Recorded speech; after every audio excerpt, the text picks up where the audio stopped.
The special thing about the MC of this story is that no matter how many times he dies, he is always reborn again.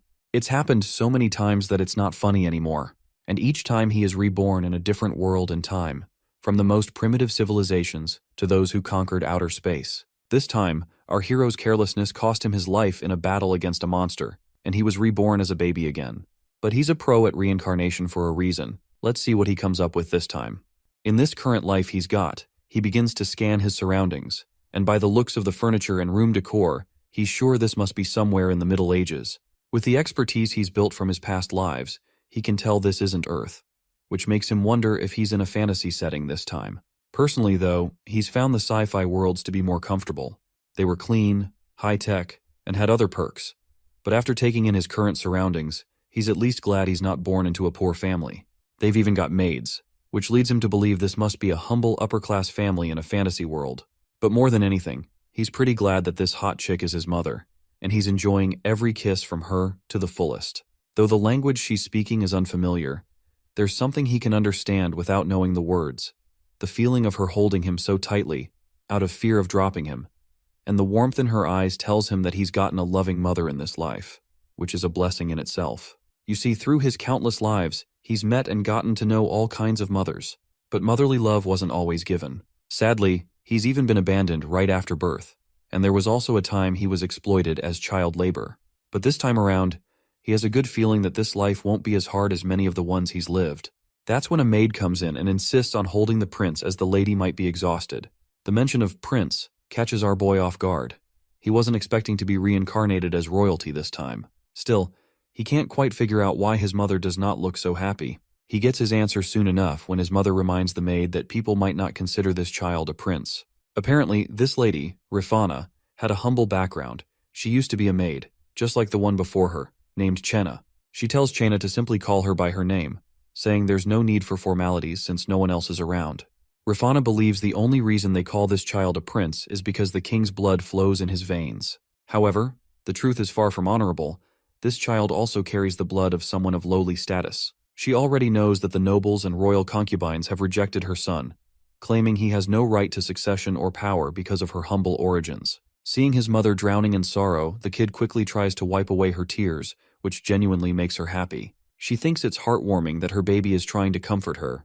The maid, though, dismisses it as the actions of an infant simply fidgeting.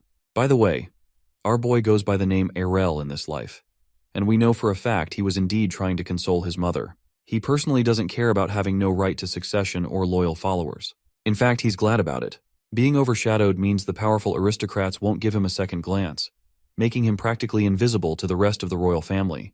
This suits him perfectly. He's ready to live the life of a carefree prince with nothing to worry about, and his gut feeling tells him that this 101st life is going to be amazing. The main guy is feeling pretty good about himself because he's got both royal and commoner blood. To him, it's like hitting the jackpot since he just wants a simple life away from all the rich dude's drama. Lady Rifana and Chenna are keeping an eye on him. Rifana looks at him, thinks he seems so happy, and wishes she could keep him that way. But she knows she can't. When Errol hears the word power, he wakes up from his dream and starts sucking his thumb. Errol starts thinking about his situation. In a world where everything is about family and rank, being a prince who can't inherit anything feels like being a pawn with no throne to fight for. He realizes he has no power, no backup, and no future. He figures people will just use him until they get rid of him.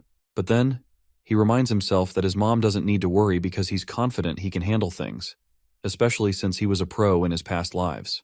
3 months go by, and Lady Rifana looks at baby Errol while he's sleeping. She thinks he looks like a little angel. She strokes his hair and wishes it felt like the king's. Just then, Chenna tells her the carriage is ready. Rifana quickly kisses Errol's cheek and tells him to be good before she leaves. As the door shuts behind her, we see Errol wasn't really asleep. He was faking it. He laughs but quickly covers his mouth so Chenna doesn't come running in to check. Errol thinks it's tough work being this charming, especially as a baby with everyone watching him. He then sits up, ready to do something no baby should be able to do. Power up. He knows time is short, and he needs power to make his life easier. In every world, he knows one thing is always true. Strength is everything. If he's strong, nobody will mess with him. While cultivating, Errol starts thinking about all his past lives and how he didn't waste them. One of his biggest wins was creating a method that lets him train even as a baby, the Origin Creation Qigong technique. It's something his 30th reincarnation invented, and it's a total game changer. This method lets Errol work on both his natural chi and origin chi at the same time. The best part? Nobody can even tell he's training. Errol does some quick math and figures out he'll have 60 years worth of inner chi by the time he's 10 and 180 by 20 if he keeps this up. Once he gets past the early stages, he won't even need to focus so hard. He could train while chilling in Chaina's arms if he wanted. To speed things up, Errol uses his energy to stimulate his nerves, moving all the chi to his brain and frontal lobe.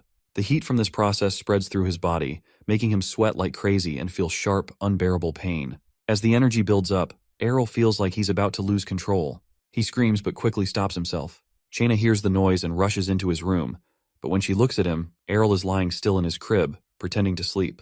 She wonders if he needs a diaper change and leans in to sniff. Errol panics inside, knowing any touch from her might ruin all his hard work.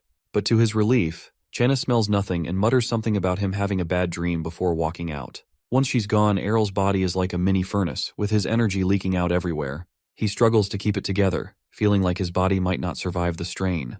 Nonetheless, he pushes through the pain, determined not to let anything or anyone control his life. Even if it means risking everything, Errol is set on using the origin creation Qigong technique to become powerful enough to live comfortably and on his own terms.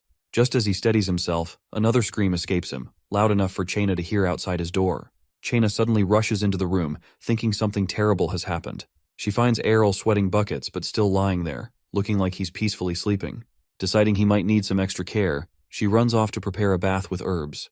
The moment she's gone, Errol jumps to his feet, happy because everything he's been working on is finally paying off. When Chaina returns, she carries him in her arms and says good things to him for being such a strong little guy. Errol just smiles, feeling lucky she hasn't noticed anything unusual. Thanks to his mana concentration technique, his body is constantly absorbing energy even when he's just eating or sleeping. He feels thrilled knowing that in just 3 years, he'll be stronger than most adults. By the time he's 10, his power will be unmatched, and the thought makes him really happy. As Chaina holds him, she hears a strange noise from above, but gets distracted by Errol's cheerful expression.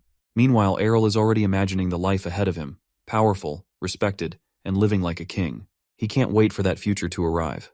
It's been only 5 months since Errol was born, but thanks to his mana absorption technique, his physical strength and inner energy are leagues ahead of any baby his age. Crawling on the floor, he doesn't stop pushing himself, knowing he's on track to surpass everyone soon.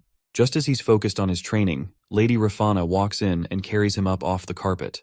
She brings him a toy he wasn't expecting, and for a moment, his eyes are glued to it. Seeing her disappointment when he hesitates, Errol quickly starts playing with the toy, pretending to have a blast. Inside, though, he feels secondhand embarrassment for very obvious reasons. Still, Lady Rafana and Chaina laugh at how happy he looks, talking about how handsome and perfect he is. Errol secretly loves the praise but knows it's mostly thanks to his mother's good looks. Even so, he decides to embrace these moments of being the fun baby, knowing this time won't last forever. The baby protagonist suddenly shows them that he isn't happy, and Chaina can't figure out what he wants at first, but all he really wants is food. He starts to cry as he tries to make it obvious. Finally, Chaina guesses right and gives him some milk. While he is busy drinking, the adults start talking about money. They talk about how the funds for the house are running low since yesterday. Even though Errol needs proper food as a prince, there just isn't enough money. The mansion's budget has been cut hard this year, and even raising one child is becoming a struggle. This is quite odd for a royal family. Errol overheard the maids talk about this before. They say his mother, Lady Rafana, will have to eat less to save money for everyone else. If she doesn't, nobody will make it through the season. Errol can't believe it and thinks it has to be a joke. But his mother stays positive, saying it doesn't matter if she doesn't survive as long as others can. Hearing this makes Errol upset. How can they treat his mother like this? She isn't powerful or important in the eyes of the nobles, but she's still his mom. Even though she gave birth to a prince, neither of them have any real status or protection. He starts to understand why she is always going out in the carriage. She's been trying to meet the king, but it seems like she keeps failing. Errol thinks it's cruel. Even if the king doesn't care about her, she is still the mother of his child. How can he let others treat her so badly? He starts crying again because of this, and Chaina hands him over to Lady Rafana, and he calms down in her arms. Even as a baby, Errol wants to help his mom. He knows he can't do much, but he has to come up with something. Winter is coming, and things will only get worse with the cost of heating. In his baby bed, he puts his boss baby brains to work and starts thinking hard about what he can do to help.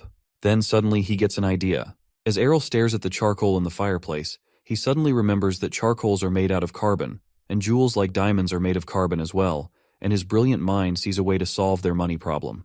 If he can turn charcoal into a diamond, he could change everything. Even though he's dying to jump out of the crib and get started, he knows his tiny baby body isn't strong enough yet. Instead, he decides to use his mana to float himself out safely. Nobody else knows that charcoal could be this useful, but to Arl, it's like finding treasure. So he immediately pushes away his self-praise and gets to work while the rest of the house is asleep. Errol focuses his mana, combining it with heat to put pressure on the charcoal. He pours every ounce of energy into compressing it, repeating enchanting spells to keep himself going. The process is tough, and the pressure pushes Errol back, but he stays focused, refusing to give up. He keeps thinking about his mother's happiness when she sees what he's made. Just as he thinks about her, a sudden burst of energy causes soot to explode out of the chimney. Errol moves over to the fireplace, digging through the mess until he finally finds it, a sparkling diamond he created with his own power. The diamond's beauty leaves him speechless. Now, he just needs to figure out how to give it to his mother without making her suspicious. Feeling satisfied, he rests until morning. When Chaina greets him the next day, she's shocked to find Errol walking around outside his crib, covered in ash and soot. She picks him up, confused about how he managed to escape. She assumes he must have been playing all night, but the mess in the room makes her pause. The floor, the fireplace, and the carpet are all filthy, and Chaina wonders if the house has always been this chaotic, or if something strange happened during the night. She tells our boy not to touch the floor, but he doesn't seem to care. He quickly comes up with a plan and puts the jewel in his mouth. Chaina notices something strange in his mouth and asks him to spit it out. She pinches his cheeks, and a diamond falls out. She gets very surprised and asks where he got it and if it was from the floor. Chaina, who looks after the palace treasury, says nothing is missing and that the diamond isn't even listed. So she hugs Errol, saying it seems like he wanted to give it to her. Errol smiles and agrees, with a feeling that his mom would probably like it too. Later, wagons pull up at the palace, filling up the empty kitchen storage with food and firewood. Thanks to the diamond, they now have 5 years' worth of supplies. Lady Rafana worries about who the diamond might belong to, but Chaina assures her that it's fine since the castle was abandoned for nearly 100 years before Lady Rafana took over. She also adds that it could be a blessing meant for Prince Errol. Lady Rafana isn't sure, but she sure feels thankful for the resources. Errol holds onto his mom's dress, thinking she just needs to hang in there until he grows up. He dreams of a future where she doesn't have to struggle anymore. As he clings to her, she promises to make sure the king knows he has a son named Errol. That winter, the fireplace keeps burning, and the palace's finances finally get back on track. The changes are obvious around the palace. One day, while Lady Rafana is eating, she notices the meal is way too much for her and asks about the servants. Chaina assures her everything is fine since Anna, who had quit, is back, and the servants are being treated better now. But what stands out the most to Prince Errol is how his mom isn't looking sad anymore. As he watches her, he thinks she looks prettiest when she smiles. Even though it's the coldest winter ever, it feels warmer to him because things are stable, and his mom is happy. A year passes, and Chaina and Lady Rafana are busy deciding what Prince Errol should wear. They make him try on a bunch of outfits before picking a fancy one. Errol can't figure out why they're making such a big deal about his clothes. Feeling tired, he lies down on the floor and starts whining, surprising both his mom and Chaina. Chaina quickly figures out he needs to rest and tucks him into his crib. Then she says that Prince Errol is going to be officially recognized as part of the royal family. Errol, confused, wonders what she means by recognized. Lady Rafana is happy Errol has grown up without any issues and wonders if the king will show up for his birthday. Chaina reassures her, saying the king is just waiting for the right time since bad things often happen to newborns. Errol overhears them talking and realizes all this fuss is for his birthday. Lady Rafana says not everyone might like the banquet, but it's the perfect chance to officially announce that Errol has royal blood. She's glad the Ernesia royal family rules apply to him too. Errol notices how excited his mom seems and figures it's because of the banquet. Then it hits him. If there's a banquet, the nobles and other royals will be there, and he might finally get to meet the king. The banquet for Prince Errol kicks off that night with a grand feast and an over-the-top party that clearly cost quite more than a fortune. Prince Errol is kinda thrilled to see the lavish decorations, the food, and the fancy outfits the kingdom homie's wearing. Everything feels like a dream to him. Lady Rafana picks him up and asks if he's amazed. Errol thinks this whole thing is definitely a new experience. Chaina points out that it's probably the first time he's seen so many people in one place, and Lady Rafana reminds him that he's the star tonight, giving him a kiss on the cheek. Errol catches the judgmental stares from the nobles and overhears their whispers about him and his mother, but he doesn't let it bother him. His focus is on one thing, meeting his father, King Terrell of Ernesia. Errol burns with frustration, thinking about how the king has never cared about their lives. He decides this banquet is the perfect chance to make sure the king notices him. The atmosphere changes as the royal family of Ernesia walk in, officially starting the banquet. Errol figures this must be the queen and her family. He can feel their strong presence as they approach. His eyes lock onto the queen, her children, his half-siblings, and the eldest son, who stands out the most. There's also a girl acting dramatic, like she's in her own fantasy world.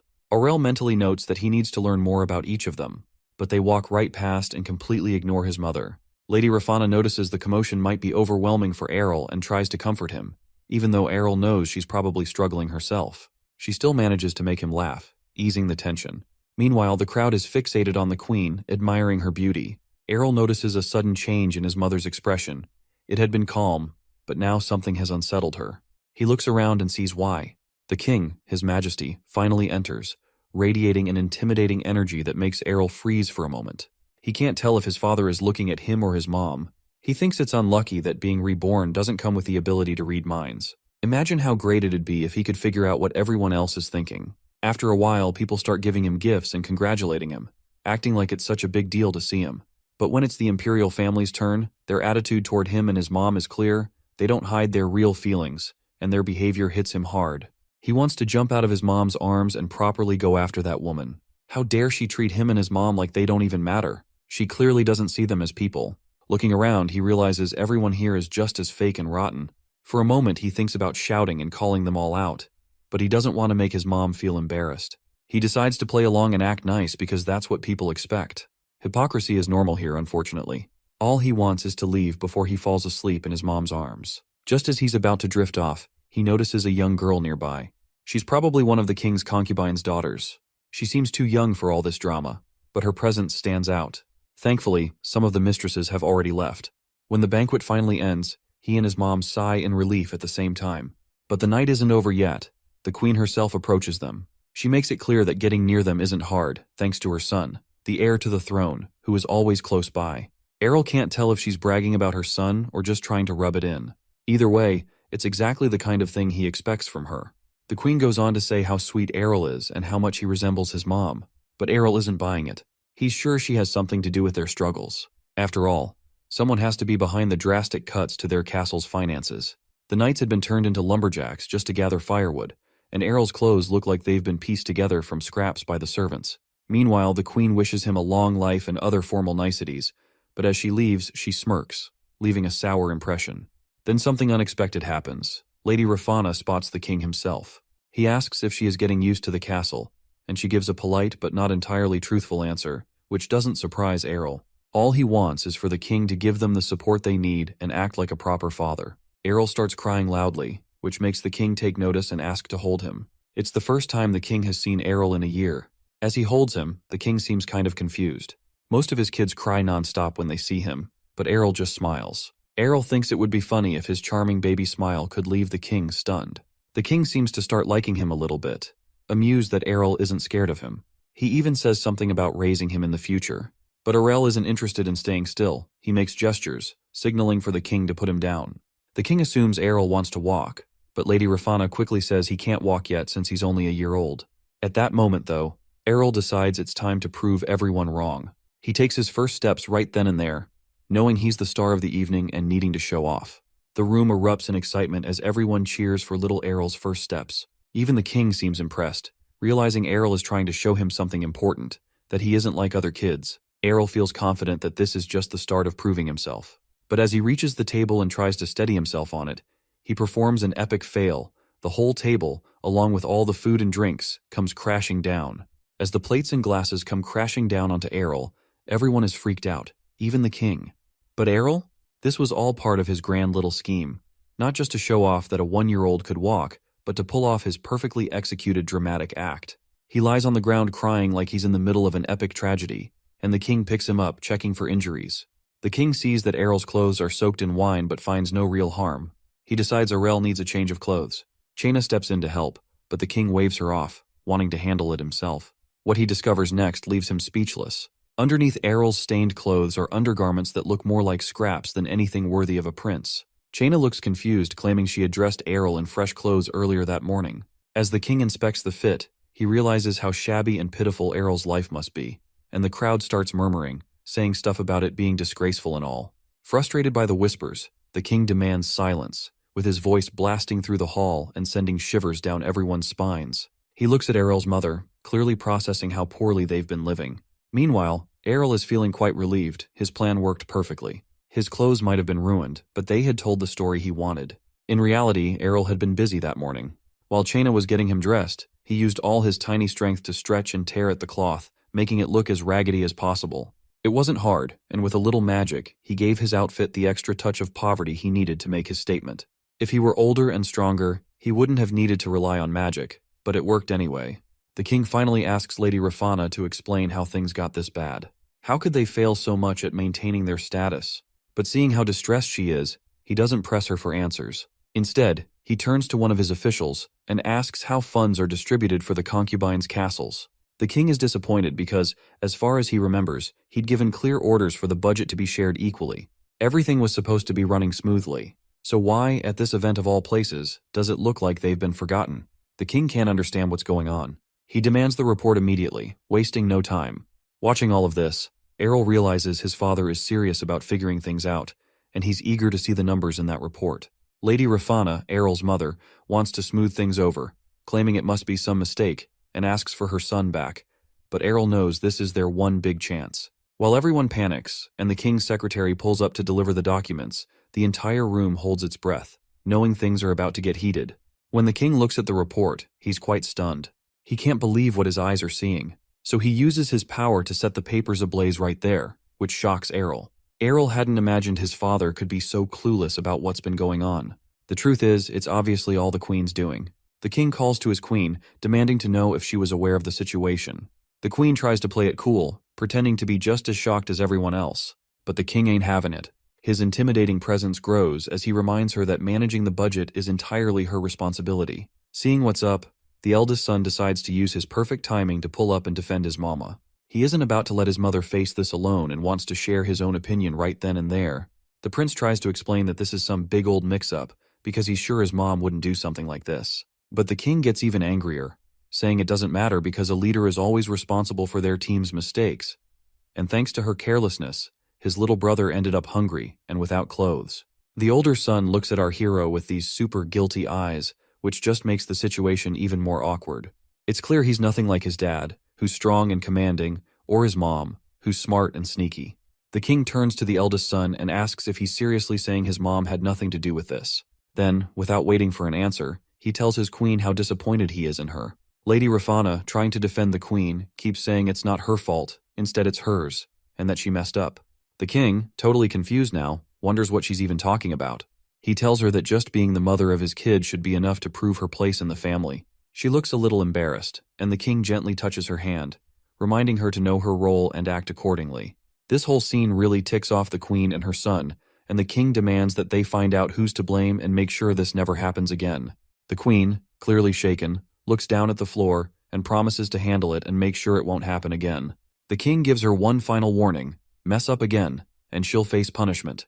The queen keeps apologizing, saying she'll find the guilty party and make them pay, but she still doesn't seem to get why he's this mad. She then insists she has no idea how this happened, not knowing how to explain herself to Lady Rafana, who is also really stressed out. But the hero sees right through the queen. While his mom tries to say there's no mistake and defends the queen, our protagonist can't figure out why his mom is protecting the one person who probably knows every little detail about what went down. The queen promises this won't happen again, but only our hero realizes that at least she could pretend to look guilty. Instead, she just scares everyone with her power. With that, the hero's birthday ends, and somehow the financial mess is fixed. Later on, it's announced that the queen didn't even have a hand in sorting it out. The culprit is quickly found, a family of low-ranking nobles.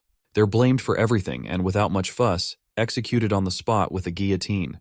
The palace servants gossip about how the aristocrats even confessed to the crime, but no one can figure out where they'd spend such a massive amount of money. Everyone seems relieved the issue is resolved, except for our baby boy. He can tell the real mastermind has gotten away scot-free. The case is closed, but to the hero, it's totally unfair. He makes up his mind, when he grows up, he'll teach everyone a lesson. But for now, being a baby with a small body means his main focus is food, so his only response is to cry. Soon he's being spoon-fed and feels pretty happy with his current situation. Still, he knows he needs to work on his body since he's going to be stuck as a baby for a while. But after thinking it over, he realizes all he really has to do is eat and play. Once his belly is full, he decides it's nap time. Sometime later, he wakes up to the sound of a carriage pulling up to the house. He flies to the window to check it out while his babysitter snoozes.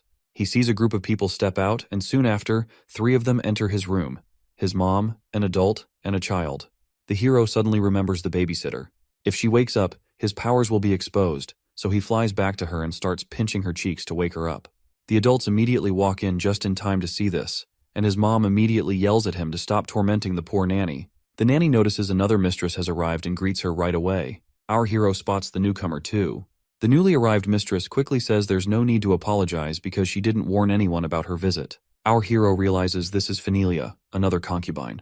Everyone starts saying how they would have welcomed her properly if they knew she was coming. But Phenelia says she needs to talk to our hero's mother alone. Our hero's mother can't figure out why Phenelia wants to see her, but assumes it must be serious. While waiting for the serious talk, she ends up choking on her tea. Phenelia, looking genuinely regretful, apologizes for her behavior at Prince Errol's birthday banquet. She explains her family once played a big role in winning battles on the continent and were well known, but those glory days are over. Now, they're struggling because no sons have been born in the family lately, and their reputation has faded. On top of that, rumors say they've been low on money for years. Our hero's mother asks if Phenelia is here because of her family's problems. Phenelia admits they're deeply in debt. She also recalls being pressured by the queen, which probably added to their financial mess. Phenelia pulls out a bag of money, admitting it's not enough to fix things, but says she feels really bad about everything. She admits our hero's mother probably hates her and her family. Just then, the door opens, and Phenelia's daughter quietly appears in the room. It becomes clear Phenelia only wants to shield her child from getting tangled up in conflicts with the imperial family. The mistress calmly says she's fine and doesn't need anything, insisting that Phenelia isn't at fault for any of this. Phenelia asks her not to pity her, but the mistress says she doesn't feel pity, she's just being straightforward. She points out that there's no reason for them to turn against each other now. The mistress makes it clear she understands the situation and doesn't hold any grudges against Phenelia's family. She gives the bag of money back, saying that it would be better spent on something nice for Phenelia's little daughter. She says she understands why Phenelia's family has been trying to manage their palace expenses. Then, she casually brings up some shocking news. She believes the reason behind all of this is that she serves her queen. This revelation leaves our boy stunned, and suddenly it all makes sense to him on why his mother is so disliked by others. He starts walking around his room, thinking about how hard his mother's life must be. Chaina notices he's upset and doesn't know how to calm him down. She asks if he's okay, and he quickly fakes a smile to stop her from worrying. He knows he needs to pull himself together. Chaina just assumes he's just being stupid moody, and goes off to do some exercises with Princess Kania. With everyone distracted, our boy decides to sneakily listen in on the conversation between his mother and Phenelia again. This time, his mother is talking about how she can't escape the queen's oppression. She explains that her main goal is to protect Errol while he's still young, and to stop anyone from hurting their family further. Her tone is more serious and determined than it's ever been. Lady Rafana wants to get closer to Miss Phenelia, but it's clear she has more on her mind than just being friendly. Phenelia sees this, but respects Rafana's determination and agrees. They both figure they can rely on each other when things get tough. Meanwhile, Prince Errol is deep in thought, realizing his mother is fully aware of what's really up between the queen and the concubines, which involves both him and her. But he also wonders what her next move would be.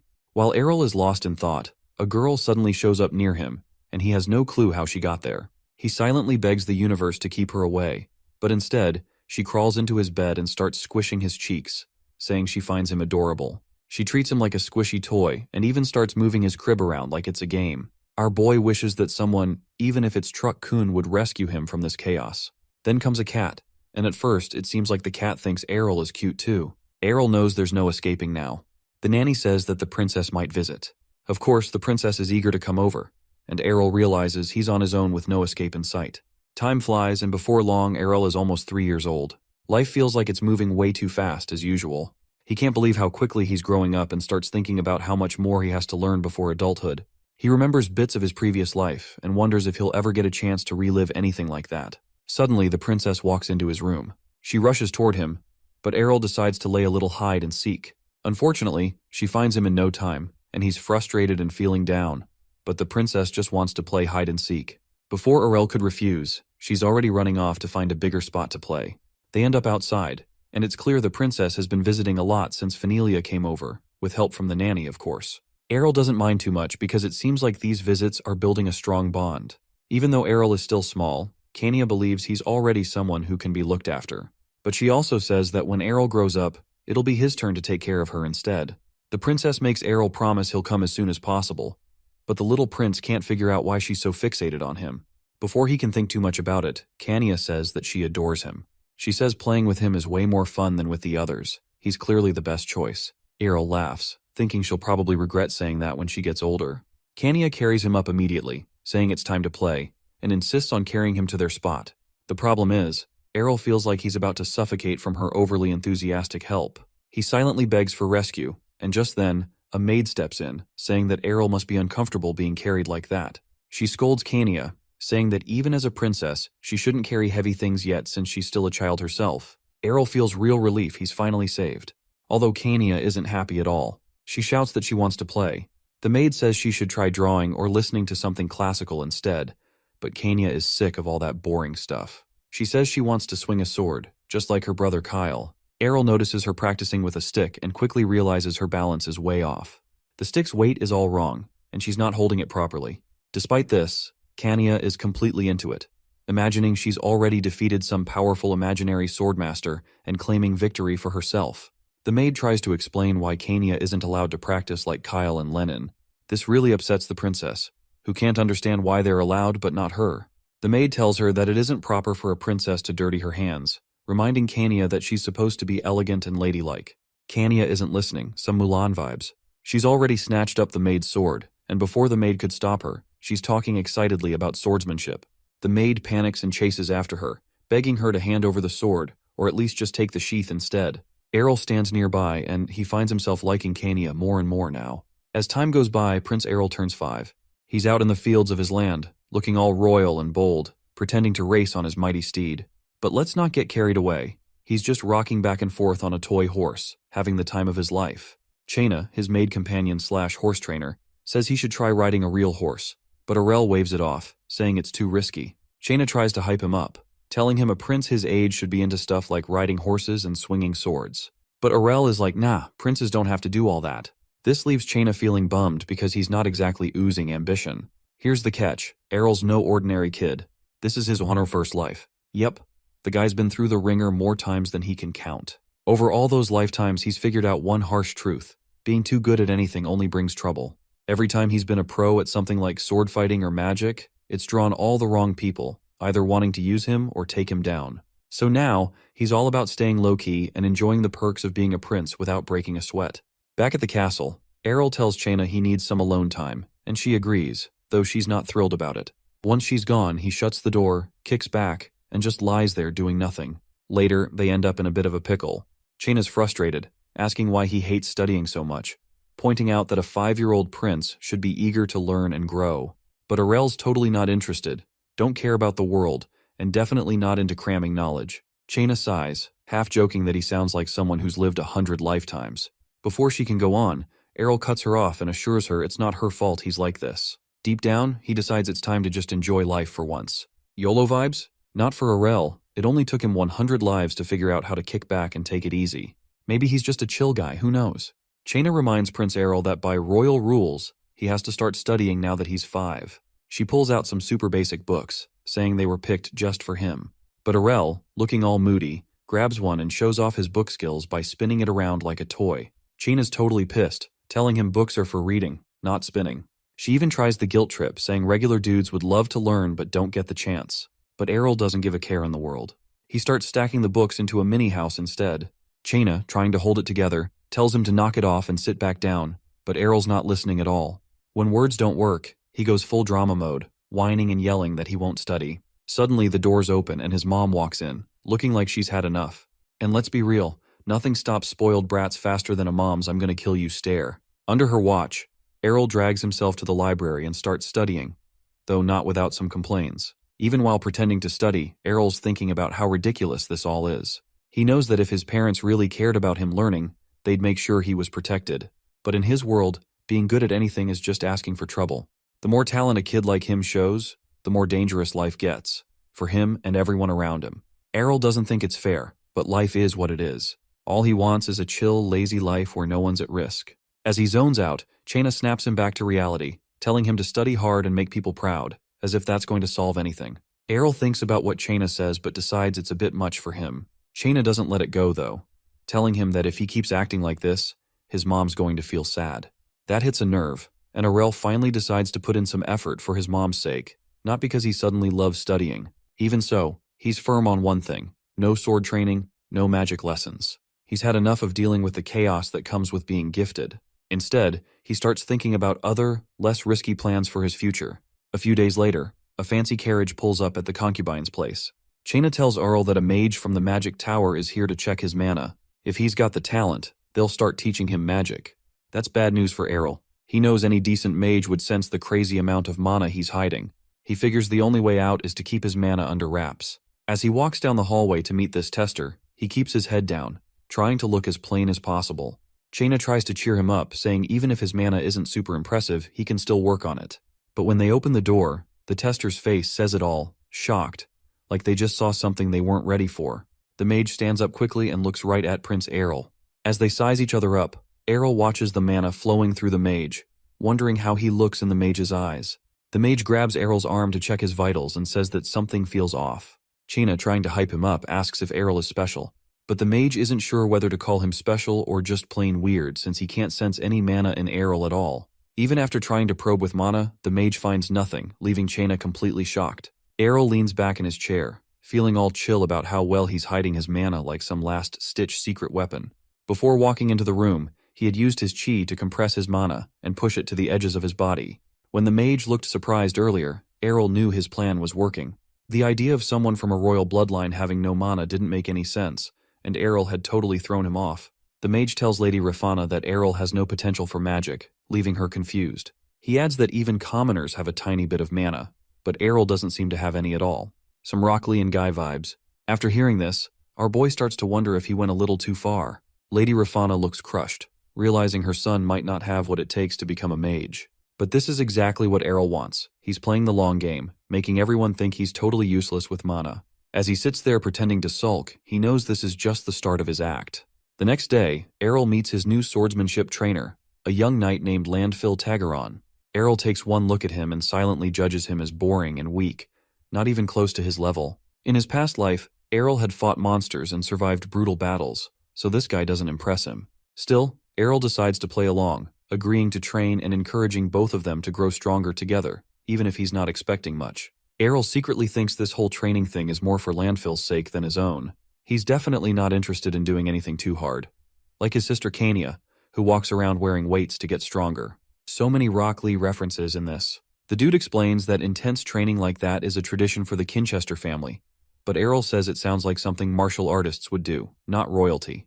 When Aurel asks about the plan, the swordsman dude explains that swordsmanship isn't just about strength, it's also about balance and flexibility. To prove his point about flexibility, Landfill flexes on them kids, showing off some fancy sword moves and suggests starting with simple exercises, like balancing on logs. Aurel immediately complains about being scared of falling, even though the logs are barely off the ground, but Landfill assures him that even if he does caplunk, it won't hurt. Aurel then asks what he's supposed to do since he's afraid of heights. Next, they move on to flexibility training. Landfill assumes Aurel would have no problem since he's still a kid, but Aurel shocks him by struggling to even touch his toes. The swordsman dude doesn't give up. He decides it's time to practice with wooden swords. He explains how to use centrifugal force to swing properly. Aurel gives it a try, but his grip is so bad the sword goes flying. Landfill looks stunned as Aurel completely messes up the exercise. Aurel, pretending to be crushed, tells Landfill he's hopeless at swordsmanship. But Landfill encourages him, saying it's only his first try and he'll get better with practice. Handing him another sword, they continue the session. The whole time, Aurel is very aware of someone watching him. His clumsy performance is all part of his plan to spread rumors about how bad he is, making sure word gets around the city. Rumors are flying among the nobles that Prince Aurel is even worse off than commoners when it comes to mana. People are saying he's failed at every kind of training, and he's so clumsy he could trip over nothing. While some find it hilarious, it's not doing Aurel any favors. At the concubine's castle, Aurel is chilling with cookies and orange juice. Kind of a surprising combo for medieval times, when he hears about a new private tutor coming to teach him. The gossip about him being useless has scared off most tutors, so Aurel's curious about who's brave, or crazy, enough to take the job. He looks out the window just in time to see the tutor stepping out of a carriage. A few minutes later, he finds out the guy's name is Gamel Pernia. The vibe in the room immediately gets awkward, with Gamel stuck teaching someone everyone thinks is hopeless, and Aurel already bored out of his mind. Aurel sighs and figures they might as well start with literature, focusing on foreign and common languages. Gamel piles up books in front of him and says basic grammar should only take a day to learn. But since Arel's reputation is so bad, Gamel gives him a few days instead, acting like it's no big deal if he can't get it right. This annoys Arel, so he promises to give it his best shot. Gamel keeps talking, saying bad grades don't always mean someone isn't trying. Sometimes, it's just how the brain works. He basically says it's not Arel's fault, but the backhanded compliment feels worse than outright criticism. Arel starts feeling the weight of people looking down on him. Sure, he wanted everyone to stop expecting so much from him, but he hadn't expected their pity to sting so much. Late at night, Arel goes ninja baby mode and sneaks into the library, feeling himself about his top-tier language skills. Thanks to hundreds of past lives, he's been fluent in multiple languages since he was a toddler. As he walks through the library, he wonders if he should let everyone know just how much of a genius he really is. He focuses mana in his hands and starts searching for books on vocabulary and grammar, using magic to pull them off the shelves as he walks by because he's too midgety to reach. He doesn't stop there, though. He grabs books in foreign languages, too, trying to know even more than he already does. With everything neatly stacked on a table, he gets to work. Flipping open a book, Arel thinks about how all languages follow the same basic rules. He's lived 100 lives, and in every one of them, he's been busy learning.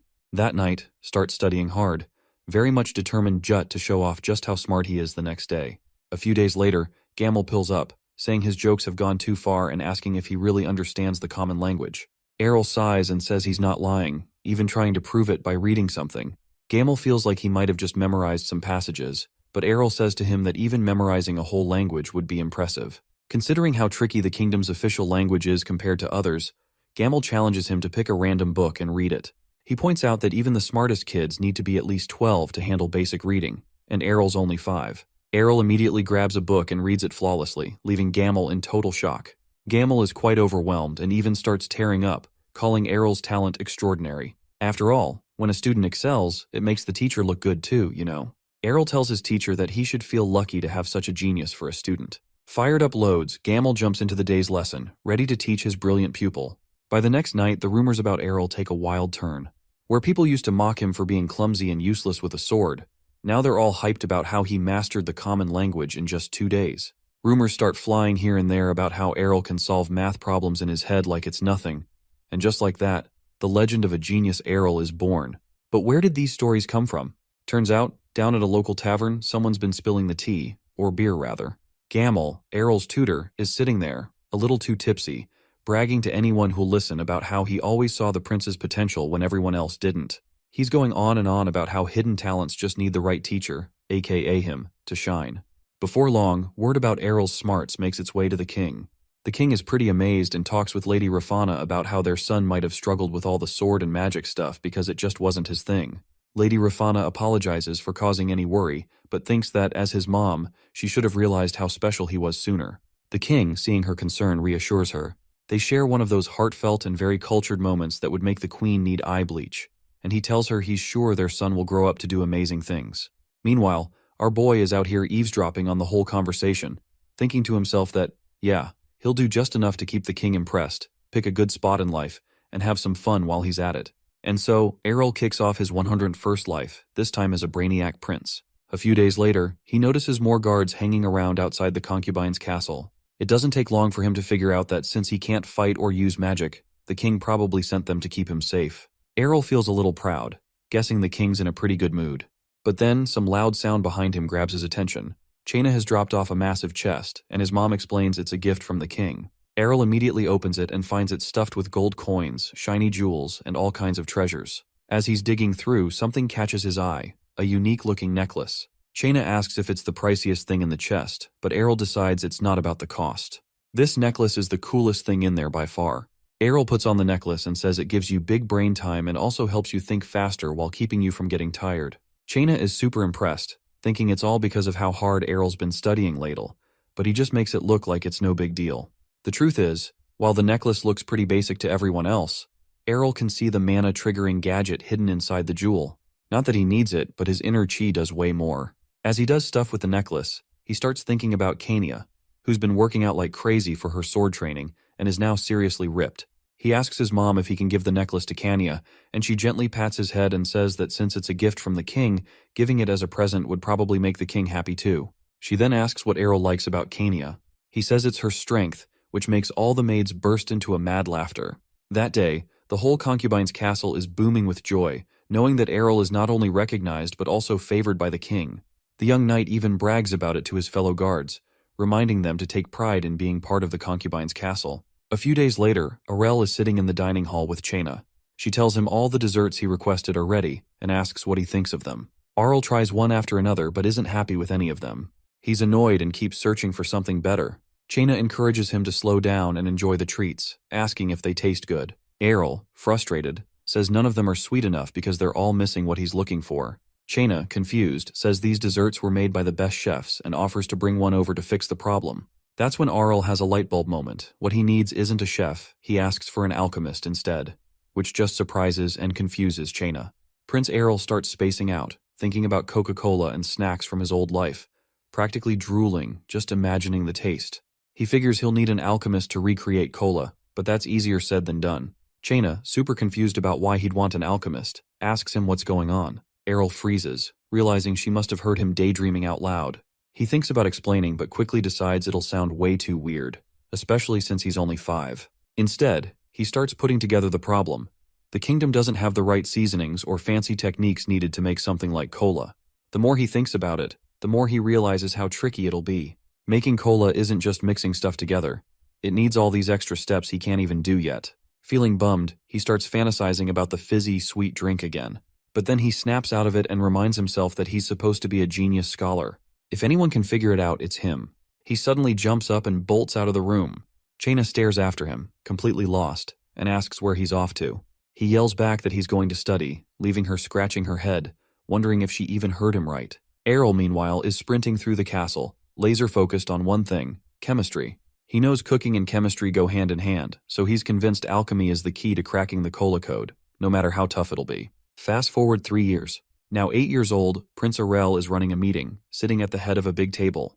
They're talking about building new bridges in areas where merchants travel a lot. One of the supervisors asks what he thinks about the plans. Errol checks out the blueprints, compliments how impressive they look, and then casually asks who designed them.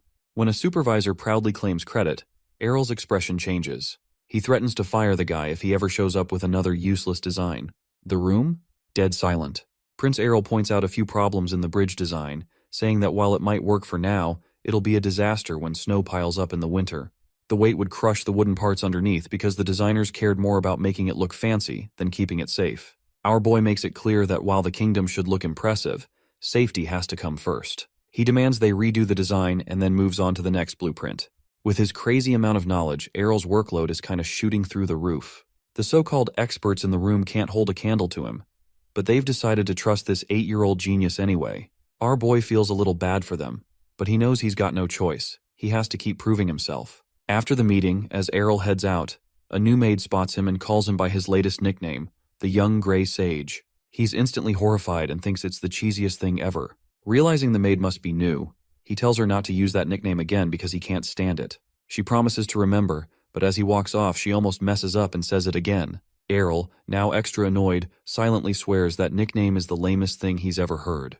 As his carriage moves off, Lady Rafana looks out the window and asks Chaina if Errol is heading somewhere important. Chaina tells her that he's going to see the king, which makes her wonder what they'll talk about. Chaina hesitates, almost saying that Errol is interested in learning alchemy. Meanwhile, up in the carriage, our boy is busy imagining how the king might react when he drops his alchemy request out of nowhere. Even though his audience request was approved right away, Errol figures the king must trust him now, especially since he's been handling so many responsibilities like a pro. Prince Errol stares out the window, trying to shake off the nerves. Even after living through 100 lives, the king's aura still feels overwhelming. He keeps reminding himself to stay calm and not mess up when it's time to talk. When the king asks why he wants to learn alchemy, Errol explains it's because he wants to help the kingdom and the king more. Since he's no good with swords or magic, all he can do is gain knowledge and put it to use. The king listens carefully, impressed by how thoughtful Errol is, and agrees to his request. He promises to connect Errol with some reliable alchemists, and even asks if there's anything else he needs. Errol politely says he'll ask later if something comes up.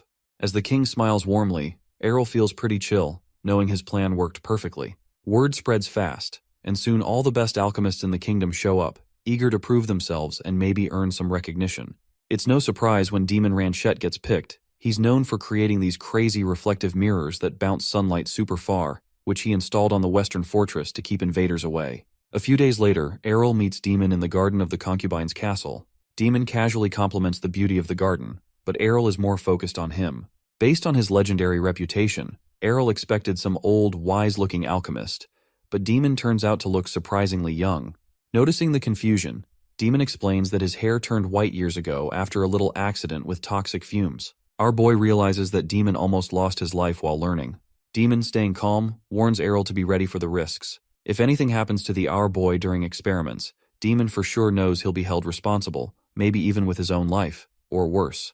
Demon explains that alchemy is way harder and more dangerous than Errol probably thinks. He even points out how young Errol is, but before he can finish, Our Boy cuts him off. He tells him that he knows what he's getting into. Alchemy isn't magic, it's science, and he's not chasing silly dreams like turning rocks into marshmallows, or going miracle mode by turning into wine.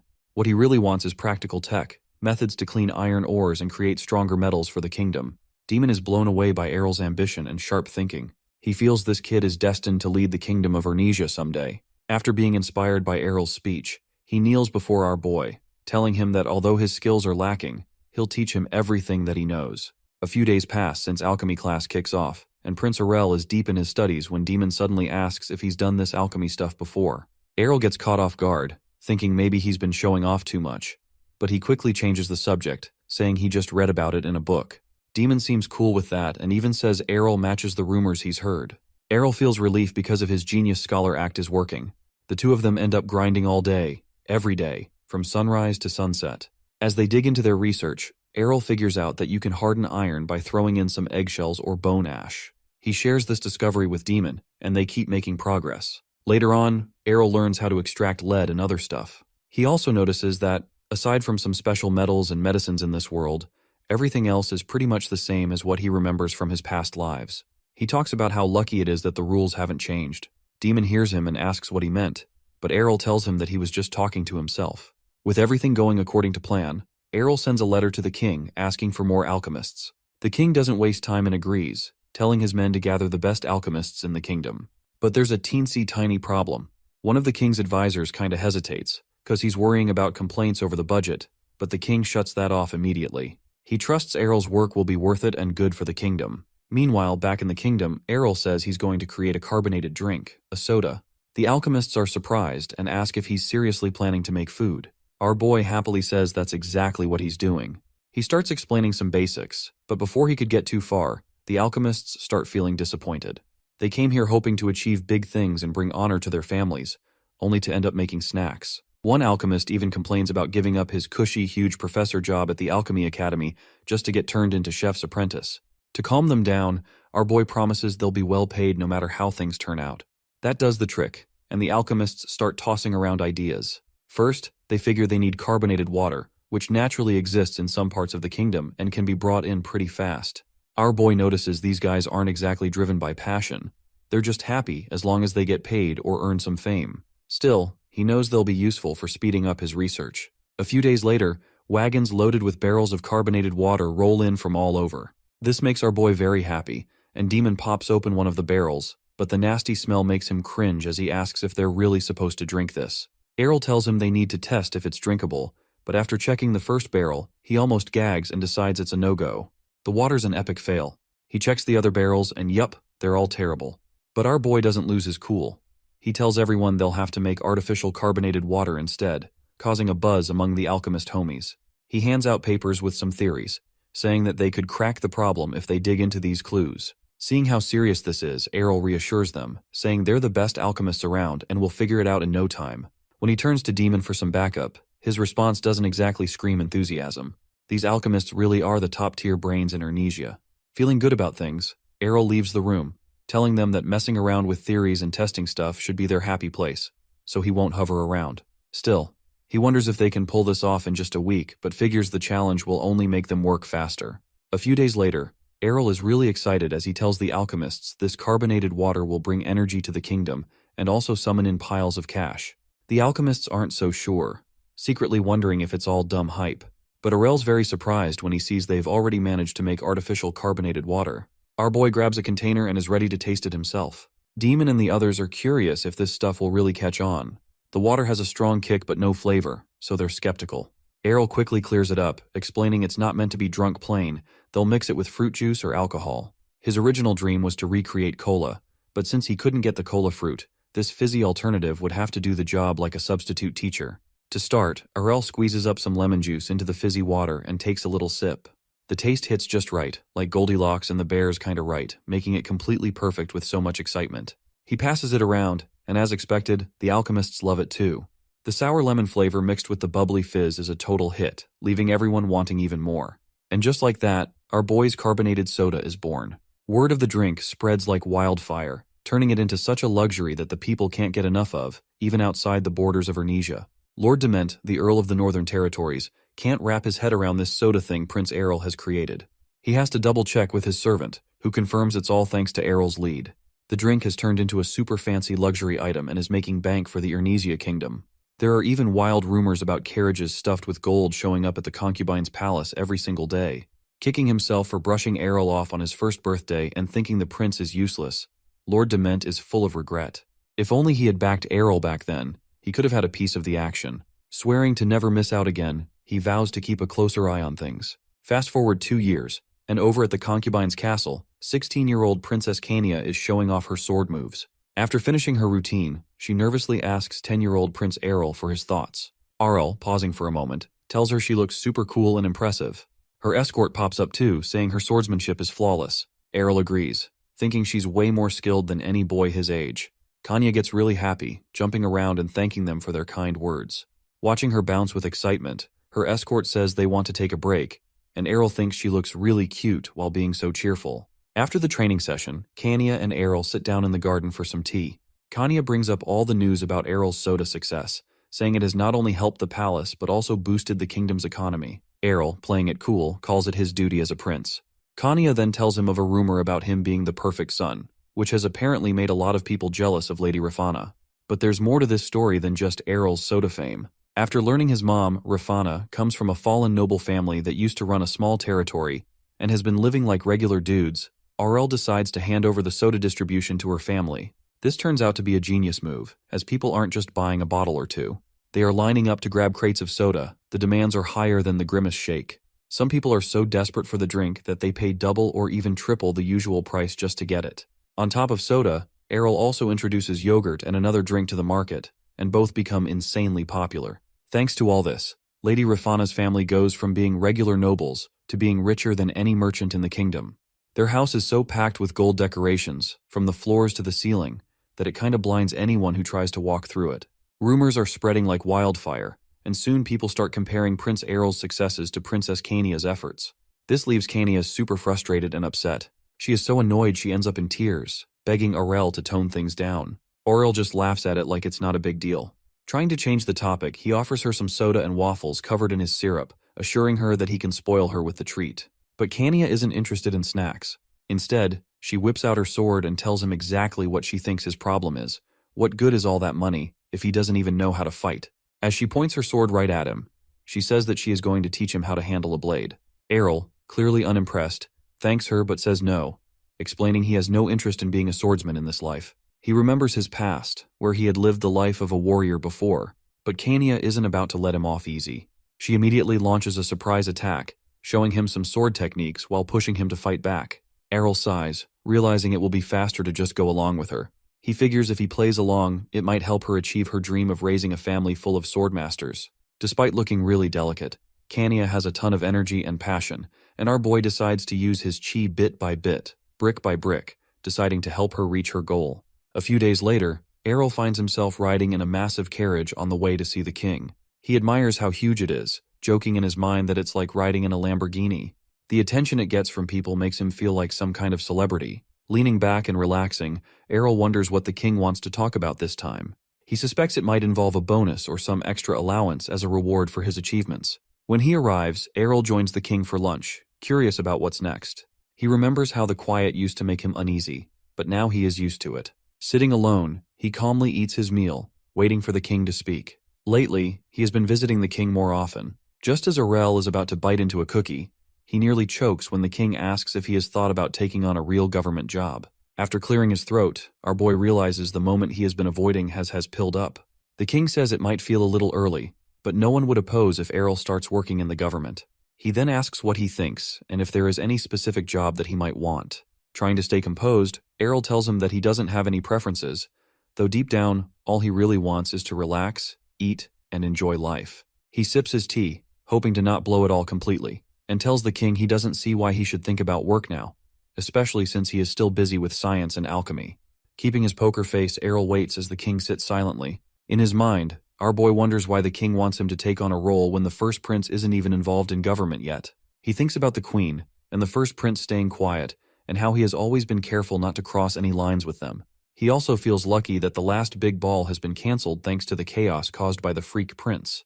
Ain't no ball like a prince ball. Errol knows being liked by the king is one thing, but being trusted with a big government role is something else entirely. He dislikes gossip and doesn't want to get caught up in any drama with his brothers. Was the king trying to stir up trouble between them on purpose? Errol feels that this might be the case. He thinks about how survival isn't just about being clever or strong in the wild. It applies to royal life too. To sit on the throne, you need the strength and sharp instincts of an eagle. Without that, even all the knowledge from his past lives wouldn't be enough to stay safe. Maybe the king wants a world where only the strongest survive. Either way, Errol isn't about to fall into the trap this time. A few days pass since Prince Errol talks with the king. Now, he is riding a horse, looking excited as he thinks about how this is his first time going so far from the concubine's palace. And it's not on a toy horse this time, it's the real thing. The wind hits his face, and he feels free like never before. He thinks he deserves this breath of fresh air after all the time he spent working hard and staying indoors. He remembers the times he used to explore everywhere, even across worlds, just to find strong people to challenge. But today, he's happy just enjoying this horse ride. Then Kania calls out, telling him to slow down, kinda impressed by how well he rides. In his head, he thanks her for taking him along, but out loud, he says it's all because the horse is smart, not him. He looks back, wondering why so many knights are escorting them for such a short trip. He notices some of them look pretty tough.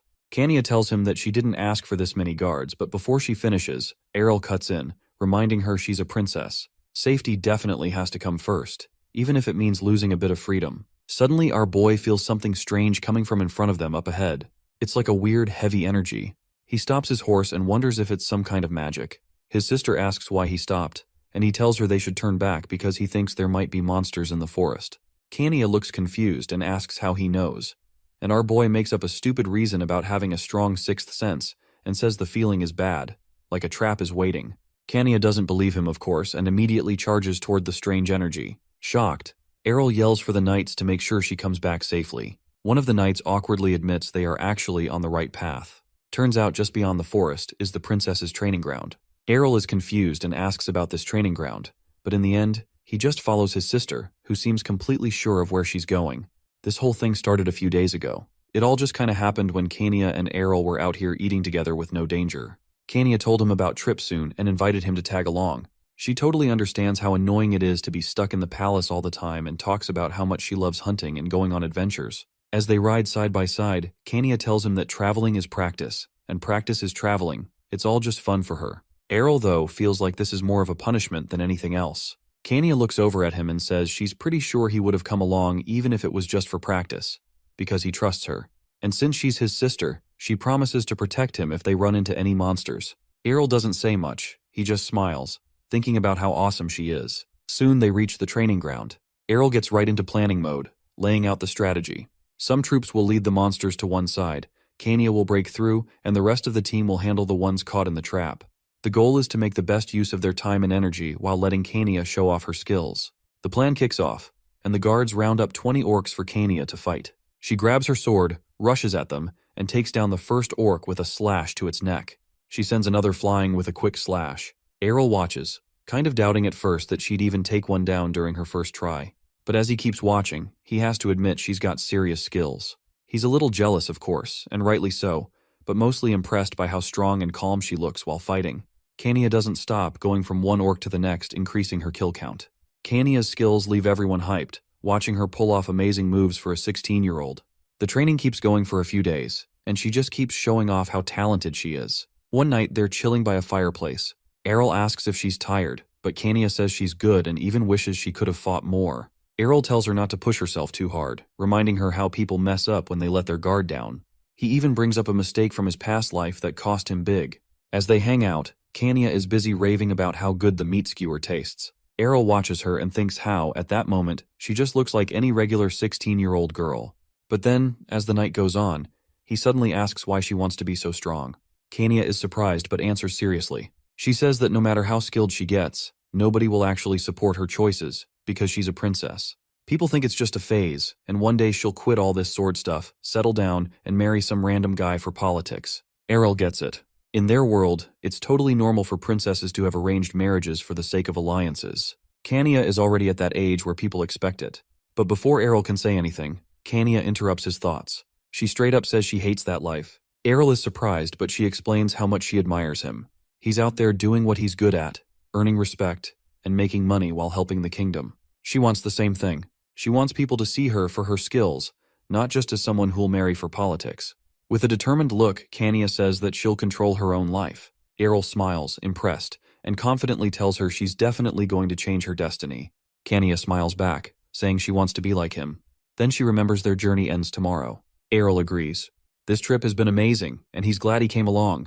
The next day, Kania is still out there taking down orcs like it's some kind of personal vendetta. When one orc charges at her, Kania wastes no time and slashes it clean across the torso, dropping it instantly. Everyone watching is amazed. She keeps hunting orcs, even on the way home, like she's on some kind of unstoppable rampage. The orcs that were trying to hide don't stand a chance and get caught easily. Errol eventually yells out to her, telling her it's time to stop. He points out that there's nothing left to fight and they really need to get back home. Kania looks around, sees she's surrounded by a pile of defeated orcs, and finally agrees to call it a day. But then she notices her horse looking rough, like really rough. It's worn out from all the action and looks like it needs a break ASAP. Errol says they should ride together on his horse while her tired one gets sent to the magicians for some magical stuff. Kania hops on and takes the reins, since, let's be real, she's the better rider anyway. And our boy's totally fine with that. They start heading home with the guards following close behind. Everything seems fine at first, but of course, that doesn't last. Errol feels something's off and looks up at the sky. Kania asks him what's wrong, but he can't explain it, just has a bad feeling. He focuses his chi to try and figure out what's up. Then he spots it, a wyvern. Errol freaks out and quickly grabs the horse, telling Kania to hang on tight. He's ready to make a run for it. Turning to the guards behind them, he shouts, warning them about the wyvern, and tells them to get into the woods for safety. The guards can't believe it and think it's nonsense. They picked this spot because the local lord, who loves hunting wyverns, swore there were none around. Then things go south fast. Someone raises the alarm, and just like that, a massive wyvern dives down, snatches a guard like a toy, and flies off with him. Everyone loses it. People are yelling and running everywhere, completely shocked to see the very monster they thought didn't exist here. Prince Errol keeps it together and takes charge, while Princess Kania looks back nervously to see what's going on. That's when it hits her. There isn't just one wyvern. There's a whole flock of them. Errol sees it too and is super confused. Wyverns usually prefer to be loners, but now they're acting like some organized death squad. These creatures aren't just hunting, they're wiping everyone out for the fun of it. What really throws him off is that they're using crazy magic like acid breath, making them even more dangerous. Behind Errol and Kania, the scene is pure chaos. The ground looks like a battlefield where Hope went to die. Kania stares at the guards getting wiped out, but Errol tells her to focus and hold on to him tighter. Right then, one of the wyverns locks onto them and starts chasing, charging up its acid breath to unleash on them. Out of nowhere, a mage steps up and saves the day, blasting the wyvern's attack away with a fireball. The group of magicians at the back jump in to cover Errol and Kania, throwing spells left and right to clear a path. But Errol knows the truth. They can't just keep running forever. This fight isn't over yet. Wyverns are tough to crack unless you've got some real magical skills. Anything below class 4 might as well just be throwing rocks at them. The magicians are giving it their all, but it's clear that they're about to hit their limit. With 2 wyverns closing in fast, our boy doesn't waste time. He converts his mana into a deadly projectile, call it a spirit bullet or Ganjidong sniper, and nails one wyvern right in the head. Then he takes out the other, no sweat, and lets the mages bask in the glory like they did all the work. But out of nowhere, a wyvern crashes down in front of them, cutting off their escape route. Just as things are about to get ugly, Kania calls out for her mom in a pure panic mode. Her personal guard shows up with Superman's timing, slicing the wyvern clean in half with one swing of her sword. The guard doesn't stick around to celebrate, though. She tells our boy and his sis to make a run for it to the woods for safety. Errol feels relief and is impressed by her skills, hoping she might buy them some breathing room. But before he could even relax, he hears a strange voice in his head, almost taunting him. Errol looks around fast, trying to figure out where that creepy vibe is coming from. Then a dark-robed man steps into view, holding some weird stick and laughing like he's auditioning for Evil Villain of the Year. Errol's instincts scream trouble. Well, obviously, just as he tries to size the guy up, the mage skips introductions and starts summoning magic like it's about to go down. This catches our boy off guard as he expected an answer, and not for him to whip out the 9 and start blasting. The dark mage launches his attack, but Errol is quick, dodging and shielding Kania. Sadly, the guards behind them aren't so lucky. Once the magic stops, Errol looks back and sees the guards down, with smoke still rising from their lifeless bodies. The dark mage comments on how Kania dodged the attack, sounding surprised. Errol is taken aback when he realizes the mage knows her name and starts to wonder if she's been the real target all along. With a creepy laugh, the dark mage makes fun of them, saying they were just entertainment for him. He raises his staff, getting ready to cast another spell, and claims they can't escape. Our boy can sense dark energy coming from the staff. Both Kania and Errol feel uneasy. Kania looks around and notices something strange happening to the fallen bodies. One of the guards yells that they're moving, and even the wyvern is starting to twitch. Errol realizes they're up against the undead. The dark mage orders the undead to take out Kania and show the royal family the power of the dark church. But then he pauses, sensing something's wrong, though he can't tell what. Errol won't just stand there while his sister is in danger.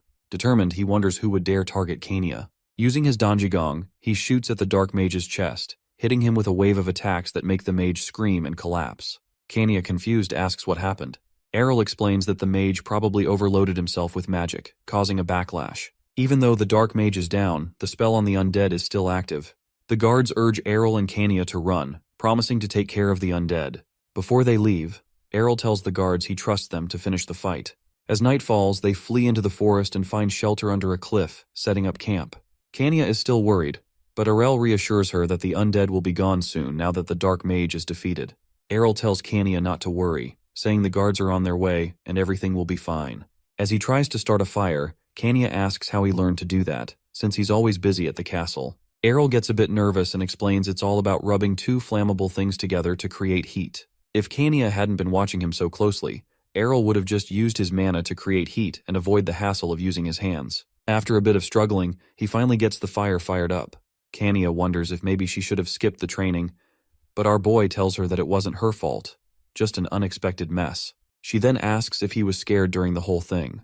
Realizing he's been acting way too serious, our boy decides to be more honest. He admits they're royal representatives and have to hide their fear, even though the wyverns were pretty terrifying. Kania, seeing a softer side of him, takes his hand and thanks him for sticking with her through all the chaos. Errol, feeling quite in the moment, says that Kania was scared from the start, and it broke his heart to see the guards lose their lives for nothing. He knows the royal family is always in danger of assassination, but this is Kania's first real encounter with danger, and it's tough for her to handle. Still, he stays focused on the main goal, getting them both home safe. Out of nowhere, a wild battle breaks out above them between a wyvern and a griffin. Kania wonders why they're fighting at this hour. And Errol, noticing a nest on the cliff, figures the wyvern is after the griffin's cub. The wyvern manages to sink its teeth into the griffin's neck, sending it crashing into the rocks below. Errol and Kania run to quickly get out of the way, dodging falling rocks. Once the dust clears, they see the wyvern fly off, probably scared off by the griffin's blood on the air. But when Errol looks around, Kania is gone. He's left standing there, shocked. He spots her near the fallen griffin and warns her to be careful, but she says it's fine since the griffin is already dead. Errol knows there's no stopping Kania when she's curious. She looks at the griffin and wonders what they should do with it. Our boy, feeling kinda awkward, asks if she's planning to bury it, but Kania surprises him by saying she's worried about the griffin's baby. Errol says they can't do anything, and they would have to let nature handle it, even if it seems harsh. Kania, though, thinks Errol meant they should raise the baby together, leaving Errol even more confused and all. As Kania spots the guards coming, one of them looks relieved to see the pair safe. When they get closer, Kania happily greets them, excited to see them again. Kania's guard says that no one else was hurt after the undead magic spell was broken. The guards are surprised when they see Kania holding a griffin in her arms. Prince Errol, looking a bit nervous, says it's the perfect time to step in and stop Kania from taking in the griffin. But Kania's guard says it's too late for that. A week has passed, and things have mostly gone back to normal, except for the new addition to the family. When the griffin baby flies over and wakes up Prince Errol, he greets the newest member of their family. Errol picks up the little griffin, and though he can't just sleep like he used to, he forgives the baby for being so cute and well-behaved. The story then goes back to that night. Errol tells the guards to take Kania to rest while he makes sure no wild animals will disturb the fallen griffin's body. As the guards set up camp, Errol carefully cuts open the griffin's chest with his sword and takes out its magical core. Errol knows the core will help him tame the newborn griffin. While Errol plays with the cub, he sees Kania arriving at the castle. She quickly gets out of her carriage, and the griffin baby excitedly greets her. As Kania spends time with the cub, Prince Errol hears about a wanted order across the kingdom. A bounty is placed on the Dark Church, the group behind the attack on Kania, with rewards for anyone who knows where they are. Prince Errol notes that the Dark Church isn't the only group causing trouble for the kingdom. He suddenly wonders if he's been too focused on wealth.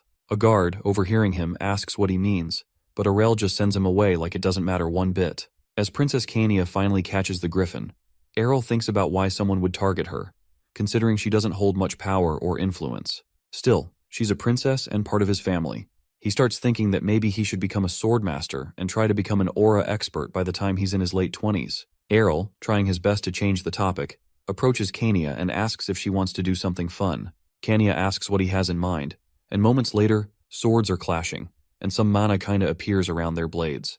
Kania notices the surge and starts to think about it, but before she could finish, they both pull back after one last strike. Kania excitedly asks how she did, and Errol happily tells her he used his aura. He secretly enjoys how well his plan worked and how she bought it. She asks him if she could learn it too, and wonders where Errol studied it. He vaguely replies, saying something like that, then explains that using aura mostly relies on the brain. Kania, a bit discouraged, assumes she can't do it because she's not smart enough. Errol reassures her, saying that's not the case. Kania jokes that it's just because he's a genius, but Errol explains that she just needs to learn how to control the aura with her brain, and he'll teach her. Excited, Kania asks if she'll be able to master it quickly. Errol tells Kania that if she follows his method, she'll master aura quickly. Secretly, he thinks about why her progress is so fast. He's been quietly transferring mana into her. He tells her to focus and follow his guidance. Meanwhile, Kania's guard eavesdrops on their conversation from behind closed doors. Weeks pass, and whenever Kania visits Fly, she trains in both swordsmanship and aura with Errol. Kania becomes an aura user at an amazing speed. One day, while looking at her sword she asks if this is the power of aura. Errol congratulates her but reminds her that this is just the start of her journey. One unexpected result of their training is that Fly temporarily grows after being exposed to the strong energy from aura practice. Fly rests on Errol's shoulder, and he complains about the griffin's weight, even if it shrinks back down.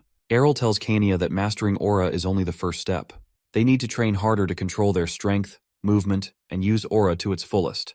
Kania may even be able to use aura while riding Fly. She laughs at Errol's bold imagination, but he insists he's serious. While petting Fly, Kania asks if Errol is right.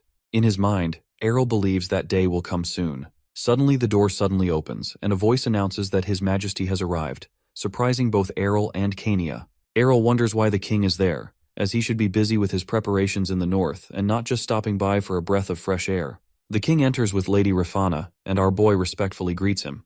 The king says that he's heard they've been practicing swordsmanship lately. Errol downplays their training, saying it's been minimal, and that he's mostly been working on experiments and trying to tame the griffin for border defense. The king seems pleased, wanting to see Errol's progress in different areas. Just then, two servants bring in a large chest. They set it down, and both Errol and Kania are surprised by what's inside. With a serious expression, the king tells Errol to try the sword. It's a special weapon made just for him. Lady Rafana protests, saying Errol's too young to use such a sword, but the king laughs, saying he doesn't expect Errol to wield it yet. He just wants Errol to touch it as its owner. Errol casually picks up the sword, shocking everyone. As he holds it, Errol wonders if it's time to take swordsmanship more seriously from now on. The king is surprised about Errol's interest in the sword that was gifted to him and figures he might have some potential in swordsmanship. But all that potential goes when Errol falls over with the sword and figures that he should probably abandon swordsmanship in his current life. Since he's already good at other things, learning the sword will only put him in the battle royale that is the struggle for the throne. So he has to act as the weak little brother, even when he's training. He can't let his effort go to waste, so he thanks his father for the gift, but mentions that swords aren't his thing. So he suggests that the sword should be given to Kania instead. She has a load of potential and has been improving pretty fast. I mean, her skill even gives other knights second thoughts about their jobs. Seeing Errol's decision, the king accepts this on the condition that Kania should show that she is worthy of the sword. This sudden decision shocks Kania and Errol. But Errol remembers that the king is also pretty strong as a swordsman. So, a duel has pretty much been declared, and all Kania has to do is swing her sword. Even with that, Kania begins to panic. So Errol pats her on the back and encourages her to display her skills to her father and probably beat up an old man. So the two of them prepare for the showdown, and the king notices that her stance is different from the classic knights. Just from that, he already knows that she is going to use an enhanced sword technique. With that, the duel officially begins, and Kaina dashes towards her father at a very fast speed thanks to her physical strength and explosive mana. But Errol wonders if it really is the best idea to attack the head first, plus they are using real swords. Instead, the king stands there and smiles like the Chad he is before defending against Kainia's attack. She is shocked by this, seeing that her opponent is also using aura. The king commends her blow but still deflects her to the floor like it's nothing. He is impressed with the fight his daughter put up since he's got to use aura on a level that he hasn't used even on people like knight captains. This makes me wonder how strong the kingdom's military actually is. But anyway, Kainia figures that she still has much to learn. The king mentions the fact that Errol has been teaching Kainia, and he was using a different way of teaching since the normal method wasn't working for her. With that said, the king asks if Errol can teach his method to others. Errol, on the other hand, realizes that his father actually wants to create an unstoppable army of aura experts using his training method, but there is no way he's going to teach them. So, Errol apologizes and explains that it will be difficult to achieve the same results with Kaina since she already had potential from the start. Plus, he has been observing her ever since they were together. So that's how she was able to improve so quickly. But the truth is, it doesn't take much observation to come up with a suitable training method, and he would rather do anything than scar his eyes looking at a bunch of macho knights. Even with the disappointing news, Errol still wishes to give his father some hope. So he decides to share an improved training schedule but mentions that it's only for royalty, since sharing a secret training method with the other aristocrats will only mean trouble. So the king eventually agrees to his condition, and Errol is honored that his training technique will now be passed down to different generations in the royal family. But still, he laughs at the fact that the training they will pass through will be something else entirely. A few months later, the king is training, and a couple of maids witness the chaos. From how he's wrecked training dummies and the entire room itself, he finds the training method to be effective and has even reached the last stage as an aura expert. Unfortunately, Errol cannot use the training program because of his weak body, and the king believes he needs the training more than anyone else. So he decides to do something about it. Later on, Errol has some tea with Kainia and is shocked when he learns that he will be assigned a personal guard. There are tons of people who volunteered for the position. Errol takes a look at the applications. He knows that most of the knights there are big shots. Errol feels accomplished about how his reputation has really improved, but he doesn't see the need of having a bodyguard. But he doesn't want to show off his powers or what happened the last time to repeat itself. So he gets to pick a maximum of 3 bodyguards. While he goes through the documents, he decides to do interviews so he can take their skills, character, and traits into account. As the cultured individual he is, Errol doesn't need a million IQ to know that he would want the ladies to be his guards. However, the others do not know what he has in mind. With that, he finally leaps onto the table and decides to get the plan moving. When it's time for the interviews, Errol begins to wonder what he has just signed up for. Even though they are most likely quality knights, they are definitely not the slender damsels he imagined them to be. I mean, you can't blame them. They've probably spent all their lives training. So Errol puts his wishes away and starts the interview. He takes a look at all of the ladies, and they all look strong enough to fold him 8 times while they state their reasons for applying to be his guard. He takes a look at them, including this one guard that makes the king look like a lost child. As the interviews go on, Errol spots one noble-looking knight who has a much different aura compared to the other knights. So far, the interview has been going well, so Errol asks all the candidates to wait outside while he makes a decision. When everyone leaves, he casually uses a chi technique that gives him Albert Einstein-level IQ. Normally, it would take decades to master, but he casually casts it as the master of isekais that he is. After that, he tells the knights to come in one at a time for the next stage of the interviews. He is sure that some of the knights have other plans in mind, so he wants to find who's sus among them. Using his technique, he picks out the knights that appear to be suspicious. His technique, clairvoyance, allows him to see the color of their souls and emotions. Fortunately, they don't have any plans to assassinate Errol, but just to spy on him. The next candidate comes up, and the color of her soul is crystal clear, so clear that even Errol is dumbfounded. The knight's name is Asha Fernil, and my guy has finally found a perfect candidate. At this point, Asha is pretty much top of the line, but he still needs to pick out 2 other knights. He considers picking that one buff lady from earlier since her color was also clear. Suddenly, another knight steps in. She introduces herself as Sena Garil, the last candidate. Errol also notes that her energy is clear as well, and it doesn't take a genius to know that she is a lively person. Looking at her past experience, Errol points out how she's been in almost every order of knights in the kingdom, and even been dispatched to distant territories. But still, he can tell from her color that she hasn't done anything wrong. So, he can forget about why she has been transferred so often. With that, Errol concludes the interview and announces his choices. He presents his two choices, Asha and Sena. The new recruits join the palace, and they are off to a good start in their job, but he still wants to make an improvement. He brings them to some place and reveals that he wants them to demonstrate their skills to him. Since they are his personal guards, he wants them to be the very best that no one ever was. To demonstrate their skills, Errol asks them to have a duel with each other, and they agree with this idea. Like the mastermind that he is, he figures that holding a sparring match between two people of similar skill means that they can go all out. So to make sure things remain intense, he mentions that he is curious to see who is stronger, as if he hasn't thought of this plan like how someone like Aizen does his things. That statement struck a nerve in both of them, since true knights are sure to be proud of their skills. The tension gets heated between them just as Errol planned, and they also are curious to see who is the top dog. Meanwhile, Errol is pumped to watch the epic showdown that is about to unfold, so he sits back to enjoy the show. Before the duel begins, the knights ask if there are any rules to follow as they prepare themselves. They look eager to win, but Errol continues to stuff his face and mentions that they can do anything they want as long as they don't go overboard. With that in mind, the fighters prepare for their epic duel. Errol notes the intense mood between the two of them, and he believes that they are going to fight for real. So he tries warning them again. So Errol claps his hands to signal the start of the match, and Bro is launched away. Even though he told them not to go overboard, he understands that's how knights pretty much are. Now it's to watch the fight unfold. Asha lunges in with her spear, and Sena spots this move. She punches Asha's spear out of the way like a feral beast. With a grin, Sena has found the perfect chance. She closes into Asha to give a punch that will end Asha's career early. Since Asha uses a spear, it will be difficult for her to respond.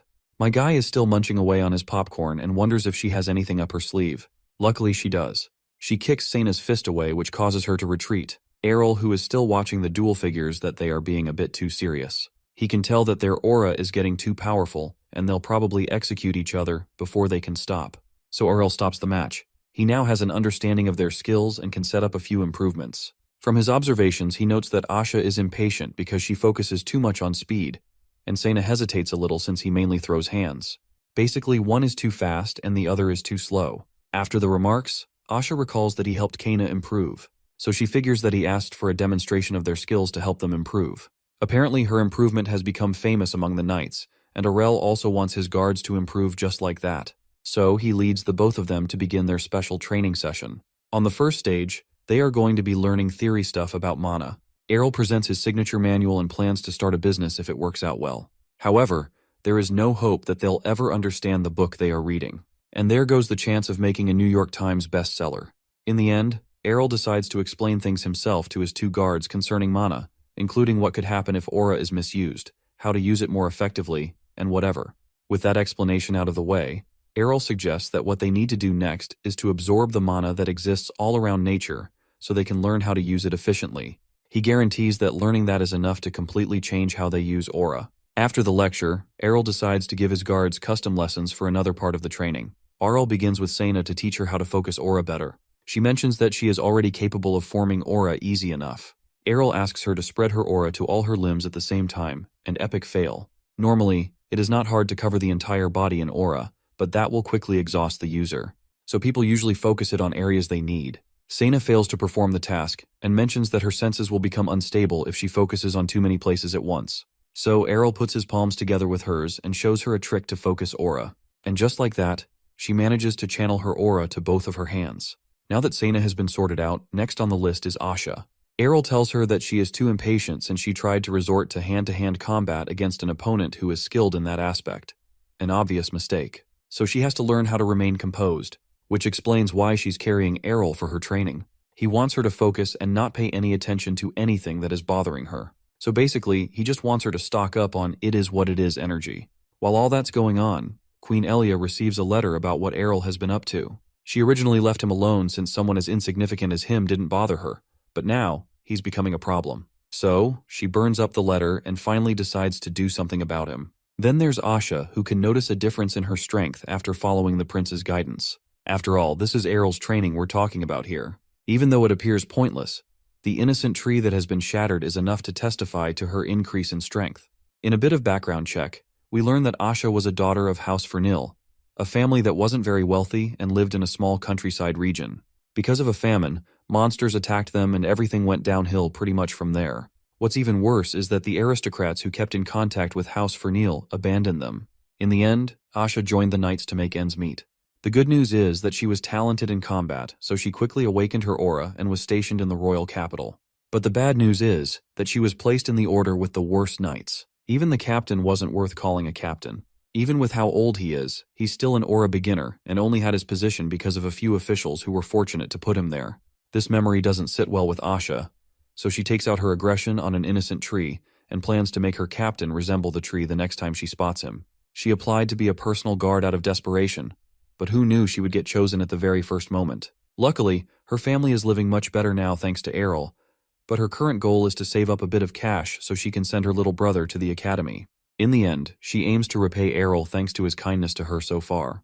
On the other hand, Sena prepares to work out since she is just not sure of how else to do things. Her family has worked as mercenaries for generations. She was raised in a tribe of mercenaries who do not belong to any nation. After the war with the Empire 30 years ago, the mercenary business began to look a bit sour, so Sena was asked to go into the world so she could start a new life for herself. She didn't see any issue with leaving her village or training as a knight, but her main shock came when she heard her father was killed by an evil feudal lord. Just like her father, she was pretty much a classified idiot.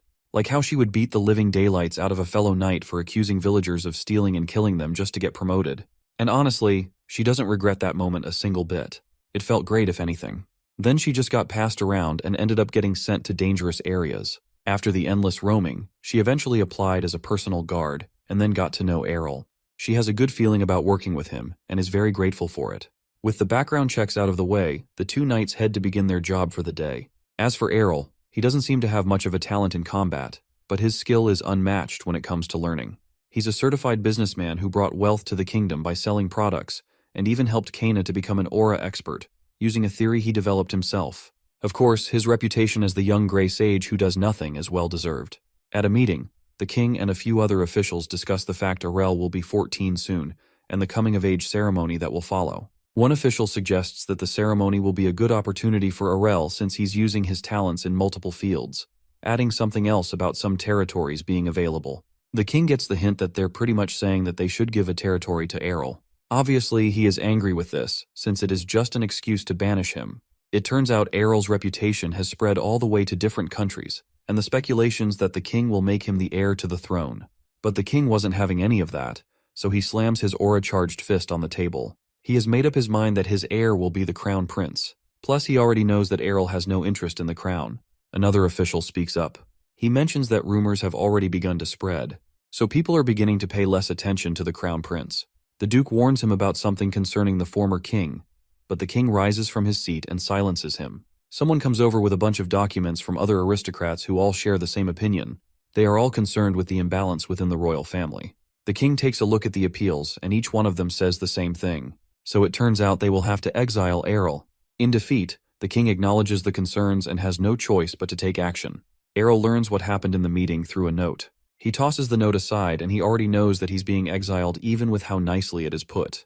However, that is pretty much the best news Errol has had. He is excited to get his own territory. It turns out making himself stand out has finally paid off, and couldn't care less about the aristocrats. Finally, Errol can now make his dream fortress. Well, he is excited until he learns that the aristocrats assigned him to the northern territory of Fahilia. It is a place where snow falls all year round, and the ground is too barren to even farm anything. So, Errol decides that he will leave a month after the coming-of-age ceremony, giving him a year and a month to finish preparations. Since being independent in a different territory is a major task, he expects those who are really prepared to join him. He will find different roles for those who stay back, but he expects those who follow him to move quickly. As the crowd leaves, Errol already figures that the alchemy team and most of the workers are already destined to follow him. Sena has already been ahead of them and was stationed in that area for a year. After all, she gets drafted to different locations like no one's business, and she testifies that the place is extremely cold. With how Sena tries to talk about the location, Errol figures that they might as well be heading for Antarctica with how she's reacting to the place. So much for a nice territory from the ever-loving aristocrats who wanted to exile him. But still, he finds the place to be much better than expected. They could have sent him to a place where surviving for a few seconds will be a world record, so he doesn't find Fahilia to be so bad. Later on, Asha asks why Sena isn't being honest. She knows that Sena was about to say something earlier. Just as she said earlier, Sena explains that the place is pretty cold and empty. Along with being a frozen wasteland, she was actually stationed there to guard against the monsters that can't endure the cold. Asha is more than ready to follow Errol no matter where, but she can't help but wonder if it is okay to follow with that. Sana doesn't see anything to be worried about since she knows that Errol has something up his sleeve. She noticed that he didn't have a look of despair or anything, so she believes that everything will work out. With that said, they finally decide to send a message to their families before they leave. Then there's Errol, who just finished up with his plans. He knows that his mother looks pretty heartbroken even though she hasn't said much. He told the maids not to tell her where he will be stationed, but he can't help but worry about his mother's safety since she'll be alone.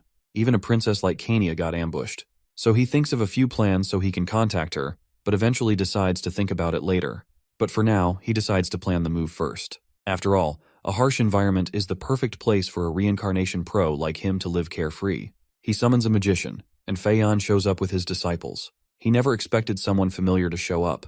Either way, he asks him to keep a secret and passes a plan for an item that he would like to be created. Feiyan takes a look at the plan, and he is instantly shocked by what he is seeing. He wonders if Errol drew it, and he did. Only that he made a few modifications to an artifact he gave to Kania, but his design will make it twice as effective and reduce production costs by 90%. Of course, this fact is very impressive to Feiyan. Errol asks if he can make it, and Feiyan mentions that it will be possible as long as he has the right materials. But one problem is that he knows the creator of the original artifact, so he doesn't want to make a rip-off of someone's work. Errol notices his hesitation, so he decides to give him a little something to guarantee results. So he hands over several fat bags of cash, and moral ethics has left the chat. The man and his disciples instantly fold and are prepared to work. After witnessing the power having tons of cash has to offer, Errol wonders if it can be finished within a month. Then he takes a look at his current investment and figures that Feiyan could be suitable as his personal magician. Errol learns how fast money can make people work when Feiyan presents the newly created necklace to his boss a few days later. He never expected it to be finished in 10 days, plus the quality is pretty good. However, his workers are obviously overworked. Since Errol likes it, he suggests that they start mass production. As Feiyan asks how many, one of the workers prays that it is only 5. But I guess they aren't going to get any form of sleep when Errol uses 50, and that's just the starting point. With that, they head off to slavery. I mean work. Errol already understands their pain, but dying 100 times still seems bad enough. For the next step, Errol heads out with Asha in a carriage. She wonders where they are headed and suggests that he could have sent someone for the errand, but he insists to pick things up by himself this time around. Errol eventually reveals that they are headed to a slave market, and Asha is obviously shocked at this information. She figures that he has probably gone mad with power already, but Errol tries to convince her that there is an explanation. Asha gets an idea that her boss might be starting up cotton fields with this one, or probably coal mines or something. But Errol knows that there is no way he's like that. At least that's what we think. With how far she took her imagination, Asha apologizes for it since that's not how Errol works. Normally, when you imagine a slave market, you'd think of a place that could be worse than hell or something like that. You know, shattered dreams, endless torment, fate worse than death, stuff like that. But in reality, at least in this novel, it is surprisingly pretty tame. Even Errol is shocked about this. Of course, it would be a shame if one random slave caught some strange disease and spread it around, which explains why it is very neat. A person comes by and reveals the place to be the best slave market in the capital. He welcomes Errol and introduces himself as Ian, the manager of the establishment. He shows his Errol and Asha around the place and explains about the slave market that is completely legal, by the way. The people who become slaves are people who must have either failed to pay up taxes or belong to families that were destroyed. A person doesn't immediately become a slave after any of these, but at least there's a lower chance of starving if they become a slave. Then there are the criminals, but Ian suggests that there is no need for Errol to pay them any attention. Errol notices that Ian is filtering out the criminal slaves since he is royalty, but it is still fine for Errol either way. Finally, Ian takes a seat in his office and asks Errol for what he might need. He needs a large number of slaves. Ian asks how many he would need, and Errol says he needs 150, a number that shocks Ian. Errol wonders if the number he mentioned is too much to handle, but Ian can handle it since the place also has other branches outside the capital. He can't help but wonder why Errol needs that many, but the young prince assures him that he won't do anything bad with them. Yet. Also, he lets him know that he would like slaves who are familiar with each other in groups of at least 4. While that is a pretty difficult request, it isn't unusual for groups to become slaves all at once. With a snap, piles of documents are brought in. Errol has a look at some of these documents and needs slaves who can read and write. Plus, he also asks for them to be transported to a certain location. With negotiations done, Errol asks Asha to unveil the goods that make every businessman drool on the floor. Now things are pretty much guaranteed for Aurel as he is instantly promoted to top VVIP customer. On the way back, Asha wonders what Errol needs the slaves for since having hundreds of them isn't something anyone can do on a casual Friday night. Errol reveals that he wants to make them residents of his new territory. In addition, he is going to give his new mana necklace thing to the slaves and educate each of them from there. Asha never expected that to be his plan, so she can drop all the weird thoughts now. Errol plans to transform the terrain from a frozen wasteland to a dream kingdom. I mean, he just wants to live life comfortably. Everything he's doing now is just to live the best lazy life ever. He will also nurture the ones who will work in Fahilia and build the greatest paradise anyone has ever seen. One morning, Errol lies on his bed thinking about all the preparations he has to make to get independent and the fact he has to say goodbye to everyone he loves. Then there's a knock on the door, and it's his mother. She rushes over to give her son a hug. She suggests trying to talk with the king about the relocation once again, but Aurel tells her not to worry and promises to visit often. Even with the fact he has a year left to go, his mom is still sad that he will have to go. Then a maid comes over to carry her away. Errol doesn't want to reveal his new location to his mother until he has settled down, and will definitely put her mind at ease when the time comes. It's a peaceful afternoon. Well, it was until a knight gets casually launched into orbit. A few other knights tremble in fear at a person. It turns out that person is Kania, who is incredibly angry. She calls for her next victim and tells them to come at her with everything they have or they may not see the next day. She is angry about the fact of Errol being sent away. She understands the whole situation surrounding him, but still can't help but get angry about it. But more importantly, she is upset that he never told her anything for the past 6 months. Then she launches another poor knight into a wall. She thinks it's because he can't change his fate, but he actually just forgot. She doesn't plan to let him leave so easily. On the other hand, the knights are terrified at her aura. According to Errol's manual, the mana circulating one's body moves faster if a strong emotion builds up. And just like that, she ended up becoming the youngest swordmaster in the history of the kingdom, and the third one in the world, all thanks to being annoyed by her little brother. Errol thinks about his first life, especially how time flew by when he was in the military. Now he's getting the same feeling as he's preparing to become independent. Errol is finally 14 years old, and his coming-of-age ceremony has begun. He gets greeted by several aristocrats, but on the inside, my guy is dying of heavy boredom. There are even more aristocrats than his first birthday. Back then, he could easily pretend he was asleep, but now there is no escape for him. He is sure that the participants are rejoicing over the ceremony, well, rejoicing that he's getting sent away. Who would care about his well-being? Anyway, listening to them is starting to annoy him, and wants to wreck everything. But he decides to hold back for his mother's sake, and overlooks everything that's happening. Shortly, Queen Elia comes over to congratulate Errol, and mentions the fact he will be heading to another territory. This lady is obviously trying to get on Errol's nerves, so he stands up and responds in the calmest way possible. He bows and mentions that it would have happened to him either way, so he thinks of it as an early chance to serve the kingdom. With a smirk, she reveals that Jael's swordsmanship has improved thanks to him, and gives him a coat made using the fur of a fox from Fahilia as a gift. With that, Errol has found the person behind his exile. He figures that someone like Jael isn't the type to target anyone politically. Plus, Elia is the only possible one who could obtain the complaints from all the aristocrats. He figures that her giving the coat is her way of mocking him, but he has to remain calm, if not he will lose face. So he puts up a polite act saying that he has already bid his brother farewell, and will come to his aid since they share the same royal blood. On the surface, the conversation appears very cheerful, but Aurel couldn't care any less and will definitely make her pay. But they will not show how much they hate each other, and exchange the fakest of laughs. The banquet is finally approaching a close, and Aurel feels like he forgot something. He takes a look at Kania, who looks unnaturally quiet. He figures that she must still be angry for telling her about his departure pretty late, so he decides to apologize to his sister, but she makes the first move. From her face, he already knows that she is up to something. She runs off, and Errol can tell that what she's going to do is going to be reckless. Kania approaches her father to talk with him and reveals that she will follow Errol to Fahilia. This shocks the crowd, and Aurel figures that she has pretty much wrecked the whole event at this point. He takes a glance at her mother, hoping that she is going to stop her daughter, but she doesn't look interested at all. The king gets annoyed by Kania's action and asks what her plan is after that. Errol figures that saying that was already a bad move since she'll only fight back harder. But he wonders the same thing about what she plans to do by following him. For the moment of truth, she reveals that she is going to become Errol's knight, and the soon-to-be ruler instantly punches himself in the face. The king calls her ambition ridiculous since becoming a knight isn't something someone can do so easily, but she is confident in her abilities since she has reached master level. Of course, everyone is surprised since that's obviously a huge achievement. But the king doesn't believe her since she's still 19 years old, and the only person who reached master level at that age was the first king. To prove him wrong, she snatches a sword from a nearby knight and prepares to demonstrate her ability.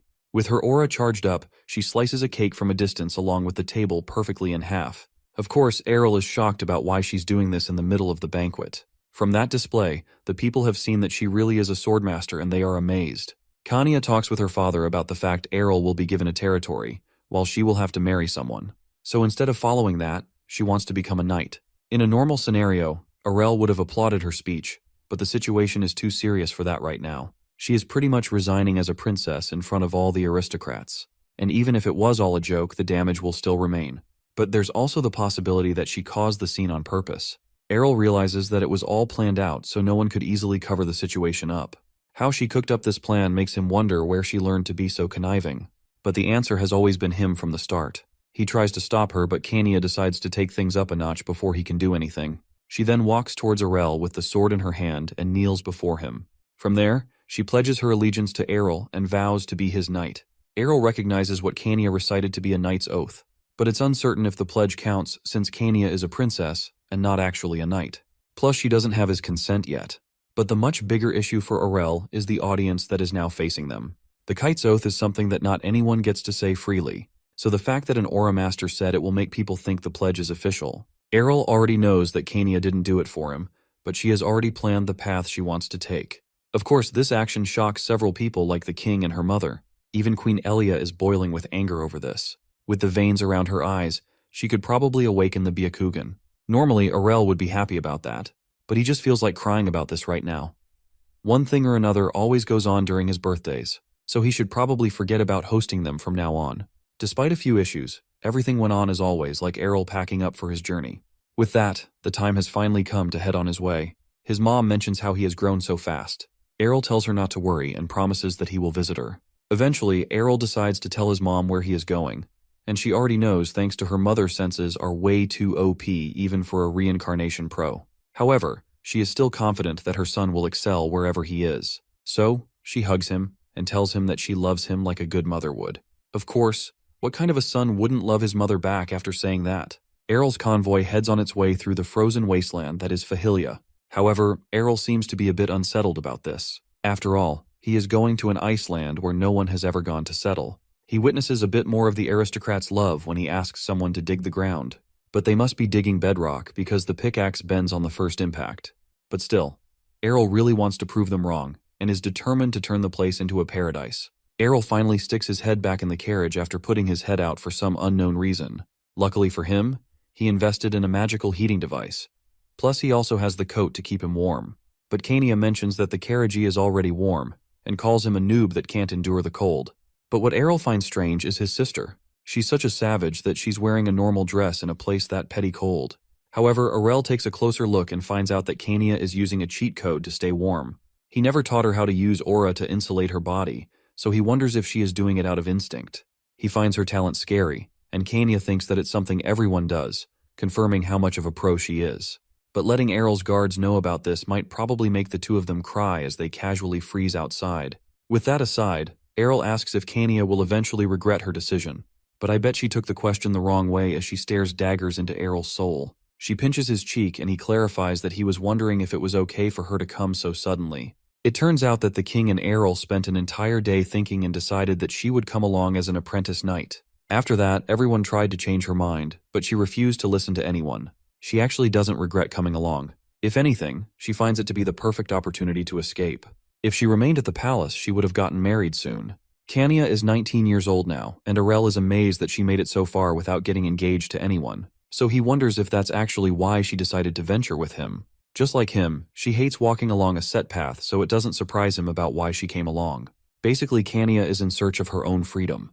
With that, Errol finally arrives at the gate of his new kingdom. He takes a look at all the people who are currently present under his command, and he figures that he has a great start already. So, it's officially time to start building a paradise. For a start, Errol splits his responsibilities with Asha and Sena so they can command all the troops in Fahilia. However, he doesn't plan to give any tasks to Kania for the time being. It would be a shame if she somehow obliterated the barracks on day one. Instead, she goes for a walk, and Errol figures that she probably didn't expect to do much. With that, Errol heads to work. Currently, there are 10,000 people in Fahilia, and they all live in 12 different villages. Additionally, the distance between each village seems to be pretty similar. Aurel does his research and discovers that the residents of Fahilia have been hunter-gatherers for generations and are on the verge of extinction. On top of that, the royal palace wasn't getting any taxes from the region, so they were pretty much left on their own. Seeing this makes Aurel wonder what kind of idiot the previous lord was. He finds a ledger and discovers that the region was so poor that they ended up borrowing money from other territories. Then the previous lord went bankrupt. Aurel gets upset over the sheer stupidity of his predecessor, but he decides to focus on the future he can make for himself. He unfolds a map of the territory and tries to find out what can be special about the region. Seeing the amount of trees in the region, he considers selling paper, but he decides not to worry about it yet since all his other products are making bank for him. With that, he decides to meet with the leaders of the region. Still, he can't help but wonder who holds authority over the people, well, except for the idiot of a lord. So, he decides to ask all the village chiefs to pay him a visit in person. A while later, they make their appearance in the palace, and Aurel observes their appearance. Forget killing 2 birds with 1 stone, they look like they can kill 2 stones with 1 bird. They are honored to meet their new ruler as they take a knee before their new ruler. As expected, Aurel introduces himself, but he can still tell that they are probably irritated about the fact that they have to take orders from a literal child now. Still, he is determined not to let them take him for granted. He points out the fact there seems to be a young imposter among them. As expected, the dude bows and explains that his father, who was chief, had passed away, so he has now taken on his role. Aurel is already aware of this though. He just wants to make it clear that he is the top dog around. He then mentions that they will talk for a while, so he offers them a meal while they discuss matters. They get nervous about this because it's rather strange. Aurel already has this all figured out. It turns out commoners would hate having a meal with superiors. So Aurel hosts the worst company dinner ever known to man. He tells them to relax. After all, it would be rather exhausting if the mood stayed heavy. Plus, he even practiced this in advance. Finally, they take a look at the meal, and it really looks appetizing. Aurel mentions that he wished to get something better, but the subjects are grateful already for the meal. Even with how tense the atmosphere is, at least they are good at replying. One of the guests takes a bite from the meat, and he notices that it is salted. Aurel knows that salt is precious in the region, so he wants to establish a friendship through the meal. With that, Aurel mentions how the previous lord wasn't the best, and asks if they are all right with the path they are currently headed in. From his perspective, the region will most likely collapse in the next 10 years if nothing is done about it. Hunting can only get them so far, which is why Aurel wishes to take over. Even though his orders may be difficult to understand, he asks the people to place their trust in him. With that, they see the pure intentions of their new ruler and now imagine him as their blessed savior. This imagination is so powerful that even Aurel can see it, and he doesn't want them to go that far. It would be a shame if there was a resistance to following his orders, so he ensures that the people can enjoy more meals like they have now if they follow him. Now for his first order, Aurel asks the chiefs to accept the slaves he brought with him as residents of their villages. Meanwhile, those who are educated will work with him, but the only issue is if the other residents will welcome them. Aurel sees the point in this since it will be hard to overlook their backgrounds, or will probably be seen as outsiders. But he tells the elder not to worry since he will also give support concerning the issue. The mention of this support makes the chiefs flinch and they are convinced to try their best. Now the meeting is over and one of the chiefs wonders about their new ruler since he is unusual compared to the previous lords. Majority of the lords who were appointed to Fahilia showed no interest in the area since they only saw it as a place of exile. The previous lord tried to make a change but ended up inflicting harm on the people instead because he expected the impossible. Now that their new lord is the youngest prince of the royal family, they can only hope that their lives will change for the better. While the reason he was assigned to Fahilia is unknown to them, the only thing they can do is pray he won't be like the previous lord. They can already tell that Aurel is no ordinary man, but the only thing they can do is trust that he will make things better. Aurel takes a look at a document along with Sena. He was told that the population of the region would be 10,000, but that isn't true thanks to the power of false advertising, and is actually around 9,800 including the slaves he brought. While Sena massages Aurel's hand, even she is aware of the population decline. It would make sense to Aurel considering the time gap between when the former lord left and when he arrived. On top of that, the birth rate in the territory is pretty low, and struggles with poverty in addition.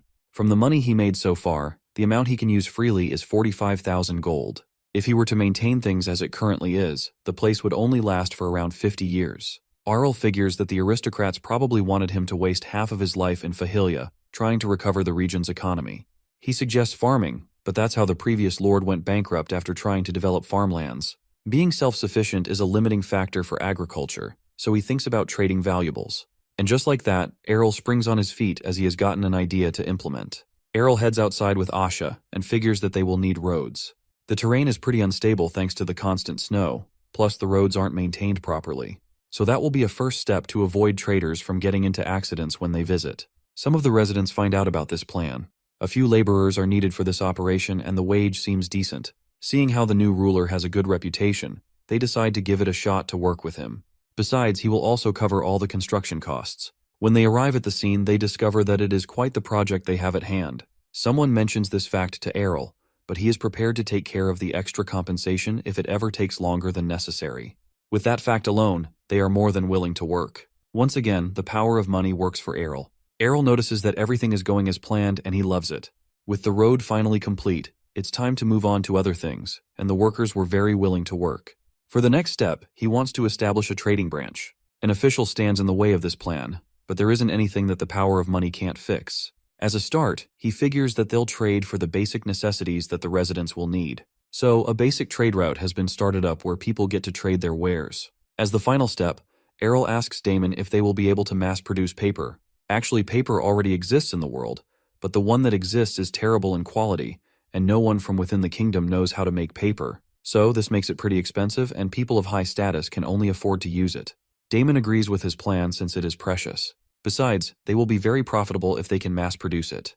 The only issue is that no one knows how to make it. Well, that is no one except Errol. Damon wonders how the competing paper manufacturers will react to this.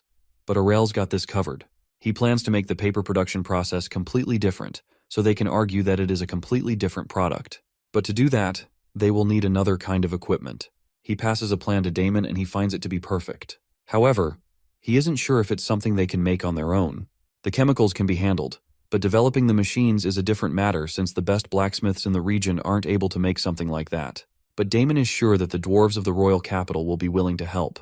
This fact about dwarves reminds Errol of the fact they have a forge in the capital and can make anything no matter how complicated it is. Hearing that, Errol prepares to use his superpower of money spending. But it turns out the dwarves are much different from the rests. Damon tells him that they will refuse to help if he tries to use money. But they are proud craftsmen who will prioritize requests to display their skills. Along with rejecting money, they will also reject requests that aren't good enough, even if they are from high-ranking aristocrats. After hearing who they are, Errol figures that they could become poor if they aren't careful. Damon decides to contact a dwarf that he is familiar with, and Errol is enthusiastic about it. He is sure that he will be intrigued by the plan, so he will write the letter to him. Several days later at the dwarven forge, the letter finally arrives. The master there believes it's from the royal family who he doesn't seem to have a good relationship with. The master blacksmith, whose name is Aiken, mentions that he already crafted a sword for them, and their hands are currently full with orders. But he finds out the letter is from Damon. He snatches the letter from his assistant and wonders what he's doing at Fahilia. He takes a look at the content and shortly, he asks his assistant Ben to take charge of the forge. With a fierce look in his eye, he figures he will have to talk with the others. When he leaves, Ben wonders what the letter is since he looked much different from usual. The 35 master blacksmiths of the steel factory gathered according to Aiken's call. But man, they really do not seem happy with it at all. He explains that it is for a client who drew their plans for a machine he wants to make in Fahilia. At first, they thought it was just another case of, another annoying brat wants to waste our time. But when he shows the plan, they realize they might be dealing with the final boss of blacksmith creations.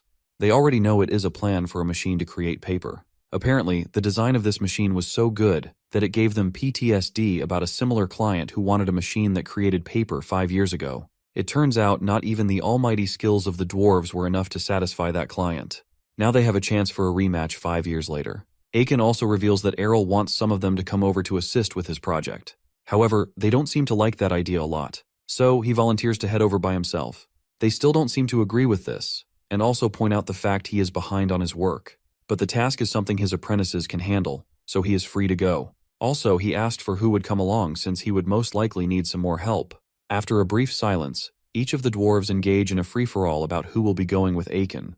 The designs have finally piqued their interest, and you can't stop a dwarf who's motivated to work on something new. Aiken finally interrupts the noise. He mentions that only half of the dwarves will follow him since no one will be around to run the forge if everyone comes along. Still, it is undecided about who will follow, so Aiken decides to use that method.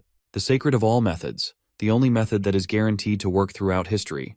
Ben comes over to ask his master a question, and the dwarves are engaging in a Fortnite-level battle royale. It turns out it's a dwarven tradition to solve all disputes with intense violence, the dwarven rule of steel. So Ben stays away because he knows what's good for him. Meanwhile, Errol figures it will take at least 5 days to hear back from the dwarven forge. So he decides to relax in the meantime. Now he doesn't have any work to do. He decides to get all the rest he can. The moment he decides to take a nap, a loud scream interrupts him. He already knows it's from the griffin Frey. Then he finds the unfortunate victim plastered on his window. He is surprised by this since Frey shouldn't be able to fly so fast, or so high as a baby griffin. As he falls down, Kanya is there to catch him. It turns out he is being subjected to his form of torture because she wants him to fly higher. Then she tries a little bit too hard and launches him into orbit. Errol rushes outside as he witnesses this and wonders if Frey did anything wrong. She mentions that he did nothing wrong while poor Frey crashes in that one pose from Dragon Ball. She mentions that she is training him to fly and denies that she was abusing Frey. However, I don't think that's the case here. In a quick backstory, Kanya had pretty much nothing to do since everyone was busy in the early stage of transferring to Fahilia. So all she did was eat, sleep, practice sword, repeat.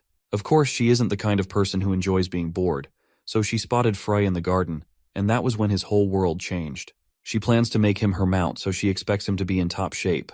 However, Errol realizes that it probably was a good idea to teach his sister more common sense and less about swords. Now he realizes that he has to keep her entertained somehow with the free time he has available. But it's now that he realizes that he was an only child in his first life. On top of that, he never won the sibling lottery in any of his past lives. The best relationship he had with one of them was that he never got to speak with his sibling until he died. So Errol is unsure of how to deal with siblings. He snatches Frey from Kanya and saves him from his suffering.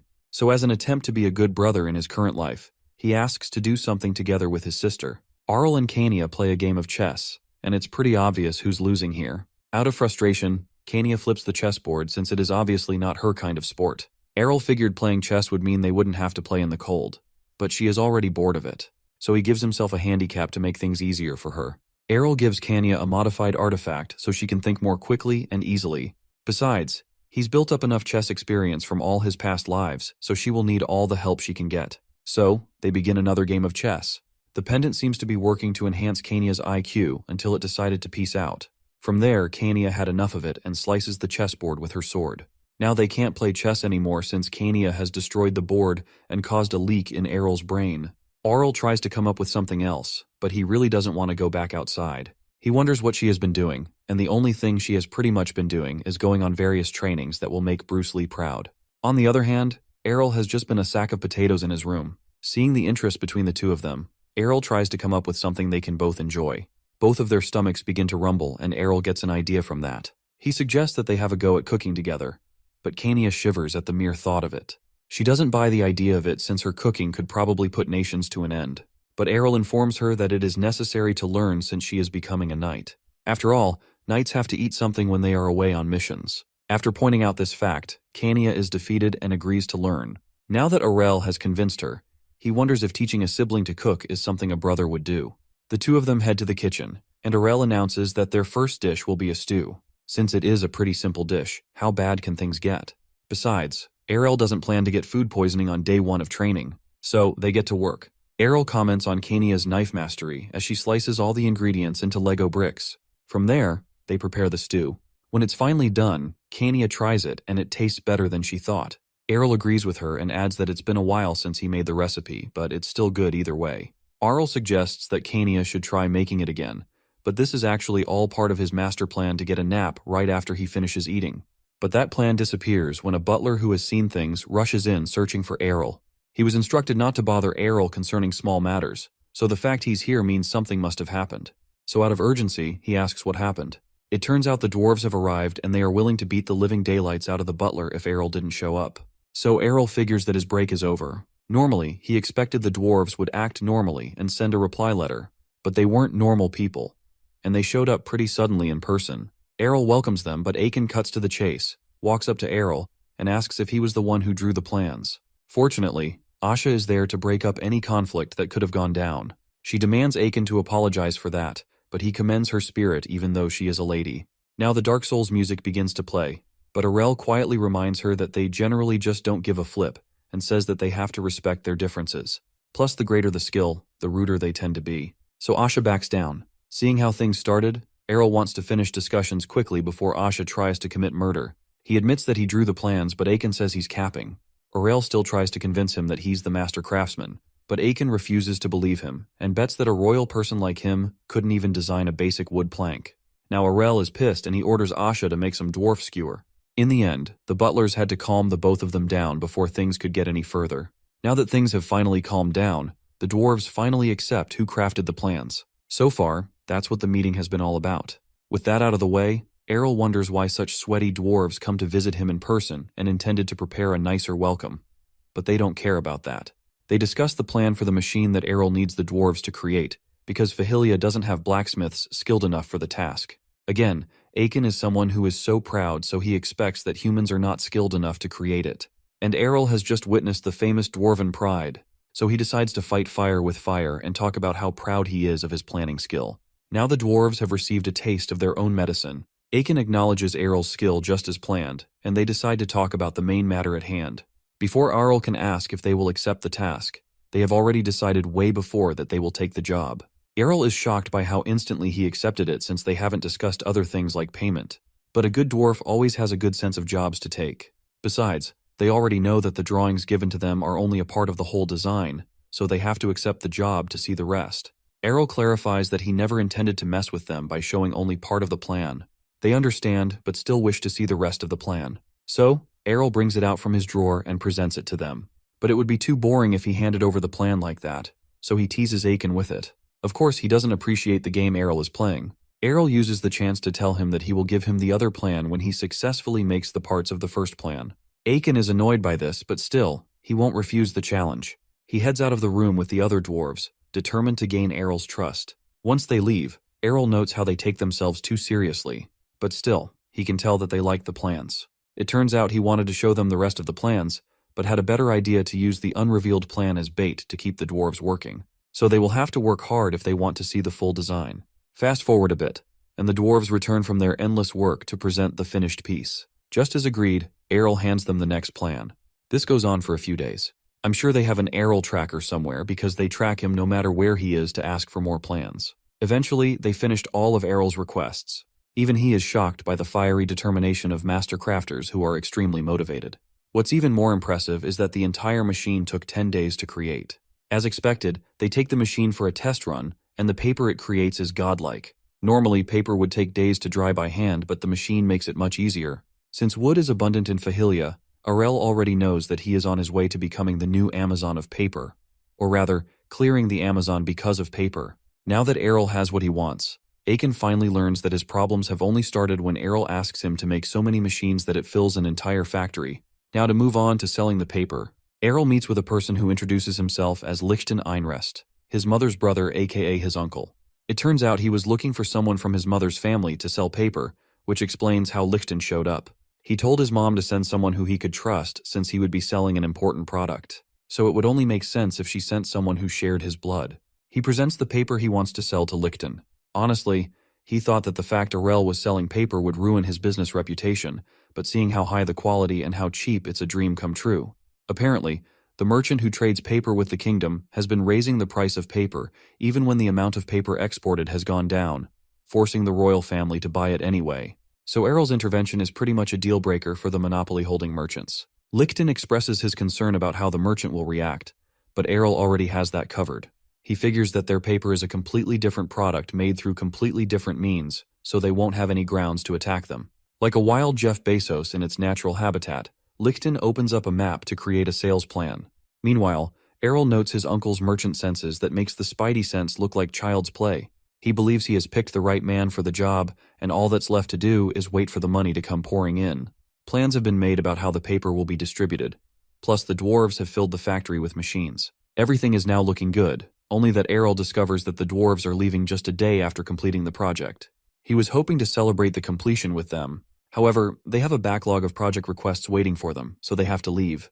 Aiken mentions that Errol can feel free to contact them for any other requests he may have. While Errol never expected them to leave just after completing their work, everything is now ready to start selling paper. Back in the royal capital, the citizens have a look at Errol's brand new produced paper, and they really cannot believe it. With how cheap and high quality it is, no one can seem to stop talking about it. From there, they recognize the paper as a product of Fahilia, and even go on to speak about the good deeds the new lord of the area has been performing. They even wish to support his efforts to revive Fahilia. The king also notices the different quality of the paper. He is sure that the aristocrats would not spend so much money just to get paper. His butler explains about the new, cheaper brand of paper that has entered the market, so the king can't help but ask where it's from. The moment he learns it's from Fahilia, he notes that it is definitely his son's doing, and figures that he is still the same as always. In addition, Fahilia is also going to start paying taxes once again, and this fact shocks the king. He figures that Errol has also revived the region's economy in such a short time. Even though the land is harsh, he is certainly determined to rule the land. Meanwhile, all this praise gets to Arl, who can feel the fact that someone is praising him. Apparently, they are giving him way too much credit, but it doesn't really matter. The only thing that matters is that the money is coming in. Back at the kingdom, Jael has some tea with his mother and notices that the tea tastes different from the usual. She, on the other hand, is apparently upset, but mentions that the tea and desserts are from Errol as a thanks for the coat. From there, Jael mentions the fact that Fahilia has undergone a makeover, and this fact annoys his mother with her hands shaking. Jael notices that his mother seems off, so like a good son, he asks if there's anything wrong. She mentions a certain ornament that she doesn't like. We all know who that ornament is, and it's really getting on her nerves. Jael, on the other hand, doesn't have the knowledge like we do, so he tells her to get rid of it so she can't see it anymore. She mentions that she did, but the ornament keeps annoying her. She almost lets her anger break loose before she tells Jael not to worry. On another topic, he asks if he likes the sword she gave to her. He does like the custom-made dwarven sword and can feel his skills improving. When you spend so much money that can build several manors on a sword, I'm pretty sure all she wants to her is the fact his skills are improving. From there, she stands up and goes towards her son.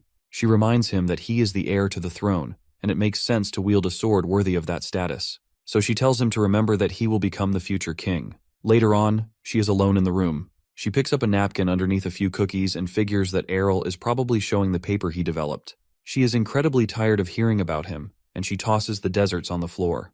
It turns out Elia belongs to House Fresh, the house that owns the only trading company that imports paper. Apparently, paper was originally made in the Mirman Empire and the Eastern Continent. Since they were at war with the Mirman Empire, they were pretty much banned from importing paper from there. So they turned the trade route with the East and monopolized it. Now Elia is angry that people are now attached to the new paper and is determined to make Errol pay. She dashes over to her room and begins to write a letter with content that I bet is comparable to a Call of Duty multiplayer lobby, as she will not tolerate it anymore. It's night and Aurel once again goes to the slave market. Ian welcomes him since it's been a year and a half since the last business transaction. As expected, Errol is there because he needs more slaves once again. The man asks if he needs the smart ones again, but this time Aurel needs ones who can endure cold weather, like proper slaves this time. The man wonders what Errol needs them for, and he reveals that he will be using them as soldiers this time around. With the infrastructure in place, what is needed now are guards who can defend the territory. Errol also figures that his current status as a ruler is similar to that of an earl. He figures he can increase the size of his army to 50,000 troops, but that would be a bit too much. The slave master asks for the number of people that will be needed, and Aurel answers that he will need 5,000 slaves for his new project. With that amount, you can bet that the slave market will certainly be booming. Once again, the power of money is there to save Errol. Moving on, Errol admires the design of a dwarven sword. He managed to train the slaves provided by Ian and also got the dwarves to make soldier gear for 5,000 people. Just like the last time, they managed to do it in a short period. Originally, the slaves looked pretty bad when they arrived at Fahilia, but a few acts of hospitality later, they became more enthusiastic in training and have become extremely loyal to their new leader. With the soldiers in place, the territory will now be safe, and now it's time for Errol to have some rest. However, a few ninja-looking dudes break into the area. It seems they are searching for the location of the paper production machines and their mission is to destroy them. Apparently, Errol's antics have angered the mercenaries' commissioner, but what's more important is the amount of cash they'll make from this job. They note the two guards taking watch and they kill them in a classic ninja fashion.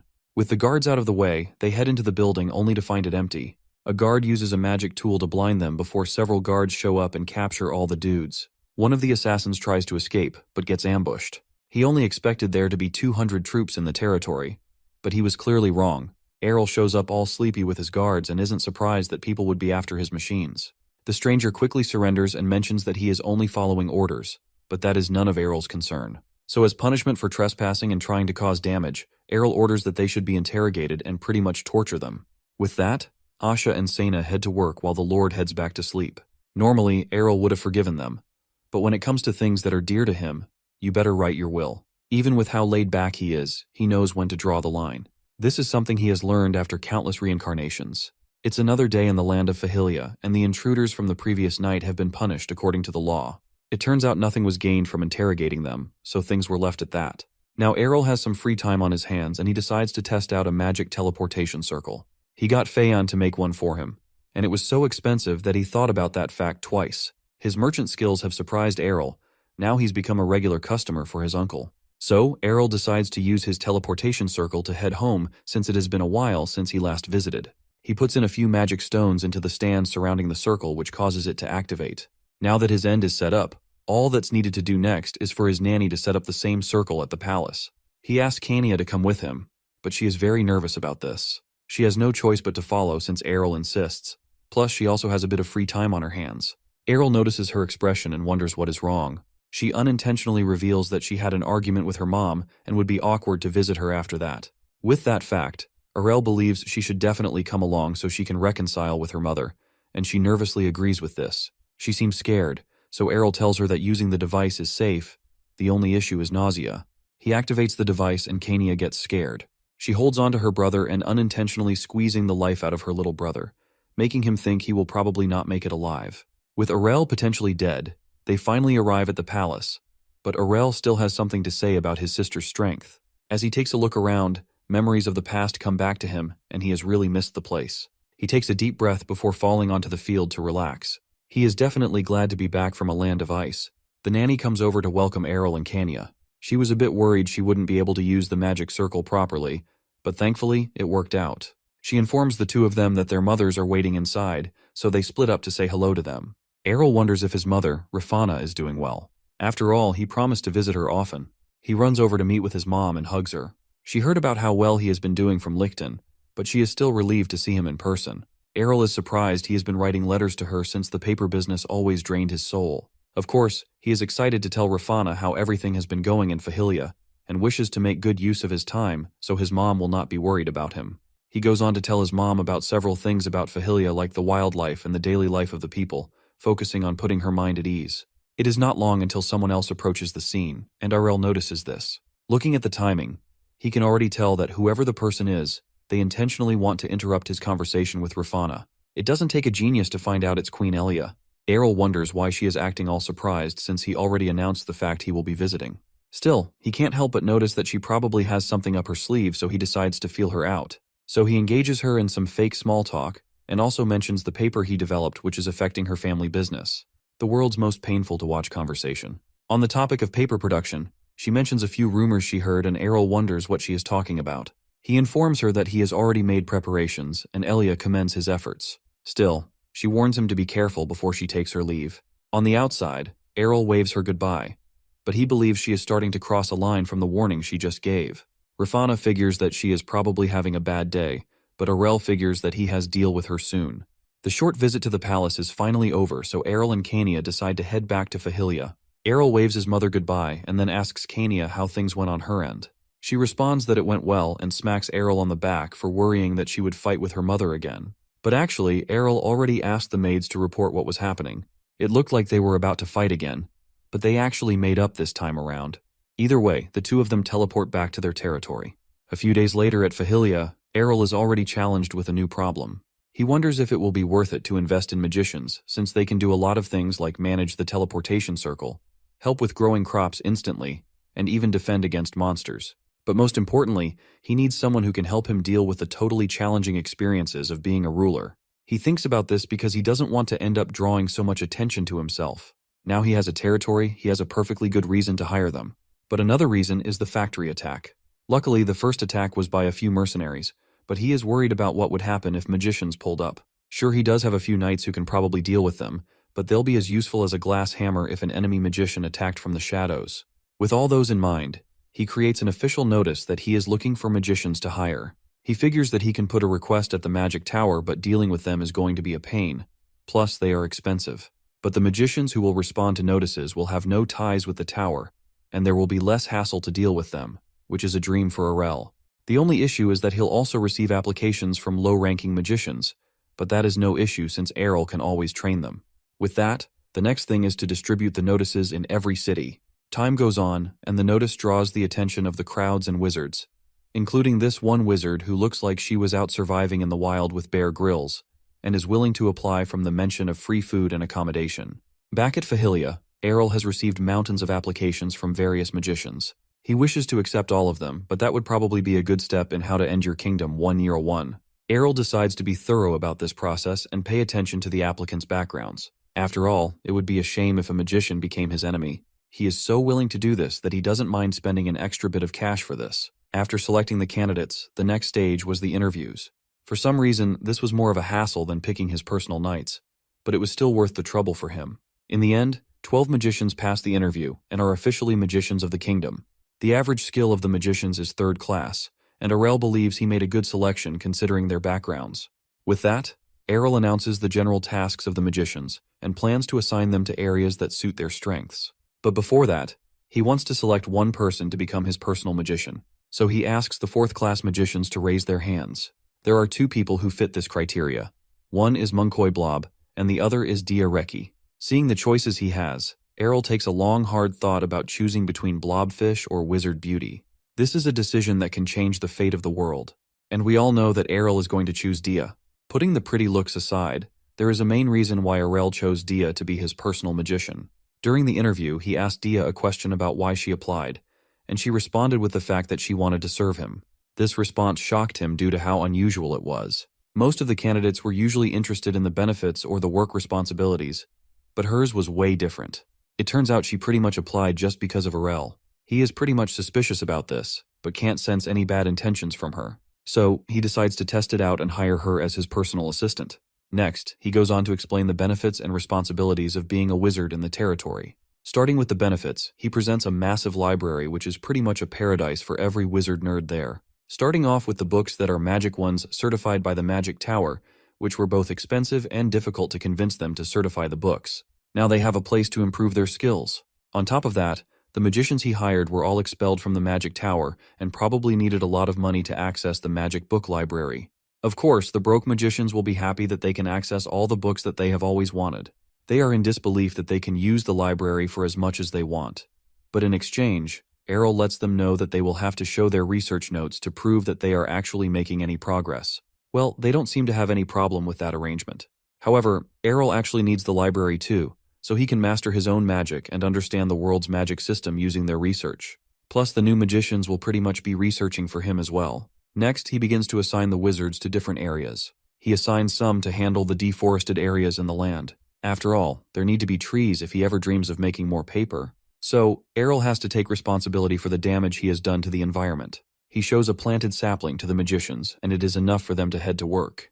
They all stab their staffs into the ground and chant some words I'm not going to bother with understanding. Then the sapling begins to erupt from the ground. Errol analyzes their technique and figures that they are funneling their mana into the tree and using a spell to nourish it with the right amount of mana. He also wonders if they are also using magic to alter its genetic makeup. Looking at how much the tree has grown, Errol commends the technique, but can't help but ask if they're going to make it grow taller. A wizard explains that if they do that in a short amount of time, the tree will die. After all, trees also have to rest as well. They will help it to grow once a month, which gives around half a year to restore the entire forest. With the environmental issues facing one of Errol's previous lives, he bets that this would be mind-blowing, but too bad. Anyway, Errol leaves them to do their job. For the next group, he gives them the task of maintaining the village's fields. He plans to make Fahilia to become a place that is self-sufficient through farming, rather than only relying on hunting. A wizard asks if he should grow crops at the current location. While that is the main goal, he asks if they are willing to go around the 12 villages to cultivate them, and this question sends chills down their spine considering how much work that would be. Of course, Errol is not an evil ruler. All he wants them to do is to adjust the field to the right conditions, and the villagers will take care of the rest. He scribbles a plan and asks the magicians if they can handle it. From the looks of it, they are sure they can handle the task. To help with their job, Errol mentions the fact that he brought over some magic tools and wants to test them out. They place the magic artifacts around, and then they create a barrier that will allow only sunlight to pass through. With that, the group has officially created the Mana House, not to be confused with a greenhouse. So, they went ahead to install the rest of those devices in the other villages to save the villagers from starvation. After that was done, Errol assigned 2 magicians as part of the magic tool research team, and another 3 as security. Lastly, there's Dia, who is Errol's personal magician. Her job is to guard him and to also carry out errands. She's pretty much his magic errand girl since he's not in a position to use magic.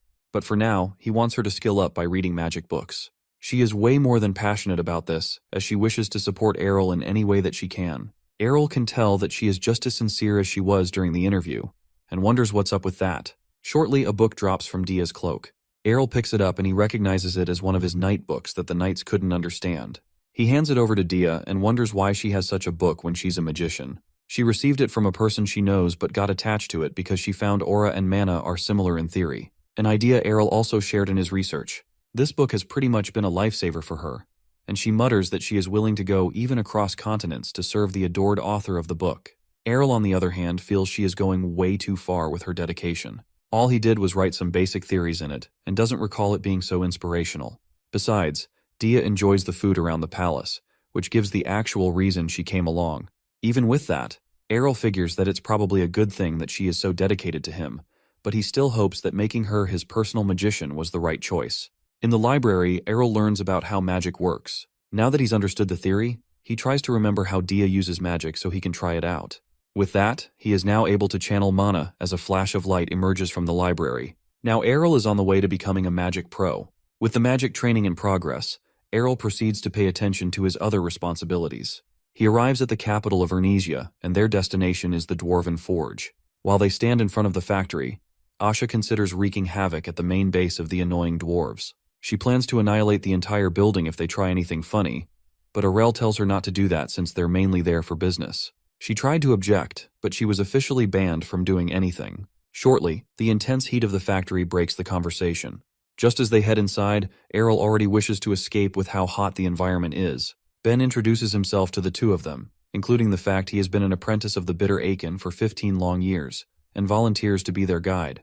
Of course, Errol and Asha pity poor Ben who has been working under Aiken for so long. On the other hand, Ben mentions that he was meant to come out to welcome them, but his master didn't tell him anything. He finally leads them to the room where Aiken is while the other two sympathize with the struggle he's going through. Then there's Aiken, who is pretty impatient with his visitor's arrival. Errol mentions how impatient he is. He wasn't planning to arrive right after sending the letter to him. So Aiken serves his guest a cup of wine and wants to get right into the meat of why Errol came to visit. It turns out Errol has a much different request this time around. This time, he asks for half of the dwarves to work as his personal craftsmen in Fahilia. Without a second thought, he rejects the proposal and points out that Arel sounds drunk already. Aurel finishes his request by mentioning that he wants half of the dwarves to establish a branch at Fahilia. He adds that he will even pay for all the expenses. Even with that, Aiken still refuses the offer, or to even work in a place like Fahilia. Besides, money is pretty much the least of his concerns. So instead of that, Errol offers to hand them his personally developed technique called Damascus Steel. Aiken's face lights up on hearing this, and he figures that Damon must have given him information about this fact. It turns out the dwarves came to Ernesia in search of Damascus Steel, a rare metal that doesn't exist in their homeland, and had the dream of being able to forge that metal. Now, Errol reveals that he knows how to craft it, and even promises other exclusive techniques if they agree to work under him. This is enough to make Aiken serious, and even Errol can tell by the dramatic shift in his tone. With the proposal out there, Aiken inquires what Errol's conditions for the deal are. He mentions that they will have to work under him for 10 years. Of course, Aiken refuses to agree with this before they finally agree at 5 years. With negotiations made, Aiken is going to inform the other dwarves and asks for a month to get ready. This makes Errol wonder how much Damascus Steel means to them since it was the thing that led him to convince the dwarves. With that out of the way, Errol heads back with Asha. After the negotiations, Errol wishes to do what he does best, slack off, since he now has a reason not to do anything. One time skip later, and we have Kania. She takes a look out the window and wonders if Errol has been seen outside his room. His guards haven't seen his whereabouts either, but Sena mentions that he claimed to have travel fatigue and needs to rest. Even with that, it is still unbelievable to Kania that he hasn't left his room in over a week. She rushes over to his room to check on him. When she busts open the door, she finds my guy living his best life. He welcomes Kania and figures that she arrived to have dinner with him. While she is stunned by what she is seeing, Aurel prompts Dia to arrange the scene for the both of them. Using her magic, she lifts Errol into the air, puts on his clothes, and then sets up a dining table for both Errol and Kania. While Errol is being fed by magic, Kania is still shocked. Errol wonders why she isn't eating, but she is very certain that something is wrong with everything she is witnessing. However, Errol thinks it's all right. She figures that Errol's laziness is probably top-notch at this point. Then Aurel tells his personal magician to take him to the bath, and this is enough to make Kania snap as she obliterates the area. So Kania and Errol's guards start an emergency intervention for Errol. As a start, they would like to ask him a question. Errol wonders if it's serious since he is unaware of his crime, so he asks Dia, who doesn't seem to know what the problem is either. Errol begins to think it's nothing that's much of a big deal, before Kania clarifies that he is getting too reliant on magic. Errol is a bit confused by what she means and thinks there's something wrong with Dia. However, how hardworking and diligent she is wasn't the problem here. The main problem is Errol, who probably doesn't walk with his own legs anymore. He mentions that he still walks to the bathroom, but that obviously isn't enough. Even his guards tell him the same thing, that using magic too much is bad. He is only looking for a more convenient life and asks if Dia is fine with all the work. She is, and Errol still doesn't see the problem. But the rest still see the problem as broad as daylight. Kania informs Dia that she is only making the problem worse for Errol. While it may seem alright in the palace, it definitely won't be okay in public. Errol already knows that he won't get to that level, or rather, it becomes a good idea for him. Of course, everyone is already against this before he mentions that he is joking. As his older sister Kania bans Errol from using magic, and this surprises him. Then Kania also bans Dia from putting up with Errol's requests, and this seems like her only form of life support has been cut off. Dia believes that she is about to be fired, but Kania informs her that is not the case. Meanwhile, Errol begins to reflect on his actions. He never thought that things would get to how they are now, and he has finally realized how magic can turn a lazy slob into a more lazier slob. Kania informs him that he will ruin his health if he continues, but Dia reveals that she has been stimulating his muscles every time she moves him, so he won't get weak so easily. Still, it is a problem, and Kania suggests replacing Dia with another magician. However, Dia pleads that it shouldn't resort to that. While she isn't sure of other things, she is very confident that she is much better than the other magicians, so she refuses to step down from her role. Looking at the situation, Errol figures that Kania had hurt Dia's pride as a magician. Asha comes by to break things up, and wonders why she wants to remain Errol's personal magician, even though the suggestion to switch roles has been pretty much justified. Even Errol is curious too, since there will be no difference in pay, and would even work way less compared to dragging Errol's lazy bum all over the place. But then it hit Errol that he should be the one who should make that decision. But his opinion doesn't matter at this point, so Kania challenges Dia to convince her, and she accepts this since she doesn't have much of a choice at this point. Seeing as his opinion has been rejected, Errol wants to know the kind of tests Kania has in store. She starts off with a document test that was definitely not just made up in 5 seconds before she mentioned it. And Dia completes is easily using her magic. Arl has already been giving Dia his workload, plus magic pretty much involves calculations. So she was already prepared for the moment. Next is the cooking test, where Dia will have cook all manner of stuff to Errol's taste. But once again, she is able to do this thanks to her previous experience back at the Magic Tower. She prepares all the food, and it is perfect for Errol. It's almost scary to him about how good she is. While Kania tries to bring up some more, totally not made up at the spot tests, Errol speaks with his guards and asks why they are all doing this. He already knows that Kania wouldn't go after Dia for no reason, plus they would have tried to intervene, but they aren't doing anything. So he knows they have another reason for doing all of this. From there, it turns out that Kania is suspicious of Dia. There was an incident a few days ago where the magic security system was partly destroyed by an unknown individual. While they don't believe Dia is the culprit, Asha presents a letter from the intruder to Errol. He reads it and finds that whoever it is wants Dia back at the Magic Tower. It turns out they had also shown this same letter to Dia, but she was speechless, or rather, unbothered by it. Asha and Sena believe that her reaction was rather strange and figures that there is a reason why she is so loyal to Arl. A normal person would have given up with him after around 3 days. Errol has already looked into her heart and found that she doesn't have any bad intentions, but there's no way he can convince Kania and the guards about that. To be honest, Kania has low-key disliked magicians after the Black Magician incident.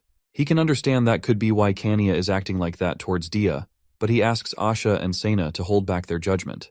While he deals with the issue concerning Dia, he asks the two of them to calm Kania down. With that settled, he heads on his way to talk with Dia and find out the truth. Arl goes to Dia's room to apologize for all the issues that came up earlier in the day. He notes how her room looks pretty bare, probably because she hasn't lived in the room for a long time. Dia understands the situation that played out and believes that anyone serving Arel should be thoroughly reviewed.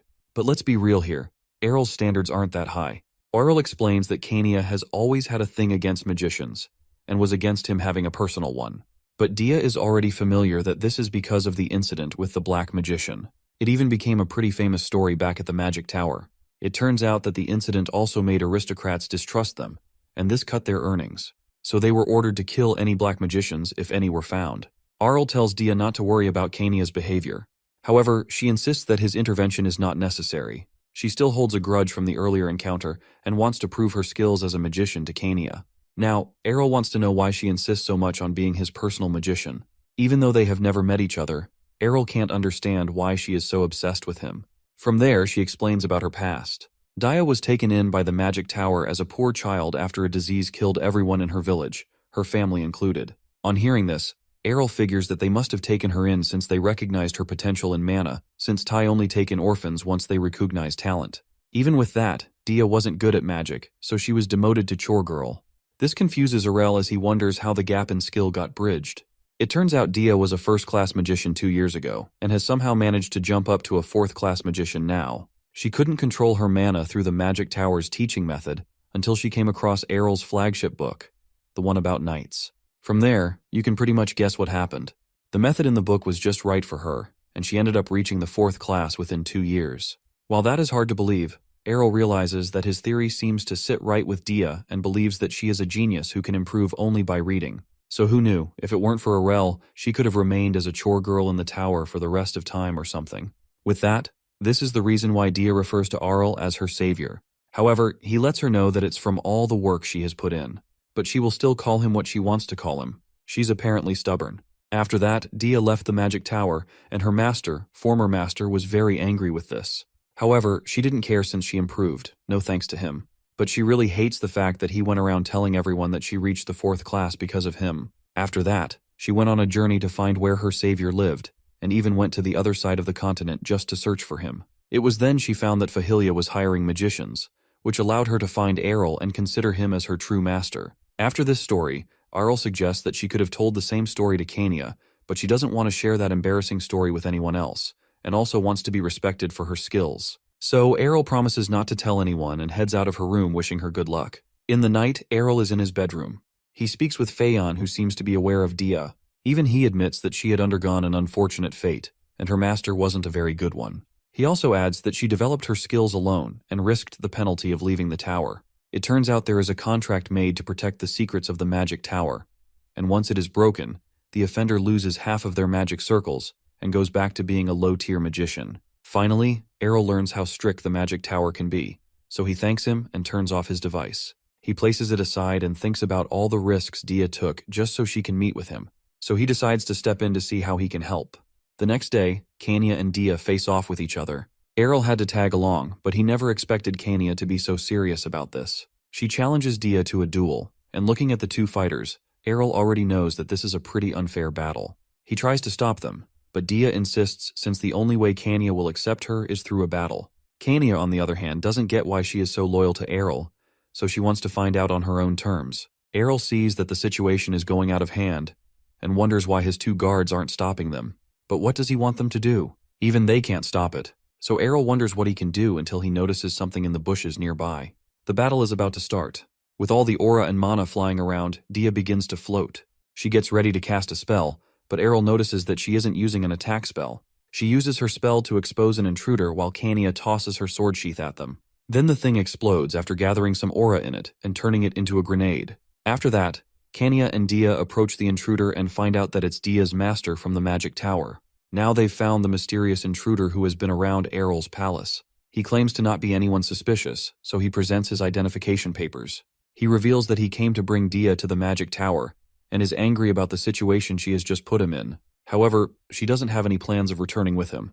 All he did was just assign her to do some odd chores and starved her when he got the chance. Even with that, he still demands that she has to return since the Grandmaster has been disturbing him non-stop about it. Errol jumps in and figures that he's actually being pressured to raise another apprentice that is as good as Dia, and that is going pretty well so far. Just as Errol points out the man's lack of skill and incompetence, he grabs Dia by her hand and drags her away. He mentions that he is going to file a complaint about Errol's insolence and adds that Dia will be punished for leaving the tower without permission. Fortunately, Errol breaks his grip and mentions the fact that Dia signed a contract to be his personal magician.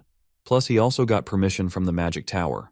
The man tries to tell him about the rules, but Errol lets the loud person know that he made an official request, and the magic tower has permitted Dia to remain as his personal magician. Now that everything has been resolved, it's now time for him to leave. However, he refuses to leave without a fight, especially with how hard it is to get to the current location. He throws a few magic balls to the ground and creates several golems. He is determined to bring Dia back, so he orders his minions to attack. He believes that if he brings Dia back and trains her, the magic tower will probably defend him. So he can't afford to lose. The man has probably picked a wrong fight, so Errol tells everyone to fight back. Kanya goes to do what she was born for, along with the other guards. Seeing that he would be bold enough to attack, Errol thought he would be at least a Class 7 mage, but he was only at a disappointing Class 5. The man attempts to use one of his golems to take Errol as a hostage, but that's obviously a bad idea. Dia fries the golem to a crisp with a lightning bolt spell and uses a wind spell on the remaining minions and the wizard. Errol figures that it's time to finish everything. But before that can happen, the wizard uses an emergency escape teleportation scroll to run away. Asha insists on chasing him, but Errol tells her not to worry and mentions that he will file a complaint with the magic tower. Dia apologizes for the situation her personal issue has caused, but it's not a problem, and Errol mentions that she is officially cleared from suspicion. She wonders what he means by that, so Errol explains that he already knew about her master's presence. She wanted to see if she would confront him, which would prove her loyalty to him. She did exactly that, defeated her master, and surely no one will have any other complaints about her. Meanwhile, at a different location, Dia's master is breathing heavily after a narrow escape. He still has his mind bent on bringing her back to the magic tower. His monologue is cut short when a mysterious figure on a tree approaches him. Of course, he wants to know who the person is, but instead, the figure roasts him with a fire spell. It turns out this mystery person is Errol, who wanted to use the guy as magic practice for the spells he learned. He figures that killing him was better than letting him receive some official punishment. Either way, he still can't let him live for Dia's sake. After that, he decides to head back before anyone notices that he is missing. Moving on, Errol is working as usual and Dia assists him by handing him a book. He catches the book and tells her that she doesn't need to assist him with magic anymore, even though he permitted her. After that suspicion incident, Errol stopped relying so much on Dia, probably because Kania warned her about supporting his laziness. She asks if Errol is still fine with her being his personal magician. The incident wasn't her fault, so he is still fine with it. With that said, she commends how merciful Errol is, and decides to reflect on her actions like worrying over something like that. Of course, her level of loyalty still makes Errol very uncomfortable. He also asks what would happen if he let her down. However, she still considers him her savior no matter what. With that response, Errol now has a magician who is incredibly loyal to him and is fascinated by all the people you can meet in life. It's a brand new day. It's peaceful. Birds are chirping, flowers are blooming, and Errol is enjoying every moment of it, until he causes all forms of chaos with his magic in the name of practice. And there goes the peace I was talking about a moment ago. Errol has become a Class 6 magician already, all in 1 month. By the way, all the chaos he caused was at the edge of his territory, and is the perfect place for doing any secret activities since no one comes there. But one thing that would have made things better for Errol's practice is monsters, but it's honestly a good thing they aren't there. With all that out of the way, Errol finally figures it's the perfect time to make his move. Errol recalls the time he first saw Queen Elia as a baby, and even from that time, she already hated him from the way she stared at him. He planned to overlook it, but she kept targeting him using politics, and was even hostile to him in front of his mother. So, using his magic, he levitates over to Queen Elia's domain since he is fed up with her antics. He finds an alarm barrier surrounding the building which allows certain mana wavelengths to pass through, but Errol passes through it because he's just that good. Luckily, the guards aren't aware of his breaking in. He looks at Elia's parents' home and mentions how it is larger than his. But too bad, because he creates a massive fireball and is ready to wreck the entire thing. The fireball explodes and fire begins to rain down on the area. Meanwhile, the residents of the building notice this, all confused and stuff, trying to evacuate the building to safety. But they are unaware that this is all Errol's doing since he is using an invisibility and sound muting spell to hide himself. A bit overpowered if you ask me. But moving on, Errol sees the vassal of the Duke family of Fresh, so he decides to make life a little hard for him by implanting a special curse in him that will give him flu-like symptoms, or probably COVID, and that will preempt him from taking action after the invasion. Errol is planning to take back a few souvenirs with him, since it took some effort to get there. He approaches a door, crushes the lock to the door, and reveals what's inside. Looking in, Errol has literally struck gold since it's the treasury. He plans to take everything with him through teleportation, and leave a little note as a collectible. Much later, some of the residents escape the building, but they find a letter and already know that it's from the culprit. When they take a look at it, they find Errol's handwork, but they do not know who left the message. After the act, the first person to receive the news was Elia. All the life drained from her after she found out what happened, and she drops to the floor. Luckily, there were no casualties after the incident, only a few minor injuries. Even with that, the question remains about who would do such an act. The king also learns about this and orders that the culprit should be found. Looking at the attack, it is believed to be caused by a Class 6 magician, or a group of magicians, or could even be black magicians like the incident with Kania. Someone interrupts the meeting to inform that the nobles of the Frach family are all ill after the fire incident. Later, Elia finds out that the source of her family's pride, the enormous wealth they had, has all been stolen. She orders her maid to find out who committed such a crime at all costs, but also remains careful since she can also be the next target as well. Back at Fahilia, Asha learns about the situation. She reports that the Frach family's status has fallen, plus no one can help them because they are all afraid that they'll be targets of the next terrorist attack. She discusses everything that happened with Kania, but still, they won't come to ruin since they are a greater noble family.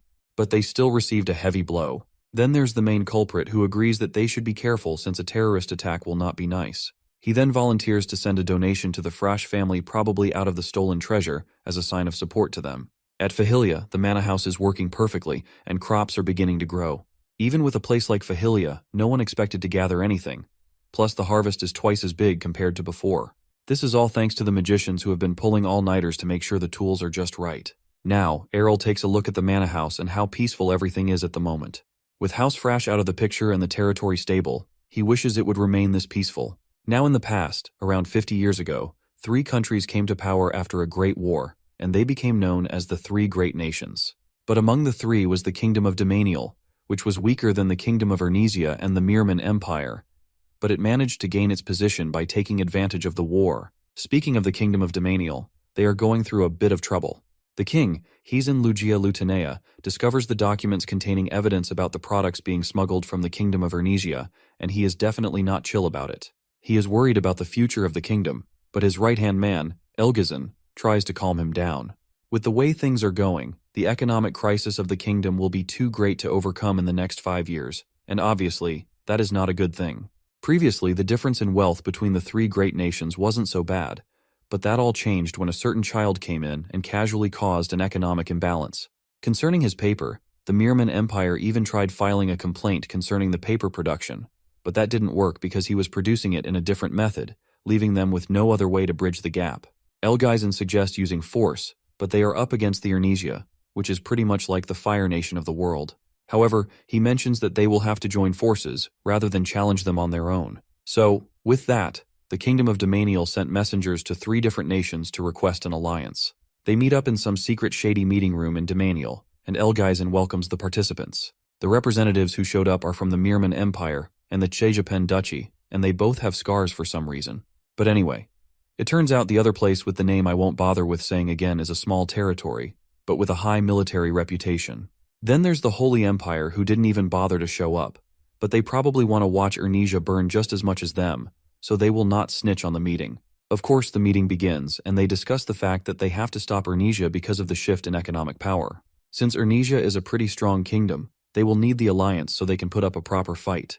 Elgazan figures that they will not be able to develop any products if they are pressured with war, but he shifts his attention to the youngest prince, which is Arel, and how he has been developing various products plus all his renowned achievements. So they figure that if they leave him, he will probably continue to do several things which will lead Ernesia to be unstoppable. So the main objectives are to either deal some significant damage to the kingdom or kill Errol. The 2 representatives agree with the plan and have even wanted to go to war from the very start, and now things have gotten moving between them. Back at Ernesia, the king learns about the meeting between the 3 nations and is sure that something is going on. So he decides to make preparations, since the oncoming war will be much worse than the previous one, and orders that each territory should be notified about it. Errol gets this notice back at Fahilia and begins to wonder if he went too far even when he restrained himself. Daya asks if anything has happened since he usually enjoys his strolls. He mentions that he has to meet with Kania since something troublesome has happened, and they will have to be fully prepared. So in summary, Ernesia makes money, Domanial doesn't like it. So Domanial starts alliance. They don't like each other but want to defeat Ernesia. End of meeting. With how everything played out, they are probably treating Arel like some kind of a villain. Kania learns of the upcoming war and the alliance between the Mirman Empire and the other 2 kingdoms. It was understandable if it was between the Mirman Empire since they aren't on good terms, but doesn't understand the case with the other 2 kingdoms since she thought Ernesia was chill with them. So she suggests a classic Kania move to attack them first. For once, Errol agrees with this idea, but it would be difficult to find any evidence since the meeting happened in secret. After all, there's no way they would leave any evidence after the super obvious secret meeting, and they are pretty much lucky to find out about it. Errol already knew that it would come to the war, but he never expected it to come around so soon. From all the past lives he's been in, he thinks about how humans always have to resort to war, and finds the reason for the current war to be ridiculous. Of course, he believes that war isn't the answer to every problem. Kania brings him out of his thoughts since nothing has been confirmed yet. He then suggests that Kania should return to the royal palace. It turns out the king sent him a letter to express his concern and stop her from going into battle, but Errol could head to the front line for all he cared. Errol mentions that this is a viable option since her status as a princess could benefit her more than her status as a knight. But Kania refuses to head back without a thought. Errol tries to warn her that she could end up on the battlefield if things end up wrong, but she is more than okay with that. Besides, she pledged to keep her younger brother safe and doesn't want to flee to safety just because she is a princess. She believes that being royalty is more of a reason not to run away. Seeing her resolve, even Errol has noted how his beloved sister has grown up and decides to let the king know about her decision since it's pretty much impossible to stop Kania. In the recreation room of Arl's castle, Sena discusses the upcoming war with Asha and Dia. It turns out Sena has been to war twice, but is sure that the current one will be much more serious than those ones. She suggests that Asha should visit her hometown to see her brother since he started studying at the academy. While that sounds like a good idea, Asha decides to stay back since anything can happen at any time. She also adds the fact that Sena has been pushing back her holidays to stay as well. Seeing that they can't go anywhere, they just decide to have all the fun they can have while they still can. At Errol's quarters, he makes plans for the war. He believes that it could happen within a year. Even with his experience from several reincarnations, he isn't sure about how the war will turn out. He also plans to intervene if it comes to the worst-case scenario, but that would mean him abandoning his peaceful life, which is his main priority. To survive the war, he decides to do a military buildup to prevent the opponents from breaking in. Errol rushes over to meet Aiken, who would have almost scored an early headshot with his hammer on Errol. He mentions that the facilities in the location are pretty good, but the other blacksmiths are pretty hopeless to him. They worked for 2 days without sleep, and they all collapsed. Aiken is upset about this, but of course, normal people would die after working like that. But anyway, Aiken has received the documents to make Damascus steel, and is shocked that it could be made with such materials. However, the process will not be easy since he has to be precise about it. To the main point, Arel asks for some weapons to be made, and Aiken agrees to it. When he asks how many he would need, Errol goes over to whisper, which makes even Aiken to be shocked. Then he makes a getaway since Aiken is out to hunt him now. It turns out Errol wanted him to make 20,000 pieces of armor, and he is definitely not chill with that. On the other hand, Errol figures that he better watch his back if he keeps doing this. Next, he goes to meet Ian, the slave dealer, who is now dripped out from all the cash he's been receiving. He welcomes the top customer as always, and they head straight to business since it's an urgent meeting. This time, Ian will be receiving the order of a lifetime, and he's even contacted every possible merchant before the meeting. Errol raises his hand and requests for 50,000 slaves, which is 10 times the last order, and you can expect that even Ian never expected this amount. Ian couldn't believe it. He finds himself repeating the enormous number just to see if our prince is kidding or not, but our boy responds by asking him if they were too much. That's when the slave trader sees that the prince is truly standing on business here. He tells him that the truth is that there's been an increase in nobles looking for slaves, and they've been asking for about 2,000 to 3,000 people, saying they all intend to use them as troops. But 50,000 people? What in the world is he doing with 50,000 people? He asks him if he intends to use all of them for the same purpose. The prince tells him not at all, as like before, that number includes the slaves and their family members. But he tells the slave boy that his speculation isn't too far off the mark. The slave trader dude starts smiling hard at this cash cow opportunity, for sure hoping to be more dripped out after that, and our boy obviously sees that.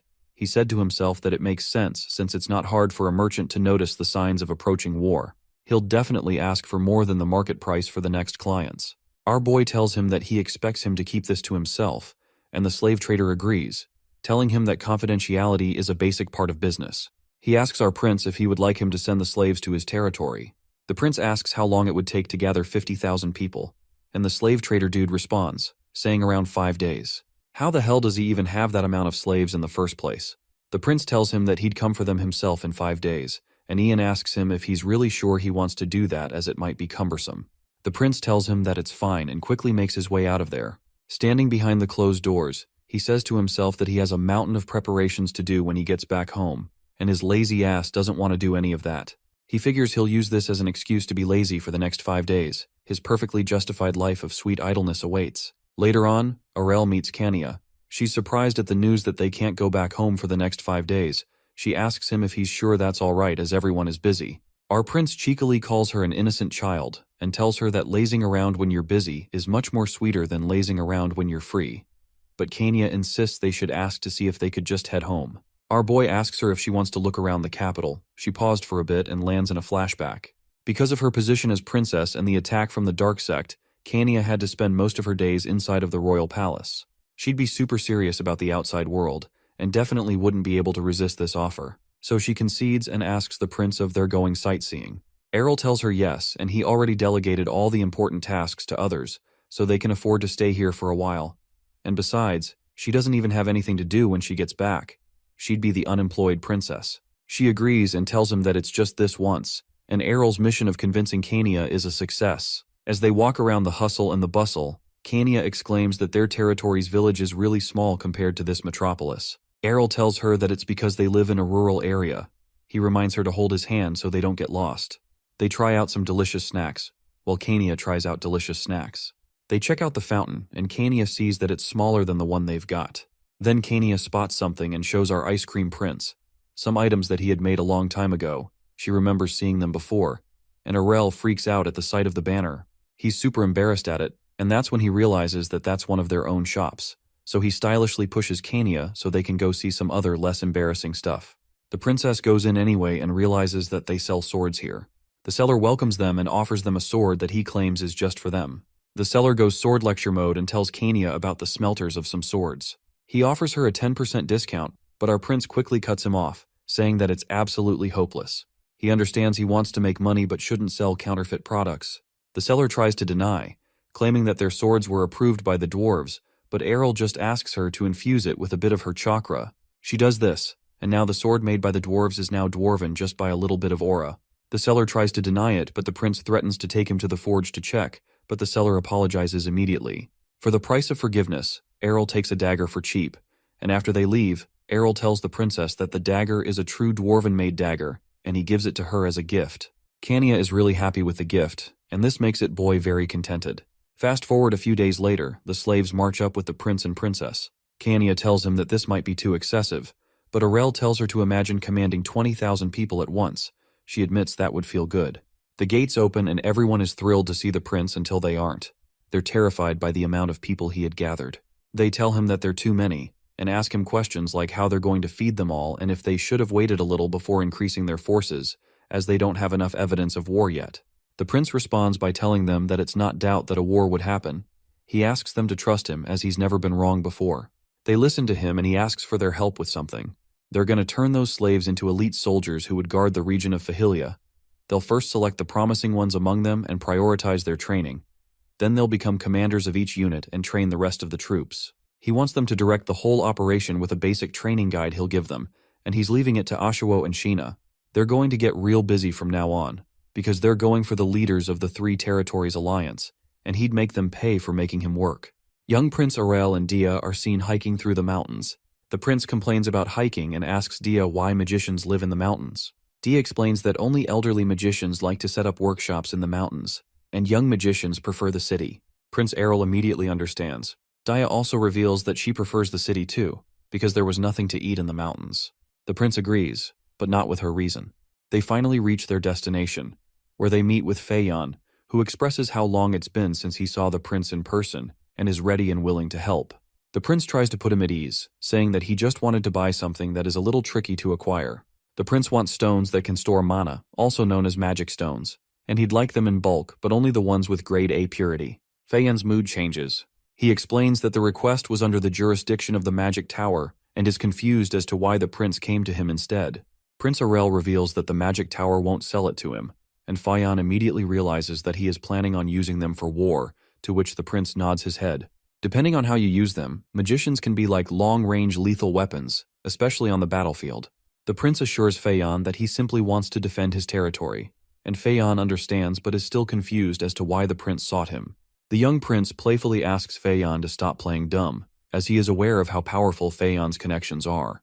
Of course, Feyan should know how the prince operates by this time, with money, of course. The prince reveals to himself that Feyan is a stubborn old man, which also means he's wise and tight-lipped when it comes to money matters. Feon reluctantly agrees but warns that it will take some time. Fortunately, our MC thought so too.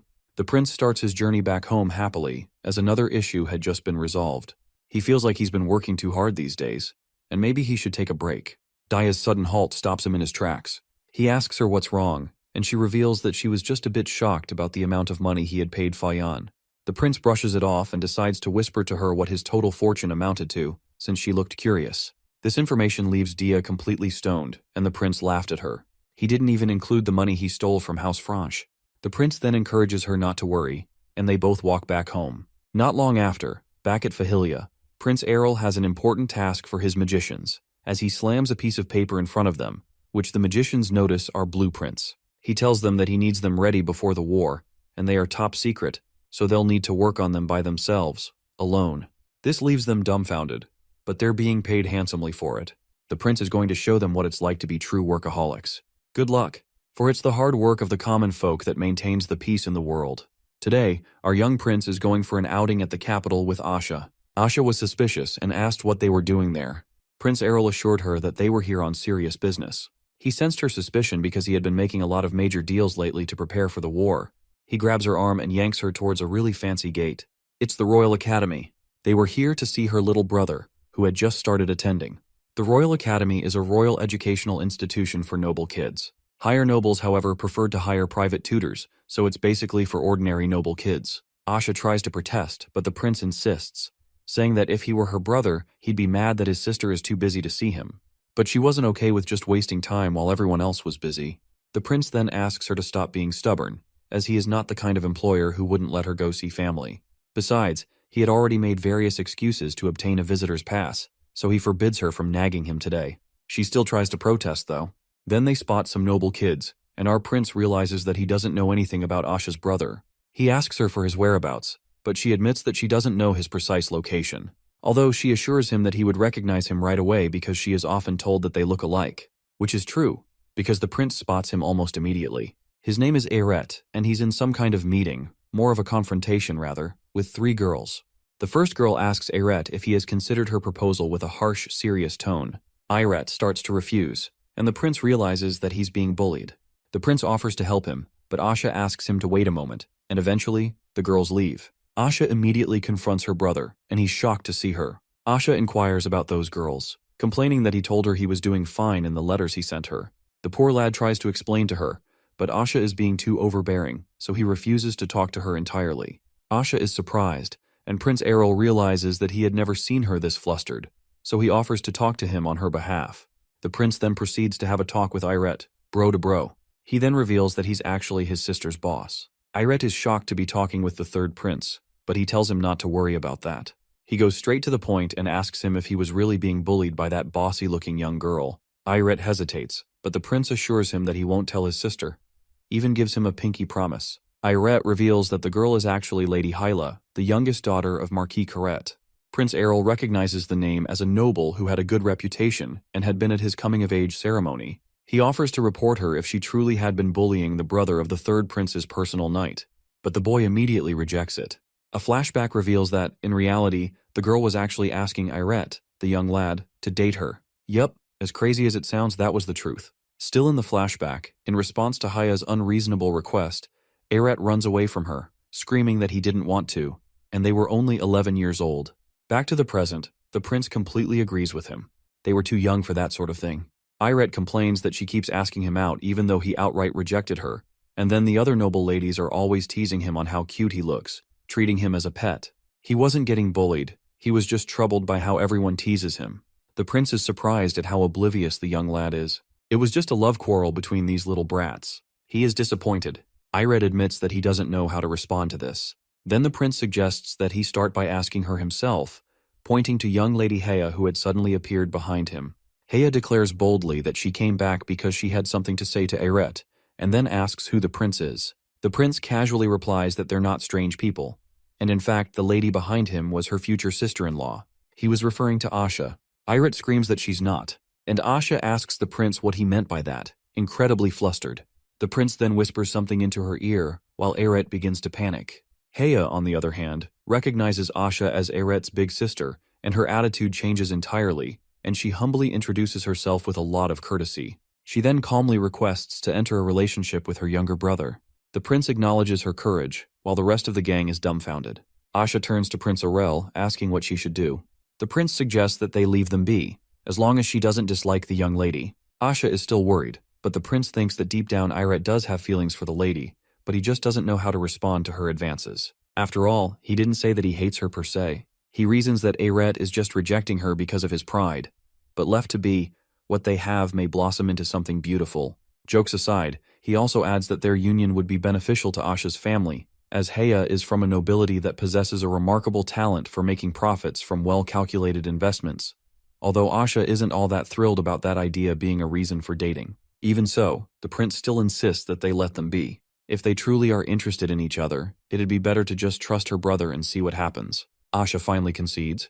Amidst the discussion, a male student suddenly interrupts them, asking if Aret was bothering Heya again. His name is Lord Luchin, and he's demanding to know why Aret had not learnt his lesson and stopped trying to wheedle himself into Lady Haya's good graces. Heya immediately steps up and comes to Aret's defense, asking why the guy was so angry and revealing that it was her asking him out and not the other way around.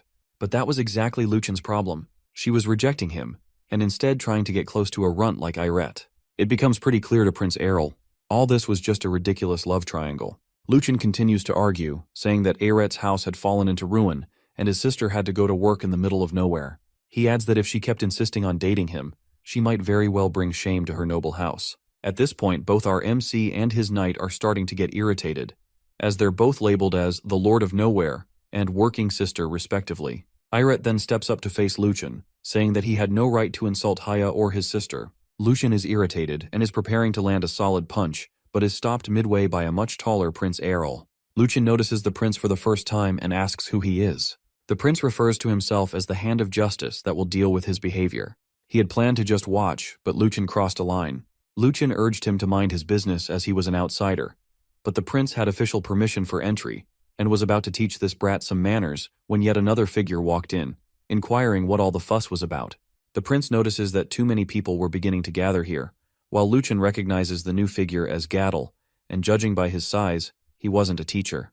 Gadel goes further to politely ask who the prince is, and the prince gladly introduces himself, as he has been waiting for someone to ask. Gadel almost chokes. What the hell is the prince doing here? He politely suggests that they go somewhere private to talk. There, he apologizes and reveals that he is actually Luchin's big brother. He is also the first son of the family and a swordsmanship instructor at the academy. The prince reckons that Aret should be getting this apology, and not him, and Asha nods to it, but Gadel refuses to intervene as he heard that it was Aret who first caused trouble, and therefore he should be the one to apologize. Asha gets chills. She doesn't believe her brother did anything wrong.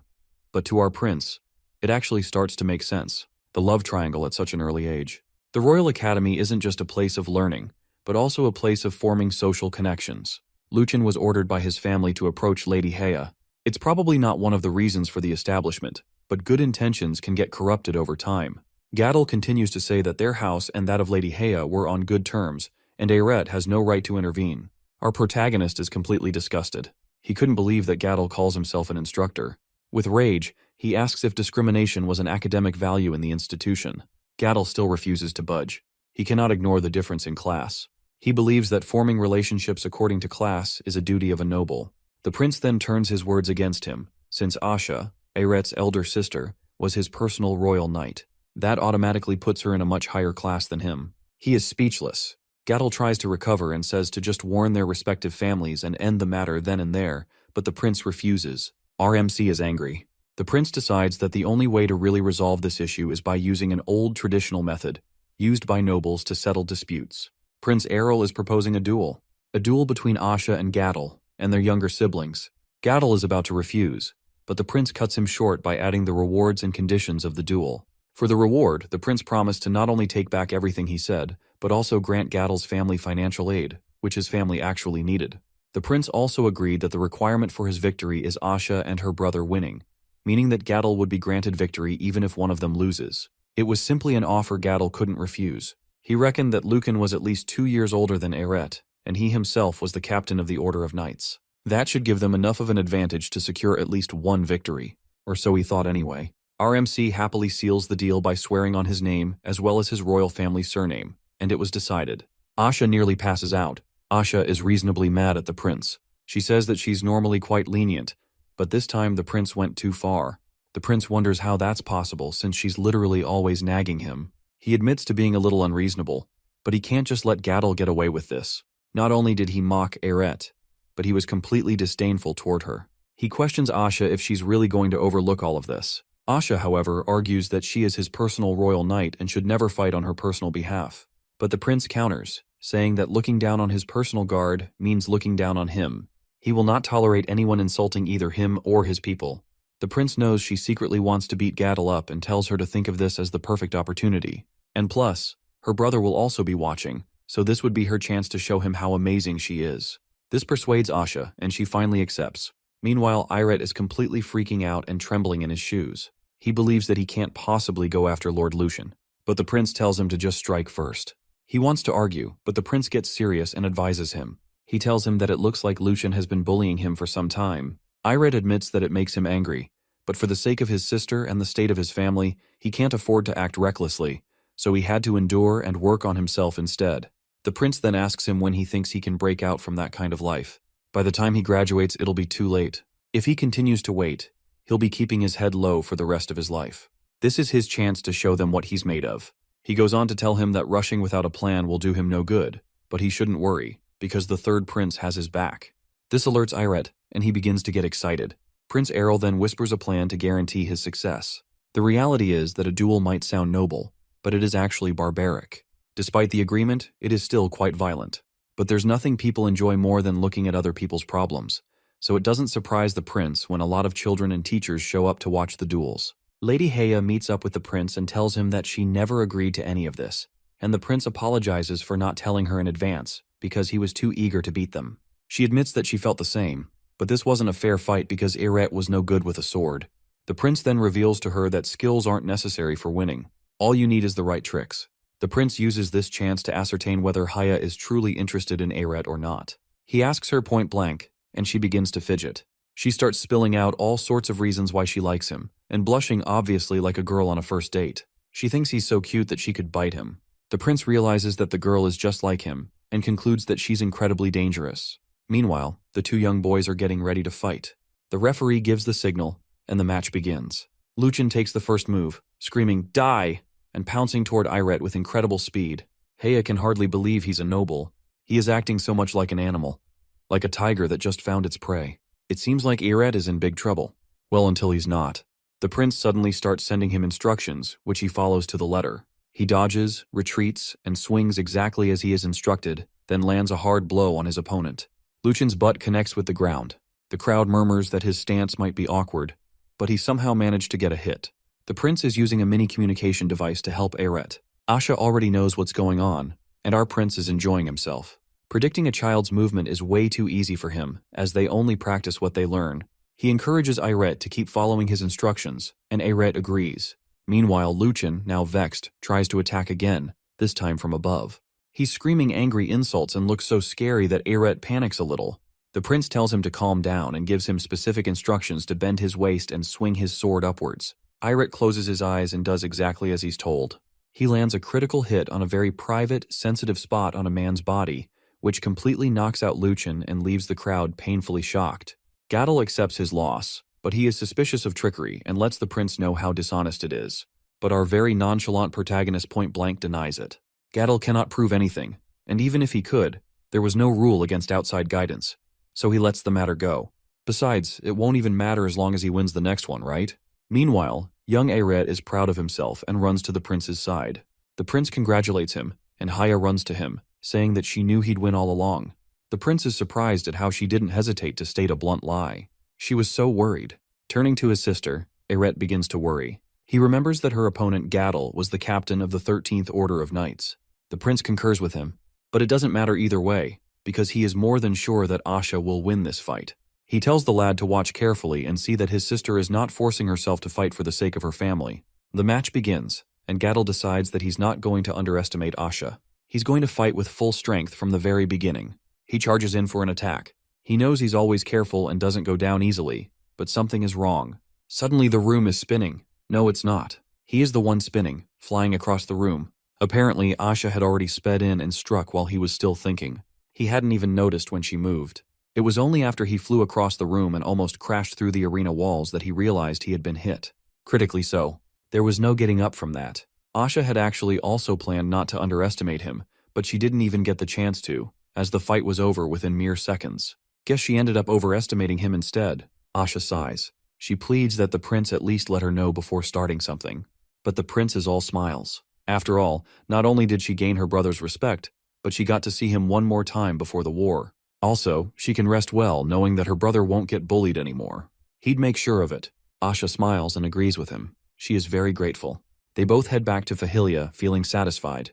When people are faced with a dire situation, they tend to fall into a state of denial. Back home, our protagonist realizes that some lords aren't seriously preparing for war, as they're worried war will never come, and dealing with all the resources and weapons they've gathered would be troublesome. They also criticize our protagonist, who's pulling out all the stops to prepare. His response to them is that he's just preparing for the worst possible scenario, but they don't listen and go on with their normal lives. Until they hear the news. In the Mirman Empire, the king openly declares an alliance between the Domanial Kingdom and the Archduchy of Shejapen. Their goal is to defeat an evil individual that sprouted in the Kingdom of Arnesia and has been wreaking havoc on their economy. This, of course, means war, and the individual being spoken of is no other than our boy, the third prince. The king of Arnesia trembles with rage when he receives the letter from the Three Territories Alliance. They demand that the country immediately cease paper production and destroy all paper-making machinery. The country should also share production methods for their goods and pay a fine for the profits they acquired unfairly. The king decides that it cannot be avoided at this point. War has begun. Sometime later, actual war breaks out. There is fighting on the outskirts of the kingdom. The first prince, Jael, realizes that the Three Territories Alliance is finally here. From scouts, he finds out that there are about 100,000 troops advancing toward the kingdom. As the heir to the throne, he decides that he must stop them there. So he takes charge and leads men into battle. Meanwhile, back in Fahilia, everyone is on high alert. There are no orders to mobilize yet, but they are well aware that the battle has begun. And our MC is also very busy. He is busy cooking happily with Dia. Today's menu is roasted rabbit meat. The prince and his personal magician enjoy themselves over small talk. Once they're done, he decides to make another meal using flour and dried fruits. Dia notices how good of a cook Prince Errol is. Then he reveals to her that he'd often dream of just running away to the south and becoming a cook. The meal is done and their field rations.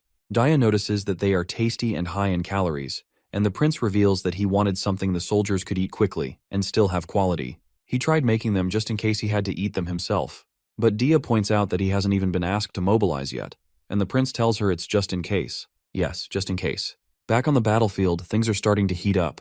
The enemy has already begun climbing the walls of the kingdom. Prince Jael is trying his best to keep them at bay while they wait for reinforcements. Then news arrives that the main army, numbering more than twice the first wave, is approaching. The first prince is dumbfounded. The enemy just arrived. Meanwhile, at the castle, it's a royal mess in the royal conference room, and the king is tired of it. The enemy's numbers keep increasing, and Prince Jael's safety is at risk. The king decides to withdraw the front line and regroup. He declares that every lord and noble must join the war. It's a nationwide draft. Normally, royalty is never sent to the battlefield, but Prince Jael wanted to prove himself, so there he is. Prince Errol has just received the orders from the king. He's been expecting this. A 3-to-1 war is too much to handle after all. Our MC knows that the kingdom's survival is essential to living his dream sweet life. He has no choice. He has to become a war professional. He leaves only the minimum number of soldiers behind to defend the territory and prepares to head to the battlefield. It's been a while since he saw Frey, the griffin. He's all grown now and needs to start pulling his weight. He senses Kania and tells her to stay back, but she refuses. She's stubborn as usual. The prince is aware of his sister's strength, but he just can't send his own family member to war. But she herself isn't comfortable sending her brother to battle alone. She insists that siblings must stick together. He finally concedes. He then reveals a gift from Kania's mother, a very majestic sword passed down in her battle family for generations, named Keltia, after the first head. Kania is unsure of her worthiness, but the prince assures her that she deserves it. He then leaves her alone for some time, as she's starting to get a bit sentimental. The third prince of Arnesia, Prince Errol, decides that he's going to reduce the casualties of this war as much as possible. Those who fight will be rewarded, and those who fall will have their families taken care of. Whilst trying not to let people see his fear, he tells them he doesn't want anyone to sacrifice themselves, but to defend the kingdom through valiant deeds. And the march to the front line begins. They arrive at the northeastern battlefront to see injured soldiers everywhere. It's been a truly fierce battle. They immediately speak with Prince Jael, who admits that he has failed as a commander. Our MC doesn't really blame him though. He did his best against soldiers thrice their size. He has a good heart, unlike his mother, the queen. Things aren't looking good. The enemy has seized their border fortress, and 320,000 troops are currently attacking them. They've stopped temporarily to regroup, but will resume their attack tomorrow. Prince Errol realizes that if he had been just a few days late, this place might have already fallen. The first prince decides to use the 23,000 soldiers Prince Errol brought to stall for time while they wait for reinforcements. But our protagonist doesn't like the idea of his carefully trained soldiers being disposed of like that. He proposes a better idea, to attack right now instead of waiting for tomorrow. He then shows the first prince what he brought with him, something the dwarves had been working on: a siege tower. Archers and magicians are stationed inside, and they attack from within. It can also be dismantled, transported, and reassembled by the dwarves who came along. Prince Jael is pleasantly surprised, but that isn't all. Our protagonist still has more tricks up his sleeve. Next, he introduces the spear wagon, which has a shield with spears on it, used for both offense and defense. They could focus on defense while Prince Jael and his troops go all out on offense. It is time for a counterattack. At the enemy's base, the three generals of the alliance are discussing. The first battle went well, but the resistance is getting stronger. They start to worry a bit, until one of them reveals that the individual responsible for the war is literally fighting on the front lines: Prince Errol. He wants to see what the boy is truly made of. Another worries about his safety, but the first assures him that he remembers the agreement. They're planning to crush the kingdom of Ernesia. At the same time, in the midst of battle, our protagonist is leading his army of 23,000 against an enemy more than twice its size, with a shield-like formation. The enemy thinks they're cowards for hiding behind their shields, but they stop smiling when a rain of arrows suddenly descends on them from Errol's army. They take a hit, and then adapt by raising their shields to avoid the arrows and keep on advancing. Soon they clash. There's a clear difference between dwarven-made weapons and the enemy's. They use the spear wagon to break through the enemy's defenses while maintaining formation. Soon the surroundings are stained with the enemy's blood. They try to retreat, but they have been cornered. They then resort to their magicians, as they're more powerful than ordinary soldiers. The magicians start casting, but their magic turns off like a lit candle in the wind. The enemy is confused. They soon realize that Errol's army also includes magicians hiding behind the siege tower and dispelling their magic. Dia is there as well, and she thinks the enemies must have poorly trained magicians, because the magic being dispelled was so weak. The enemy magicians are relieved because dispel magic drains mana quickly, so they won't have enough to cast offensive spells. They only realize how wrong they are when bolts of lightning strike from nowhere. Turns out that Errol already planned for this, which was why he possessed very rare mana stones that store mana. The enemy is dumbfounded.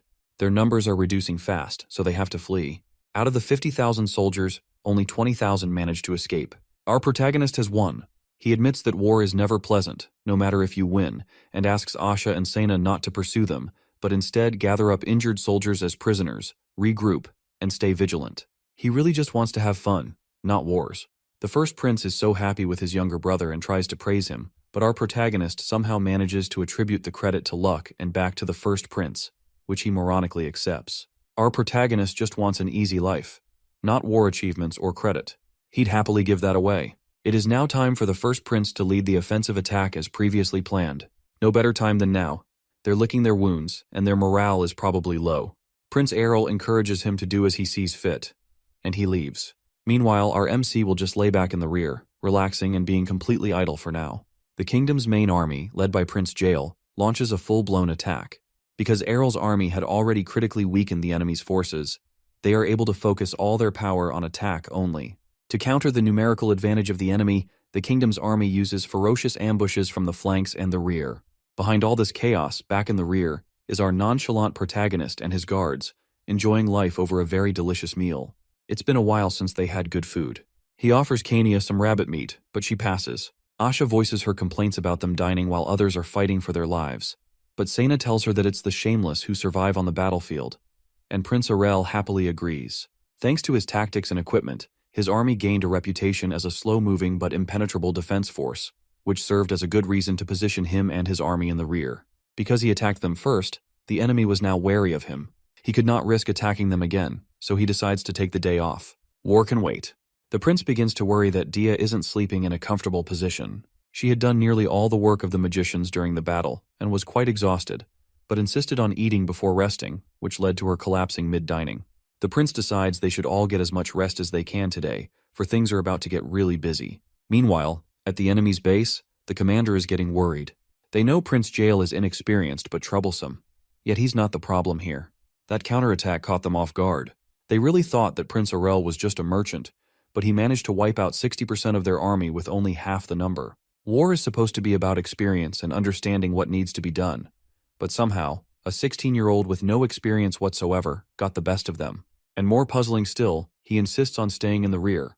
The commander knows that with his abilities, the third prince could easily turn the tides of this battle. The next day, Aurel and his army leave to join the kingdom's main army in order to reclaim the border fortress that had been captured by the enemy. Midway, the prince decides to cut their speed and slow down. He suspects that an ambush may be awaiting them. Kanya asks him why, so he gives her the reasoning behind his thinking. He knows the enemy won't make the same mistake of attacking them head-on, so it only makes sense that they'd wait for them along the path they're taking. If they're really planning to attack him, he decides to screw them over first. Just as the prince predicted, there is an ambush waiting for him and his army. The enemy is getting confused as to why they're late. They finally arrive and the ambush starts. But no, Prince Aurel and his army are already ready for them. Defense barriers are up, and the attack is on standby until the moment of impact. Before the ambushers can realize what's going on, hordes of attacks have already begun descending on them, and their magic has been completely dispelled. It's no use. They try to retreat, but numerous bear traps and an angry Sena are waiting for them along the path they came from. Sena sends a message from the prince to them, saying that they should be prepared for the consequences of starting a fight, as she pummels each and every one of them. One dumb soldier tries to attack her head-on, believing he couldn't possibly lose to a woman. He doesn't last seconds before he is sent hurling toward the ground. Asha later meets up with her after having defeated the rest. This was a very easy win for both of them. The prince's strategy was not to make them avoid his army out of fear, but because they were simply too much to handle. He wanted them to become a nuisance, a thorn in the enemy's side, too troublesome to deal with. The ambushers from the Three Territories Alliance were completely annihilated. Afterwards, the army of Fahilia, led by our protagonist, successfully reclaims the Bother Fortress. The enemy tried launching several attacks after that, but they couldn't break the now morally boosted army, most especially because Kania was fighting with them. The enemy had thought that the power of Princess Kania was exaggerated, but unfortunately it wasn't the case, as she was striking down men left and right. Months have passed since the war began, and the enemy's momentum is failing, and Ernesia's victory is assured. As it stands, Aurel's forces has about 121 dead, 142 severely injured, and 192 lightly injured. A very good result compared to other lords. It does not please our boy in the slightest. At the enemy's base, they reckon that they can't break through the defenses in the northeast, and it was reckless to keep depleting soldiers, so they decide to withdraw. Frustratingly, they make a very decisive decision to give this battle everything they've got. Aurel realizes that it's been too quiet lately. The enemy had ceased their non-stop attacks to claim the fortress. His strategy to focus on defense while other territories harassed the enemy resulted in his army suffering the most minimal casualties. He tells himself that the weather was too peaceful for people to die. The Three Territories Alliance was desperately trying to protect their interest and prevent his kingdom from achieving dominance. They too were also driven by their own personal goals. The lords who had been passive now commanded their soldiers to kill. Now the tides of the war had turned in their favor. Prince Jael was trying to distinguish himself as the future king. It was all ambition. Whether good or bad, ambition is what drives war. Humans grow though it. They strive for more. The prince couldn't really complain, since he too had his own ambitions. But what humans don't understand is that no matter how high you climb, the view of the sky will never change. Asha interrupts his chain of thoughts. She asks him to please act with dignity while in front of soldiers. It is then revealed that all this while our protagonist had been lying on the ground in the midst of staring soldiers, just daydreaming. The prince insists that less dignity makes life simpler and urges her to give it a try, but she passes. She then states her observations about the recent reduce in attacks, and the prince concurs, saying that it has been 6 days with no action. Asha expresses her wish for the war to just end this way. Prince Aurel then notices that the enemy might be up to something, so he whistles, and in an instant, Frey lands in front of him, and he gets on. Asha tries to stop him, but he promises her to back soon and then zooms off. Just as he thought, he notices something from the air. He then communicates with Asha and tells her to call Sena. Apparently the war was far from over. Back at camp, the prince has a meeting with his personal guards. He asks them what they think the enemy would do next. Sena suggests that they may attack again, but Asha just warns the prince about taking off carelessly. The prince hurriedly agrees without giving it much thought, and then turns to Sena. He tells her that the enemy had already pulled back, so they cannot possibly attack again. Sena doesn't think they'd surrender, and the prince agrees but still questions her thought. But Asha replies this time, saying it was because of their pride. The prince also agrees to this and playfully hands Asha a cookie for getting the right answer. The prince states that the war began with the enemy, and they can't just run now, for they openly made up lies and declared war, so they can't just cover it up as a misunderstanding. It would damage their people's opinion. In this case, the most obvious move for them would be to mobilize their entire nation, including slaves. That would be dangerous, as their number could triple. If they thought the last army was big, imagine 3 times that size. However, our young protagonist won't just sit back and take it. As a pro in many lives, our boy cannot lose composure even when faced with 1,000,000 soldiers. He has a secret weapon that only he and King Akin knows about. He pulls out a massive crossbow, designed to shoot 100 specially forged Fahilia bolts per minute. A weapon beyond even the royal researchers. Asha states that the weapon will be very useful. Our prince had not wanted to make this kind of advanced equipment yet, but this time he's got no choice. His enemies try to take what's theirs, so it's only right he returns the favor. After some time, at the Ernisia defensive line, a commander leads Ernesian troops for an attack on the quiet enemy in an effort to gain recognition by the king. However, what they meet leave them utterly dumbfounded. Hundreds of thousands of the enemy's troops rushing towards them at max speed. They immediately turn and begin to fall back. The enemy had gathered all the soldiers they could find, including slaves, and launched an all-out attack. Prince Jael and his army are ready to defend the fortress they had just claimed. He must stop them no matter what. Meanwhile, the enemy tries to use magic, but they still can't because of the Ernesia's soldiers' resistance. No matter though, they expected it. They withdraw their magicians and send more soldiers, who were charged with breaching the defensive line at all cost. They can always replenish soldiers lost in battle, as long as they win. But the Ernesian soldiers are not retreating. This is worrying the commander of the enemy forces. As he's still contemplating, a swift blot barely misses him by a few inches. As he is still trying to figure out where the bolt came from, he looks up in horror. The sky is filled with a rain of huge high-speeding bolts that came from a far distance. He looks with terror as his men are falling down left and right.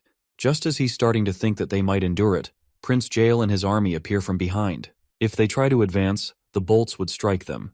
And if they try to retreat, the army of Prince Jael would strike them. Our genius MC thinks that the enemy's commander must hate his guts, and he has never been more right. He notices how the enemy was getting too cautious to move. He understands, though. Even shields couldn't withstand one fierce bolt. He communicates with the base, asking them about the supply of bolts, and they respond that they're not running out anytime soon.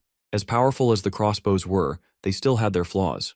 They are complex machinery that needs maintenance and reloading, making quick operation impossible. And there's the bolt. Each was specially forged, and they are wasting all of them. It is draining his money. He then receives a call from Dia, and she reports that the enemy magicians had all been depleted of mana. He then asks her if they can spare any magic stones for an attack, and she replies that they can spare all but 20%, and she could handle the dispelling alone. But the prince thinks that would be a waste of a 6th-class magician like her. During this discussion, the prince who had been on Frey, flying in the air all this while, spots that the cavalry were retreating. It's the perfect chance, and he orders Dia to burn them all to the ground, and Dia does as so. She casts the Mana House, the same spell that Aurel had used to grow crops in his territory. It served as a trap, capturing groups of soldiers at a time. Then she uses fire magic to completely reduce them to ashes. Prince Aurel's main strategy was to reduce casualties as much as possible, while delivering a devastating blow to the enemy. From above, the enemy looks terrified. The prince wishes they'd just run away already. He then sends word to his brother, Jael, and tells him to use this momentum to launch a full-scale attack on the enemy. The Ernesia Kingdom's army continues to achieve victory and turns the tides of the war. The emperor of the Mirman Empire is very upset. He was at a meeting with the king of the Domanial Kingdom and archduke of the Archduchy of Chejapen via communication crystals. He blames them for failure even after the general mobilization order.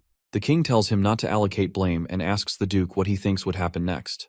The duke tells them that honestly, they were already close to defeat. They had lost nearly half of their forces, and counting.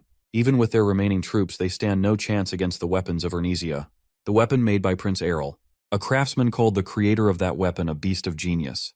They had the advantage in numbers. They carefully planned their strategies, even went it over repeatedly before starting the war. Errol Ernesia was a troublesome bastard.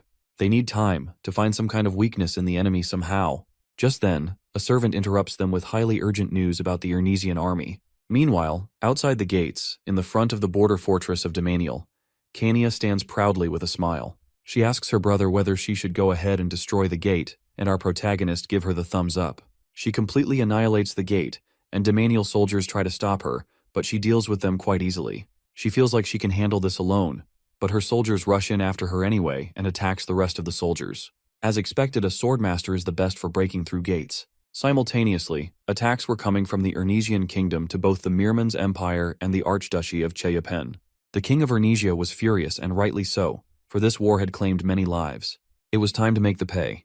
Their targets were the capitals of the Three Kingdom Alliance. Not only had they claimed their border, but they also claimed the borders of the enemy. Sena and Asha could hardly believe that they were once struggling with this battle. Our brilliant protagonist walks in, all relaxed, saying how the enemy leaders must be in utter despair. Asha then asks after Kania.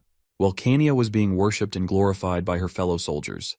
They try to ask her about the secrets to her strength, but she could only tell them to eat and train. Back to our prince and his 2 personal guards, he tells them that she was busy, so he left her be. Asha asks whether they should continuing advancing. He agrees, but at a slower pace. With a wicked grin, our protagonist reveals that the plan was to take over the enemy's land bit by bit.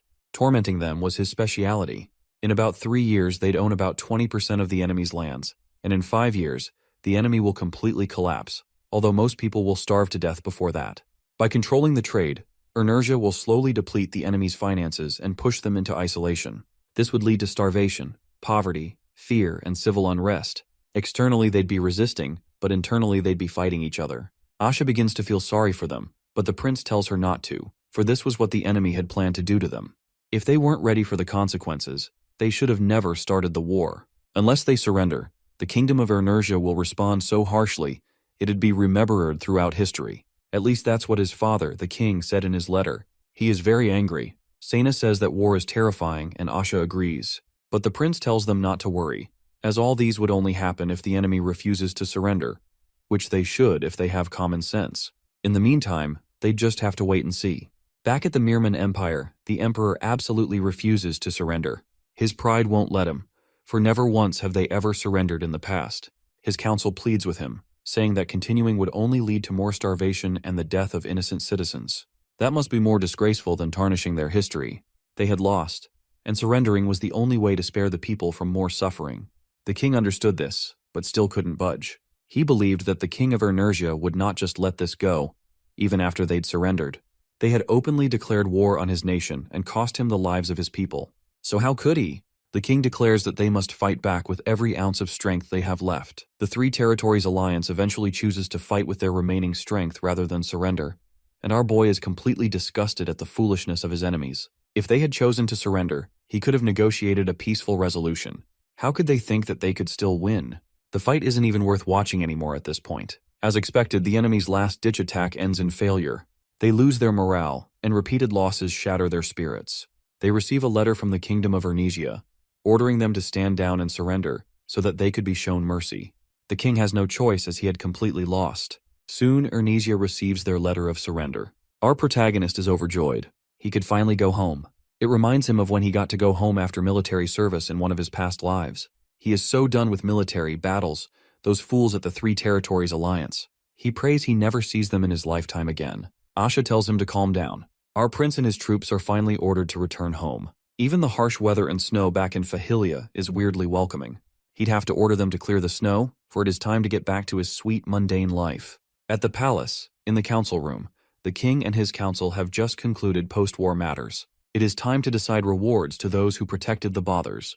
Gold and slaves would be granted to the Mangraves. But when it came to Prince Arel, they are a loss. The council expressed their worries about the prince possessing a powerful weapon such as the massive crossbow. The king is disappointed that his council would even think that way. He tells them that the prince had already promised to leave the management of the crossbow to the palace. As for his reward, he wants to give him the title of a duke, but surprisingly all the prince wants was just the surrounding lands of Fahilia, which was also barren and useless. The prince knows that some people might laugh at him for choosing those useless lands as a reward, but he doesn't care. He notices that the temperature is a bit dry, so he orders Dia to adjust it. It is time to organize his rewards. Apart from the lands, he also gets some gold coins. He's not short on money, so he decides to set them aside for his soldiers' compensation and relief funds. Then there is the slaves. He sees them as less of a reward and more of a decision to send them to Fahilia. The prisoners who weren't ransomed became official slaves of the kingdom, but no one knew what to do with the sudden increase in slaves. so Prince Arel decided to take half of them in, since he now had the space and the resources. The war might have been a hassle, but he got what he wanted in the end. His grand plan is coming together piece by piece. Those nobles who laughed at him should just wait. Back at the kingdom of Domanial, the king is frustrated and curses the Ernesians. They wanted 2 million gold coins as war reparations, an amount his kingdom could never afford. Paying it off would put Domanial in a dire financial state for decades to come. His right hand, who had introduced the whole idea of the war in the first place, blames himself. The king ignores him and tells him to go draft a business plan. Punishing him now would only throw the administration into chaos.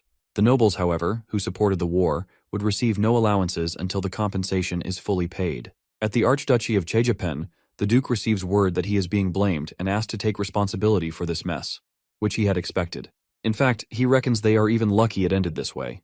His problem now are the reparations. His advisor thinks that the Ernesian kingdom is truly a terrifying place, as it brought down the once revered war hero Duke to his knees. He then blames it all on the Mirman Empire and calls them all murderers for sacrificing their citizens and then surrendering, claiming that it was all a misunderstanding. Meanwhile, it's a whole lot of chaos at the Mirman Emperor's palace as citizens riot fiercely outside. His servant suggests that he punishes them, but the emperor cannot. He had anticipated this from the moment they sent their surrender letter. He blames himself for everything and takes full responsibility. Soon, he steps down from the throne and his eldest son succeeds him. The three-territory alliance needs some time to recover from this war. Meanwhile, there's a random lady holding a cute little lizard, and it's time for her to leave. In a flashback, we see the young life of the second princess of Ernesia, now the personal knight of Prince Arel, Kania. She wonders if a life lived exactly as planned is truly a happy one. She believed that her life back home was always so stiff and strict. She couldn't stand all the rules that came with being royal. But she couldn't complain because she knew she was privileged. One day, while she was practicing her swordsmanship, she wished she was as free as the sword she held in her hand. That was when her long-standing desire began. Fast forward to the present, Kania is slightly disturbed.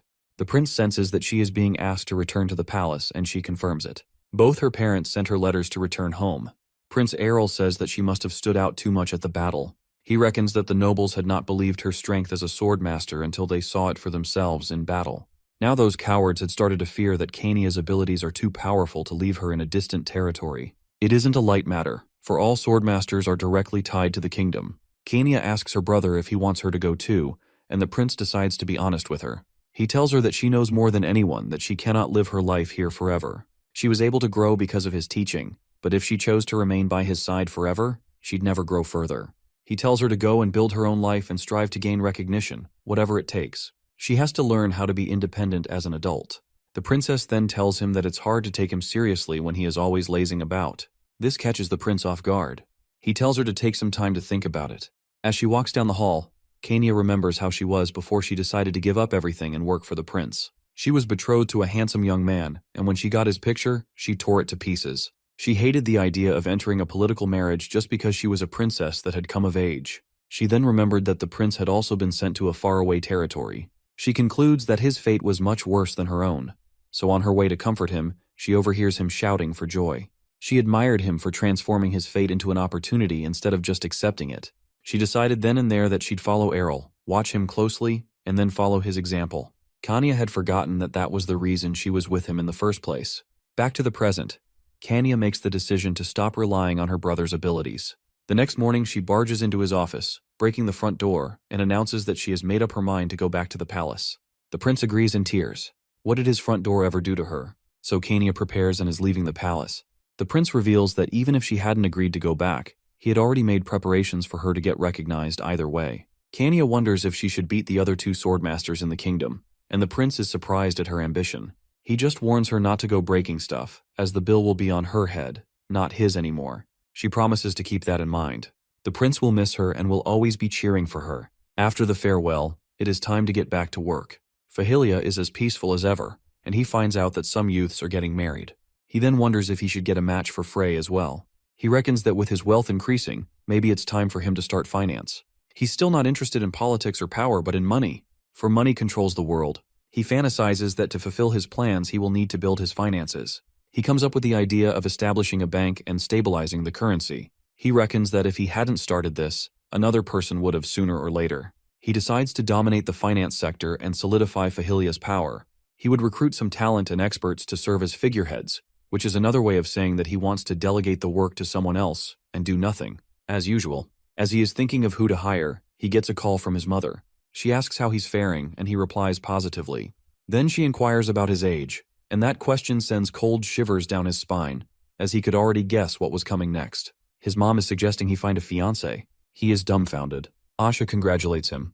Dick congratulates him. Sena expresses how this is a happy event, and he replies with all their happy wishes with a moody, shaky, thanks. Back at the call, his mom had told him to come back and meet with the candidates the king, and she had carefully chosen for him. But he still wants to play around. He reckons that the age of consent in this era is way too early. He misses Kanya, only now realizing how she felt when she ran away from home. Asha asks about his fiancé, and he reveals that it hadn't been decided yet. They had sent him 10 candidates to choose from, perhaps out of respect. That is why he called them. He needs them to join him in picking out the finalists. Unlike other times when he had to select people, he couldn't look into the minds of the candidates, as they are not physically present. But to his dismay, none of them gave decisive opinions, even Asha, who was a noble. Apparently, she was never involved in engagement matters because of her family's decline, and Sena's people just pick up whoever they like. As for Dia, she strongly believes that he needed someone perfect in every way. But her standards are way too high. They decide to just put their heads together and try their best. Sena suggests one person, but the prince had done some investigating and found out she was being forced. The next suggestion was ruled out because of a huge gap in age. They kept going on like that until they finally landed on one. He returns to the palace with his choice, and his mom looks quite excited about it. The truth was that he had just chosen a lady from a quiet family that cannot cause him any problems. His mom says that his father is quite pleased with the enthusiasm he showed towards the matter, and our boy decides then not to ever tell his father that he was not really interested. His mom suggested they go meet her. At the meeting location, Saria is with Count Tuin. She is the second daughter of the Cowanst family. Although they aren't loaded, they have a good reputation. They greet and get comfortable, making small talk. The prince notices that she is beautiful both inside and out. But that's the problem. The prince worries that she's way too nice and perfect for someone like him, who has wild ideas and freaky plots on a random day. He decides on that note that she's not right for him, and then they part ways on good terms. The issue now is that his mother seems to like that girl, and his father had approved of her. He refuses to put her mom in a tight spot, but his mom already notices and confronts him head-on about it. He's shocked that she noticed, but she tells him not to worry, as his decision would be respected on the matter. His father also agreed to it, which was why the prince was made to choose in the first place. He had learned from what happened with Kanya that forcing marriage would only lead to embarrassing accidents. He politely declines the offer of marriage. For now, our MC really wants nothing to do with marriage. He hasn't even developed coke yet. That must surely come first. As he was still deep in thought, he notices someone, or something, spying on him from the bushes. As he waits to get a closer look, a lizard jumps out and lands on his face. It's not just any lizard though, but a salamander, a fire spirit. The prince knows that nobody in the kingdom has enough spirit affinity to summon a spirit and is confused until the summoner shows up. She asks him to hand the lizard over to her, and the prince realizes that she is Pena Amret Janil, the princess of the Mirman Empire that came to the kingdom as a hostage, but under the cover of studying abroad. The prince never imagined they'd actually meet and realized she didn't know who he was. The lady told him to call her anything, as she didn't care for formalities, especially now that she was abroad. He gave her the lizard, as he made his observation of her laid-back personality. As she turns to leave, he asks her if it was a spirit, and she turns into full panic mode, trying desperately to deny it. But all her efforts are thrown in the trash when the lizard breathes fire. She then pins our MC to the ground and tries to bribe him to keep quiet. This lady really is a handful. Oh dear. The prince is pinned to the ground, with a strange lady on top of him trying to bribe him. He had never even been bribed normally before. He agrees not to tell anyone.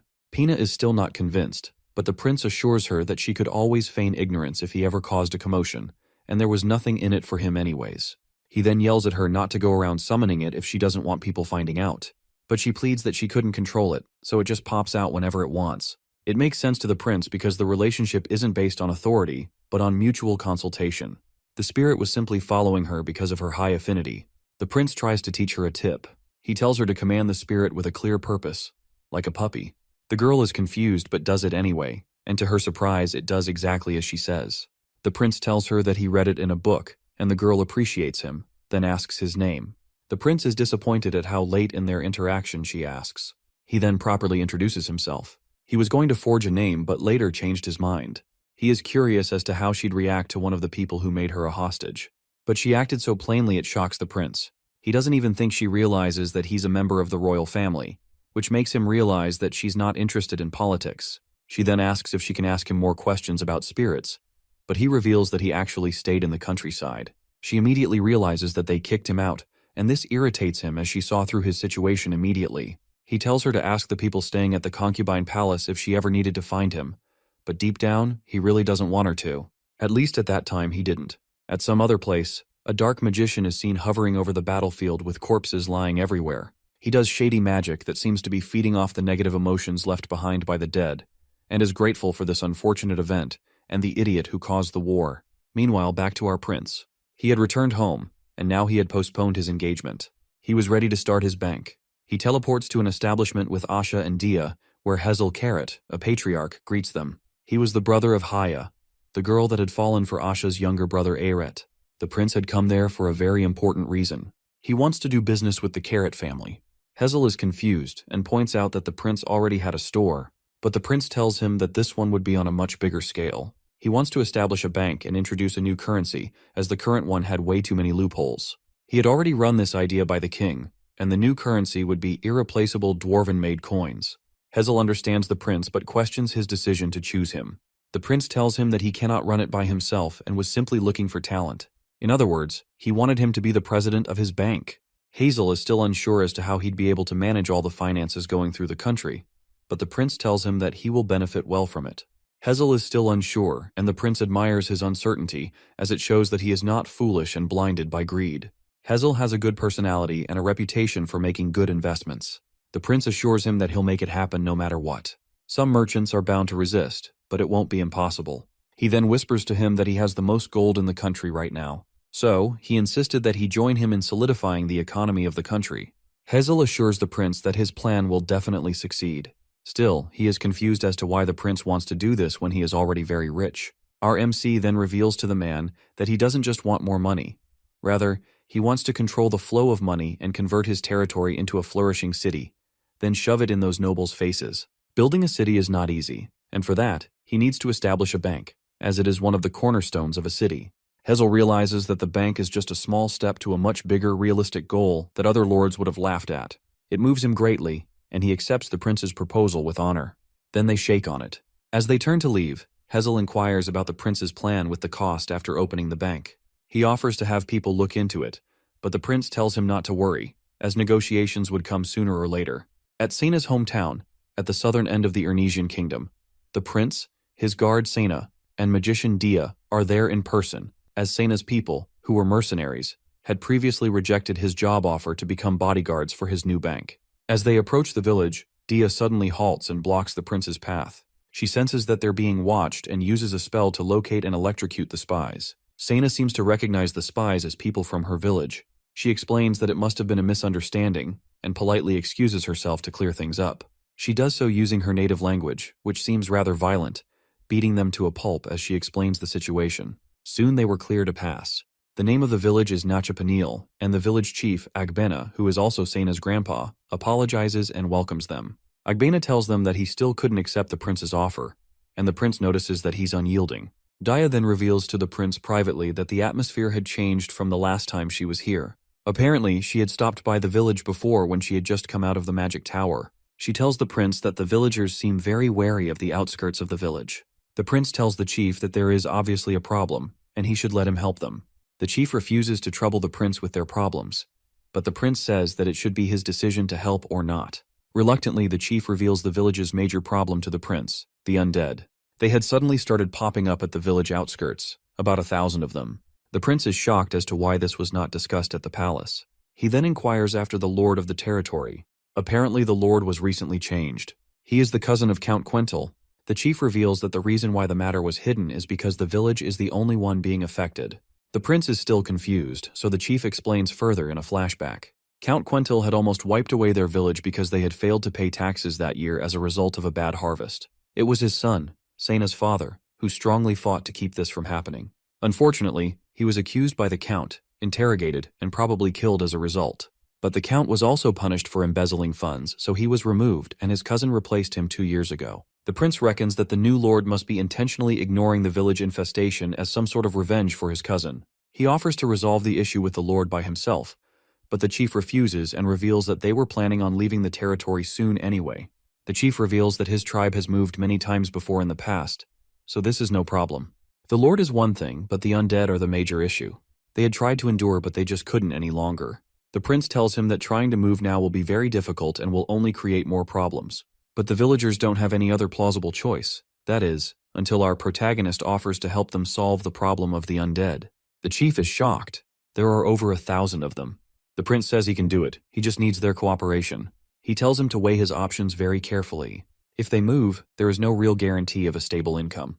But if they agree to him, not only will he eradicate their undead problems, but he'll also buy their labor at a good price. The chief requests some time to think it over. The reason why the villagers were so wary is because recently an outsider who had entered their village became undead. The prince notices that most of the villagers have fighting power equivalent to that of an active knight. He also notices that they are naturally prone to awakening auras. He decides that it would be a waste to leave them under that stupid lord. While he's evilly plotting on how to use them, innocent Sena thinks he's a kind person. After much consideration, the chief finally accepts his proposal, but only on the sole condition that he eradicates all the undead, which our protagonist, who was a pro in his previous lives, plans to do. The undead are wandering in the forest near the village, and the prince and his guards attack and kill one of them. The prince notices that there's no mage in charge of them, and wonders who would have been foolish enough to just create them and dump them there. Sena asks if they're going to just deal with them one by one, but the prince thinks that would be too inefficient. He decides to just gather them up and cremate them all at once. Dia is amazed. The easiest way would have been to use holy water, but that's way too expensive and rare in their kingdom. They don't need that, though, when they have a 6th-class magician like Dia. The important thing is to gather the dead, so the prince decides to use himself and Sena as bait. They camp right there in plain sight. Nothing could be more appetizing to the undead than fresh human flesh delivered to them on a silver platter. Sena is worried, but our MC is as nonchalant as ever. She complains that it's too dangerous for the prince to be out here at night, but the prince argues that he needs to do this himself. He needs the chief to trust him. Apart from that, he knows that if Sena's people had left, she would have surely followed them, and he was not ready to lose her just yet. She relaxes a bit, and just then they start showing, the undead. Sena quickly grabs the prince's hand and carrying him on her back, she starts running, zipping through the forest like a cheetah. This is definitely scary because the dead are hot on their heels, like a freaky horror movie. He feels like he's in a game of tag, and Sena begs him to stop enjoying it. Once a lot had gathered, the prince signals Dia, who had been hiding in the air all this while, and she casts a fire spell, fire wall, on them that turns them into stinky ashes in seconds flat. The prince notices that the caster must not have finished his experiment, as the undead had no defensive spells at all. The magic had attracted more of the undead, and the prince tells Sena that they may have to repeat this a few more times. She might have to keep running till morning. Sena is completely exhausted. Running all night with someone on her back was difficult even for a knight. Our MC praises his companions. They had completely air-fried the entire undead army. Dia reports that she couldn't find any other traces of mana. The undead had traces of undead mana, and they were wearing armor, not civilian clothes. Our boy needs to investigate further on this matter. Back to the village they all go. The villagers all look like they could use a barf bag. The prince and his companions had been running around dead corpses all night, so they stunk. After a fresh bath, Dia shows the chief proof that the prince kept his promise. It is now time to talk business. The chief hadn't expected it to go so fast, but our boy was quite an impatient fellow. He promises to also take care of that dumb lord, and the chief is speechless. Our MC suggests that he thanks him by considering his previous request. All our boy wants are tough bodyguards that can help him guard his future bank. He also pays handsomely well. The chief agrees and the contract is set. Finally, they even had to defeat a whole army of undead just for this one bank. There's one last thing left to do. At the palace, in the conference room, our protagonist, looking fresh as ever, clearly states his plans to a room full of nobles about his bank. One of them wonders why he can't just store the money in like a mansion or something. But the prince tells him that it won't be so safe. He makes reference to what happened with the concubine. A tragic incident our scheming little devil of an MC obviously had something to do with, but is now being used as a case study to defend his point. What a menace. The reasoning was to create an untouchable safe bank, guarded with knight-level security. Not just to store money, but to lend money to capable people. That way they could charge interest. A noble then inquired about the consequences of not paying, and our prince shows him a devilish smile. What did he think was going to happen? The bank would be established to organize the flow of wealth in the kingdom, and then a new currency would replace gold coins. The nobles aren't really thrilled with the whole currency idea, But our boy had anticipated this. He then tells them that the current market system and currency were basically trash, being mixed with counterfeit and foreign gold. He promises to bear the costs and give the currency sufficient value. At the end of his presentation, most of the nobles agree to his cause. He's so happy that he had decided to go around before the conference and politely persuaded them to his side using a few tricks. Finally, everything is ready, and they can start the construction. After the conference, two shady-looking nobles are having a discussion. Count Cain can't let the prince do this. But Dezel, the other noble, reminds him of the prince's new status as duke. Cain tries to argue, but Dezel tells him that if anything happened, he'd be the one in trouble. After hiding 1,000 undead, he really shouldn't bring his mistakes here. Cain tries to explain that, but Dezel's already gone. And just like that, in less than a month, our bank is completed. It is also located on the best land in the capital, since the plan is to establish branches all over. Word is spreading around the streets, and positive rumors are flying around about the bank. In Diesel's mansion, he's speaking with another noble about the bank. He'd still trust his safe more than the bank any time, any day. The noble then reveals that there had been recent attacks from thieves on carriages, but he already knew all too well about that. Well, it turns out they had also tried to attack a carriage carrying important banknotes. Too bad for them that mercenary bodyguards who taught them a painful lesson were present. Dezel couldn't believe that the bank bodyguards were powerful aura users. Cain was behind this and was punished for it, alongside hiding the presence of undead. The bull-headed Dezel started to seriously reconsider his financial decisions and so-called safe. A whole new era has begun to brew in the Ernisia Kingdom's financial sector. Sweet. Errol and his father are discussing the city he plans to build in Fahilia. The king is concerned, though. He worries that Errol may not be able to maintain it. That's if he finds a way to even complete it. The prince understands where his dad is coming from. This decision could make or break a barren land that had barely been saved. People might still not visit barren lands even after they have been developed. His dad then pulls him closer and reveals that he had actually been planning to get him out of there in a few years. Our protagonist interprets this as his dad's care for him, but he still declines his offer. He had already started to build his paradise of a chilled life. He'd take that over hanging out with some dumb nobles any day. He goes on to assure his father that his city would be extraordinary and begs for his trust. After some thought, the king finally concedes and grants him his permission. We have a happy prince. With that, the construction of his city commences immediately. He speaks to his citizens and asks for their understanding. Due to the reputation of his technology, talented craftsmen already come flocking to him, ready to build a proper residential area where people could live with peace of mind. They need a wall first because of the ferocious monsters, although the citizens are already used to it. But for the sake of citizens from other places, this is important. Safety first. And our MC has just the right stone material for the wall, high quality of course, and plenty of it. Other lords had abandoned the material because they lacked the technology to mine it, so it was gifted to the prince after the war. Maybe he'd have his very own statue soon. Our protagonist is not satisfied with just building a city. He reveals that he actually wants to build a tourist destination, like a factory with so many things to offer. He doesn't want to just live his life and get rich. He wants to enjoy himself while doing it. But then again, one step at a time, it's not time for that yet. The prince is tired. He had finished reviewing everything and could now leave the rest to the craftsman. He clicked a button, and boom, a portal appeared. He hopped in, and it reveals a secret bunker, a place where he could slack off. A man cave of some sort. It isn't in the castle because he needed some privacy. Out of excitement, he had added so many things that the room could now be used as an escape bunker in case of a siege battle. He can now relax and laze about and thinks maybe he should build one with a hot spring next time. But this isn't good enough for him, as he still feels extremely bored. He wants something colorful, like comics, and thinks maybe he should start painting soon. He decides to go ahead and do it, but his relaxation is cut short when an urgent message from the palace arrives. At another place, a dark mage is casting a shady spell. He finally has enough negative human emotions to pull it off. He curses the bastards who look down on his kind as he releases the spell that wakes up the undead and sends them towards the kingdom. A Night Watch soldier sees them from afar and immediately alerts the superiors. The prince sits with dismay as he reads the letter from the palace. A large number of undead has appeared on the northeastern and southern borders, over thousands of them. Damn it! Just as he was starting to relax. Apparently, all the dead people from the war had been turned undead, as the number matched the number of casualties. Dia points out that the earlier attack must have been just his training. She obviously hates dark mages, but it's too early to determine who was really behind this.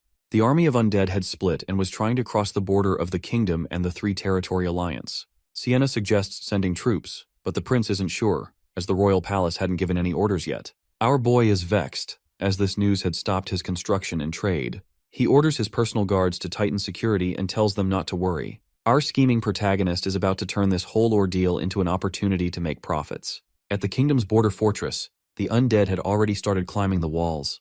The kingdom's defenses are at work, trying to hold them off until they have received further instructions from the castle. At the royal castle, the king orders an evacuation for residents near the border. He's glad that his son had warned him. If not, things might have been much worse. One of his council members suggests that they request help from the Holy Kingdom, Zelnian.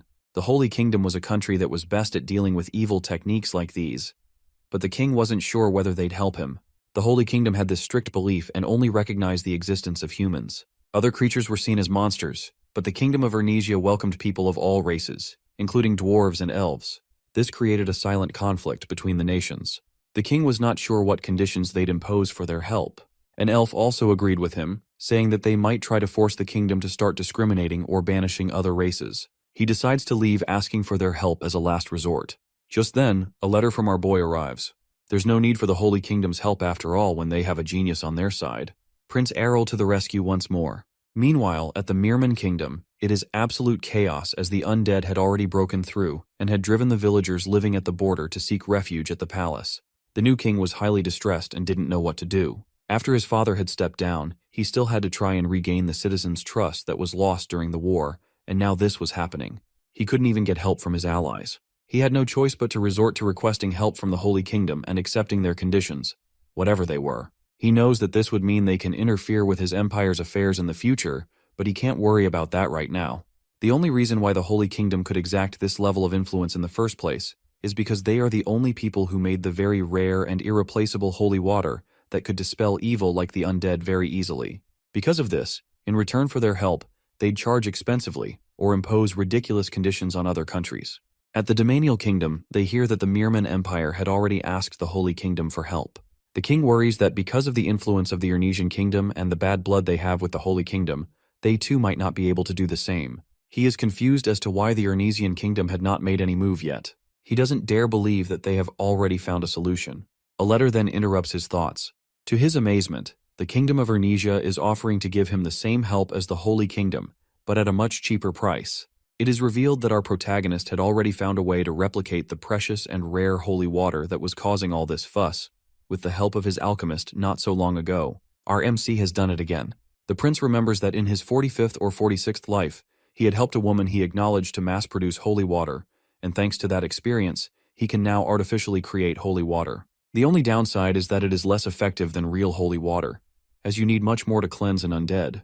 But the upside is that he can create as much as he wants, and it is as cheap to produce as water. So, of course, he mass-produced it sometime before the undead invasion began. Now, the kingdom uses it to fight off the undead, and it is doing its job very well. They send letters to other affected regions, aka the Three Territory Alliance and some others, and the Holy Kingdom as well, offering help regardless of past grievances. Of course, some idiots don't believe it, like the Mirman Empire, so the kingdom sends another letter saying that the third prince is going to explain its efficiency soon enough. Our boy is pleasantly surprised at how many people want to see him now. Daya is concerned that he might be putting his private, safe life at risk, and thinks there's something else behind her master's plan, and she was right. Turns out our protagonist wasn't doing this for any greater good. Instead, he wants whole nations to be indebted to him. He wants to drill the fear of his power into their minds. And lastly, money, of course. Yep, he wants their money, in bulk. On the explanation day, the prince grants all the representatives of nations that reached out to him an audience once. He notices that the Mirman Empire is not present and assumes that they had sided with the Holy Kingdom. The representatives are shocked that the infamous Prince Aurel is just a kid. Dumb nobles don't even notice that the prince could hear their murmuring. He then takes his time to explain the concept behind his holy water. He uses a live demonstration with an actual undead that scares the hell out of his audience. The prince thinks that they are weak scaredy cats with no backbone. The audience, on the other hand, thinks that he's definitely no ordinary child, for he completely cleansed an undead in front of them without any emotions in his eyes. They finally ask for the overall price of the artificial holy water, and it is very pricey. It's cheap, but each nation would need tons of it, making it pricey. But the prince, however, assures them that he would accept future payments, in other words, debt. Unfortunately for them, our protagonist only speaks in money and profit. Another representative asks whether it is similar to the one made by the Holy Kingdom. Actually, the official name of his artificial holy water is artificial mana neutralizers. The prince assures her that the ingredients and production techniques are completely different, even though the effect is similar. He then promises to provide as much as each nation needs, as long as they can pay him back in full, of course. At the Chejapan Archduchy, the battle with the undead is taking its toll on the soldiers. Everything changes once the holy water from the Urnesia kingdom arrives, though, and they are amazed at how much had come in. They quickly use it to turn the tides of battle in their favor. The commander was truly grateful to a prince he had never even met. Apart from the Mirman Empire, every other nation that was affected uses the prince's holy water in different ways to eradicate the undead. Some use mages, while others, on the orders of Prince Errol, use arrows filled with water to attack from a far distance for safety. Once they are done, the forest, once ridden with the undead, looks almost too clean and holy. At night, our favorite shady dark magician, who is directly responsible for creating the undead, is enraged and furious at Prince Errol for completely annihilating his undead army. He could have gotten all he wanted by now. He reckons that even the Holy Kingdom didn't have enough power to accomplish this. He swears to punish the Magic Tower and bring in the era of the Dark Church. Good luck with that, man. Back at Fahilia, Asha reports to the prince that the remaining undead seem to be circling back to their master. Our boy realizes that the Dark Mage is trying to prolong his life by using them as shields. She also tells him about protest letters from the Holy Kingdom, but he tells her to completely ignore them. He asks for Dia's opinion, and she tells him that she thinks it will be better if they catch the culprit on time. She deciphers that it might be a powerful 7th-class mage behind this, but he will still reach his limit, and then get caught. It is going to be quite the battle. The prince reckons that sitting around might be a waste. Right? At the battlefield, the Dark Mage shows up in the midst of a battle with the undead. The soldiers focus their attack on him, but they're no match for his magic. The Dark Mage realizes that he might be reaching the limit of how much negative mana his body could handle. He decides to retreat for now and sends a massive poison cloud to guarantee his escape. He rushes back to his cabin to grab his essentials and leave, only to meet a frightening figure. Prince Errol, ready to punish a naughty mage. Mr. Dark Mage is terrified. Our MC is disappointed. Thanks to the soldiers, it was quite easy to predict his hideout. The prince had hoped to find some useful information about the dark magic system, but couldn't find any. That was only part of the reason he came in person, though. He also wanted to know what in hell gave Mr. Dark Mage the audacity to not only wake up hundreds of undead, but also attack and put everyone in fear. Our boy is pissed. The Dark Mage tries to attack, but before he can cast a spell, he is already on the floor, and Prince Errol's knuckles sting a bit. Mages are just like humans. Once shaken, they lose their ability to focus and use magic. The prince deduces that his plan was to raise an army of undead and attack the neighboring countries. What an immature, foolish idea. The mage, still on the ground, feels insulted, but our MC humbles him even more. Assuming his plan had succeeded, what would he have done next? Ruled over a nation of corpses? That is just sad and empty. The mage curses the MC for ruining his plan. The prince replies that it is only when something doesn't go your way that it becomes someone else's fault. He says that he was a fool for thinking that there was some intelligent reason behind all this, and decides to give Mr. Dark Mage a humiliating and painful end for all the trouble he had caused. The Dark Mage refuses to go down without a fight and awakens his biggest undead to fight for him. Our prince is disgusted. The undead is a zombie made up of the parts of carefully selected powerful dead soldiers. It's Frankenstein all over again. The prince thinks about how to exterminate it but doesn't want to get his hands dirty. Germs are real, people. He has an excellent idea. He uses magic to simply purify the zombie. The Dark Mage couldn't believe that the boy in front of him just used a magic sacred to the saintess of the Holy Kingdom. The prince doesn't get why he is so worked up. It isn't even exactly purification, and it's less powerful than the original. Maybe these saintess peeps were just weak. Well, that display completely shatters the Dark Mage's confidence, and he resorts to begging and bribing. The prince thinks he is being noisy and is getting kind of hungry. I'm sure we all know how this one ends. Once the soldiers who were chasing the Dark Magician finally reach the cabin, they see a brutally mutilated body, and a note saying that he was killed by the Past Lives Pro. The heck? They don't even know whether to be happy or terrified. The subjugation force, which consists of soldiers from different nations, had triumphed over the Dark Mage. Of course, they couldn't tell the public what the mysterious Past Lives Pro had actually done if they wanted children to sleep at night. Everything is finally beginning to get back to normal, even the city construction. The prince is still disappointed that he couldn't get any information on the Dark Church, even after pulling out the Dark Mage's memories. He decides that when he reaches that river, he'll know how to cross it, and wonders if he should laze about again today as usual.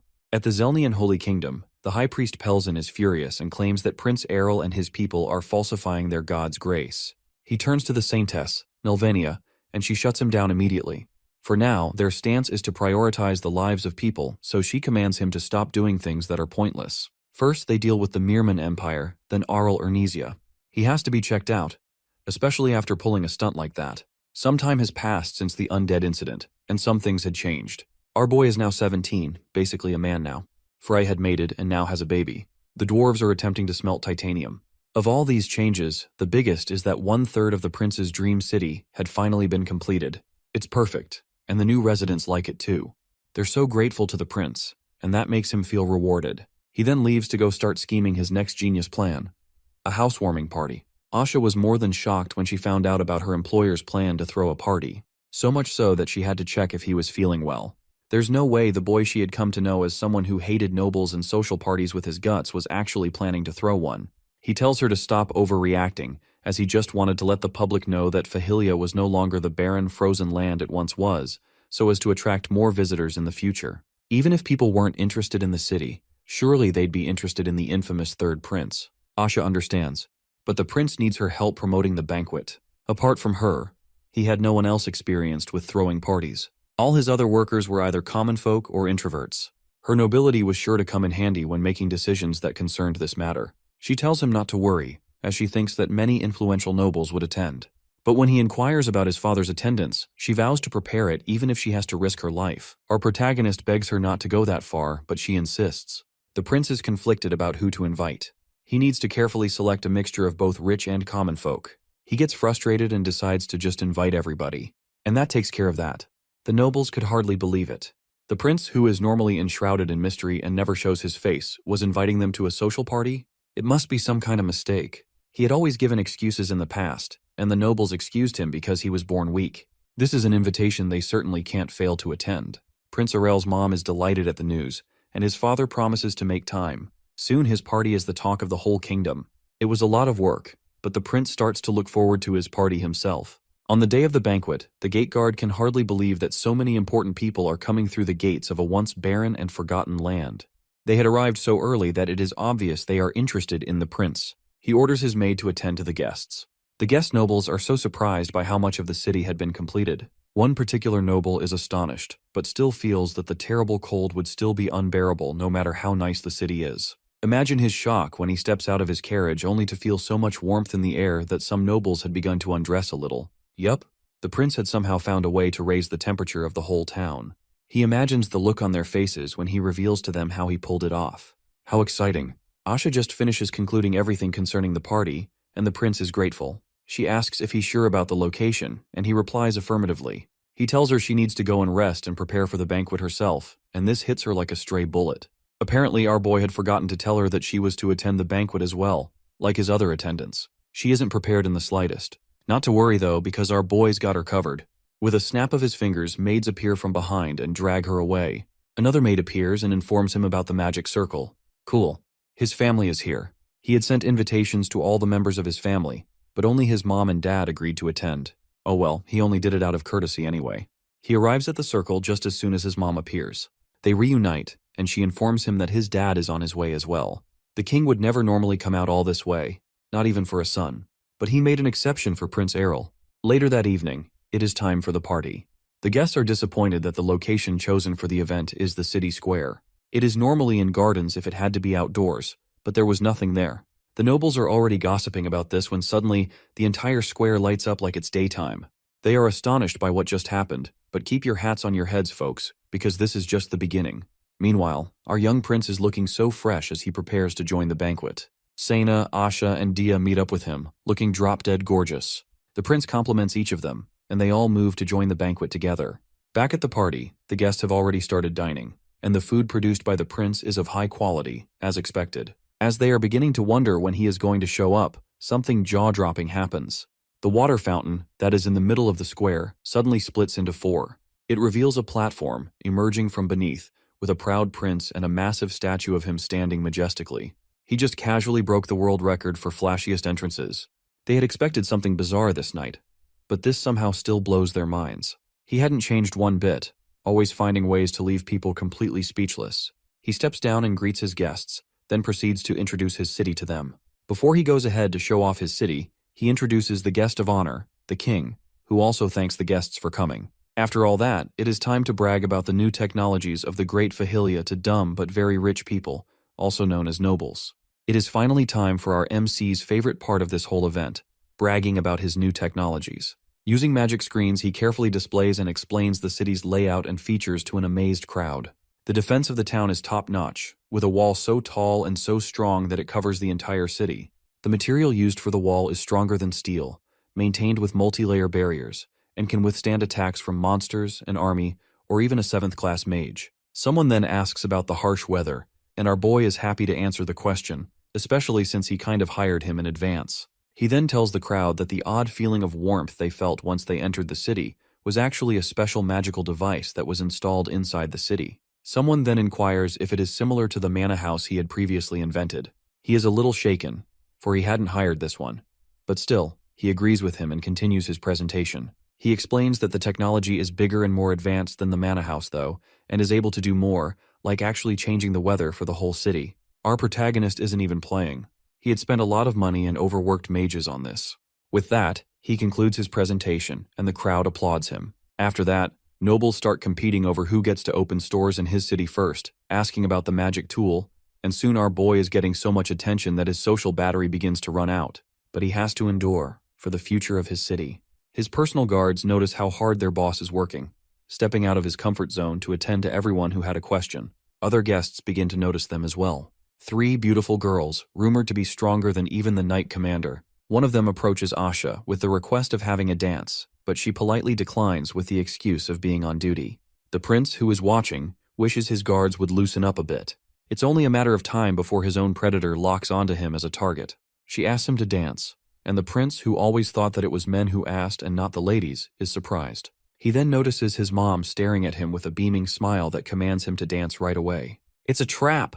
He doesn't want his mom to get worried, so he agrees to dance anyway. Plus, he can't be misinterpreted as a fool. He politely tells the girl that he would grant her only one dance, as he was not much of a dancer. The lady appreciates his meekness, and he interprets her as a social pro. Unfortunately, she doesn't know that the person she was dancing with was a pro of many lives who had mastered various techniques and dance moves, swinging her with such elegance. A real Michael Jackson. Other girls are so jealous, but he couldn't act too shy in front of his guests. Once he's done with her, the girl can hardly stay on her feet. He asks for another partner for the next song, and he is not short of fangirls. Once he's done dancing and somehow managed to escape the clutches of his fans, our prince is completely exhausted. Sena points out that no one asked him to go that far, and he makes it clear that he wasn't enjoying himself. He turns back only to see a long line of ladies still waiting to be swept off their feet. He can't do this much longer. He then turns to Asha and has an idea. He asks her to dance with him. He had previously noticed that she wasn't really enjoying herself. He tells her to save him from those women and dance with him a little. She can even call it an award for helping him plan this event. A dance with a prince, especially an introvert like him, wasn't common. She agrees, but worries that she's no longer confident in her feet. The prince tells her not to worry and promises to teach her along the way. With that, they come together in song and dance. The prince and his guard dance so beautifully well, and he keeps his promise to her by teaching her steps as they move. He compares dance steps to fighting moves and tells her to glow with the flow. The envy oozing from the female crowd is so thick you could probably chew through it. You can't blame them though. The prince and his partner Asha look so perfect as they go. After all that, the prince's social battery finally dies and he is mentally exhausted.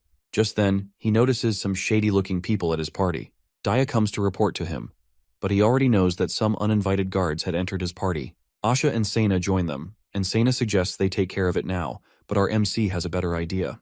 He tells them to follow him at a distance, as he grants his new guests an audience. They try to protest, but the prince knows one of them. He calls him a prospective client. After he leaves the party a distance, the prince turns and identifies the person who had followed him out as the Magic Tower Lord, Helman Melnia. Helman is surprised that the prince could recognize him and apologizes for the late introductions. He inquires about how the prince recognized him, and our boy reveals that he had recognized him as the fellow who surprised him with the question of the Mana House back during his introduction of the city. Errol reveals that he never thought someone as great as the Magic Tower Lord would accept his invitation, and had always thought that he hated him, as per requests from the Holy Kingdom. He had deliberately poked at a sensitive topic, in a bid to try and test the young fellow. But Helman humbles himself and replies that he never accepted any such requests. Turns out that the prince actually knew that he wasn't lying, and the poor magician is just glad that there is no misunderstanding. To be honest, the prince hadn't expected the Lord of the Magic Tower to be a lot older, but after scanning his mana amount, he can't deny that he is the real deal. Helman praises Prince Arel, but he attributes the credit to the magicians, even though he came up with the idea originally. The Lord then inquires about why the prince came out all this way just to have a chat, and the prince reveals that he had something to chat about in private. But before that, he inquires whether the new friends that had just joined them were his, because they didn't seem to carry an invitation. The prince wonders why dark magicians always wear black, as if they were actively trying to announce that they are shady people. The new friends had come to casually kidnap the man who interfered with their comrade's plan, and the man who'd interfere with them in the future, aka the prince and his buddy Hellman. Errol begins to wonder if he had made enemies because of his holy water, and the Lord blames himself for allowing cockroaches to slip into the event. The dark magicians start casting a 7th class spell, but before they could finish, Hellman whips out an 8th class spell that sends them 10,000 feet in the air and crashes to their doom with ridiculous speed. He didn't kill them, but that definitely hurt a lot. The prince admires his strength and apologizes for using magic without permission, but our boy doesn't mind free entertainment. Hellman then notices the prince's guards that had been following them all this while on standby. He asks if he could deal with their friends on the floor, and the prince happily obliges. After that, they begin their chat, and the prince reveals to him that he needs manpower from the magic tower. Hellman asks what his intentions are, but the prince can't reveal them yet. The Lord would like to accept, but needs time to convince the others. The prince understands and promises to contact him officially. He then turns to leave, but the prince suggests that he stay and enjoy the banquet a bit longer. Unfortunately, he can't, as he has a lot of work to do and needs to have a fun chat with his dark magician friends. He leaves using teleportation magic, and the prince is wary of how he did it so openly, even after he had barriers installed. Back at the party, the king had been waiting for his son and inquired about his whereabouts. Well, he had a chat with the Magic Tower Lord and watched him beat sense into some dark magicians, but he obviously couldn't tell him that. The prince reckons that for his dad to stay out waiting for him, he must have something important to say. The king praises Errol for his resourcefulness in building the city. He then asks him for the last time to return to the castle. The prince politely declines and he accepts his response. He reckons that it might even be better for his son to stay here and be free, and is relieved. He then reveals that his brother, Prince Jael, actually wants him back. It is time to make a decision. The prince reckons that it is because of throne inheritance. Jael had come of age, his reputation had increased during the war, and he had received the support of so many nobles. The prince thinks that he might want to offer him an official position. He is nothing like his mother, the queen. He then promises his dad to contact him later. They'd soon be in another turmoil. What a drag. After the party, people had started moving into their new homes in the city. The castle had given their final approval, and the city was finally opened. A month later, the prince had secretly sneaked out and was now wandering through the streets of his city, inspecting. He notices the new merchants and begins to think that his company should have a new flagship product. Just then, a particular store catches his eye. The Geotal Company, a merchant association with headquarters in the Felsen Kingdom, focused on importing goods overseas. The ship technology is trash in this era, and our boy wishes that his kingdom had a sea. As he enters the store, the merchant in charge notices that his customer looks filthy rich and starts gazing at him like a learned trader would. The prince looks around, but nothing seems to be catching his eye until he notices something. It looks like a seed. He doesn't dare believe what he is looking at in his hands. Cacao fruit. He immediately orders a confused merchant to give him every single one in the shop. Now, Asha and Sena notice how their boss has been busy lately. He has been working on that seed. The prince had finally succeeded in growing cocoa trees. Although he had lost half the seeds and overworked magicians, he had finally found the right temperature in his mana house to grow it. He then leaves the important part to Dia, which is processing the cocoa beans. This might be a waste of magic, but our prince doesn't care. Dia uses her magic to turn the beans into cocoa powder, and once the prince promises to give her the first taste as a reward, her speed increases. He then adds sugar and prepares it, and soon he obtains mouth-watering chocolate. It's been a long while, because there was no chocolate even in his previous life. Oh yes, chocolate. He has never been more glad to have been reborn again. He calls Asha, Sena, and Aiken, the dwarf leader, to help him taste his new products, chocolate snacks. He needs them to help him decide the best snacks to use as a flagship product. Asha thinks that cookies and bread would be very popular among the children. Sena thinks the chocolate fondue is the perfect combo of sweet and sour. The grumpy Aiken doesn't like sweets though, and prefers the bitter whiskey bonbon, probably because of its high alcohol content. Blacksmithing is hard work, so they need the calories. Anyway, they all agree that any of the snacks would be a good flagship product, but the prince is confused as to why they want to leave when the tasting had just begun. The trio watches with terror as maids appear with tons and tons of chocolate snacks. Apparently the prince had gotten a little carried away while he was cooking. He gladly welcomes them to Sugar Hell, Chocolate Edition. Oh, and it's another peaceful day in Fahilha. On the second day, Asha and Sena look like they could throw up. On the third day, he brings yet another new set of products. On the fourth day, Asha and Sena give up. Even Dia, the foodie, passed out, and Aiken had long run away. Our pro thinks that maybe feeding them only chocolate for 4 days was going a bit overboard, and his guards strongly agree. He then warns them that the chocolate is high in calories, and they might get fat from eating too much. They all of a sudden develop excuses to go train or exercise. They won't even look at another chocolate for a while after this. The prince doesn't gain weight though, so he doesn't have any problem eating more. Their sacrifice was not in vain though, for that is how chocolate, which had given his strongest personal guards nightmares, became the new flagship product. Stores with chocolate products start opening up, and the people who were unfamiliar with it at first start obsessing over it. His uncle Luchin tells him that both locals, tourists, and even nobles are seriously investing in it. The prince notices that his uncle has loosened up a bit since he last saw him. Luchin also tells him that selling the chocolate separately as a high-end product to nobles, with special packaging, shipping via teleportation, and obtained only through reservation, was a huge success. He then suggests that the prince increase production, but the prince can't, for there is a limit to the amount of fruit he can grow. This is the maximum he can go at, since there is no other place in the kingdom where cocoa can grow, and expanding his mana house and the magicians is just not possible. His uncle then suggests that he do business with the Geotal Trading Company, and he bluntly refuses.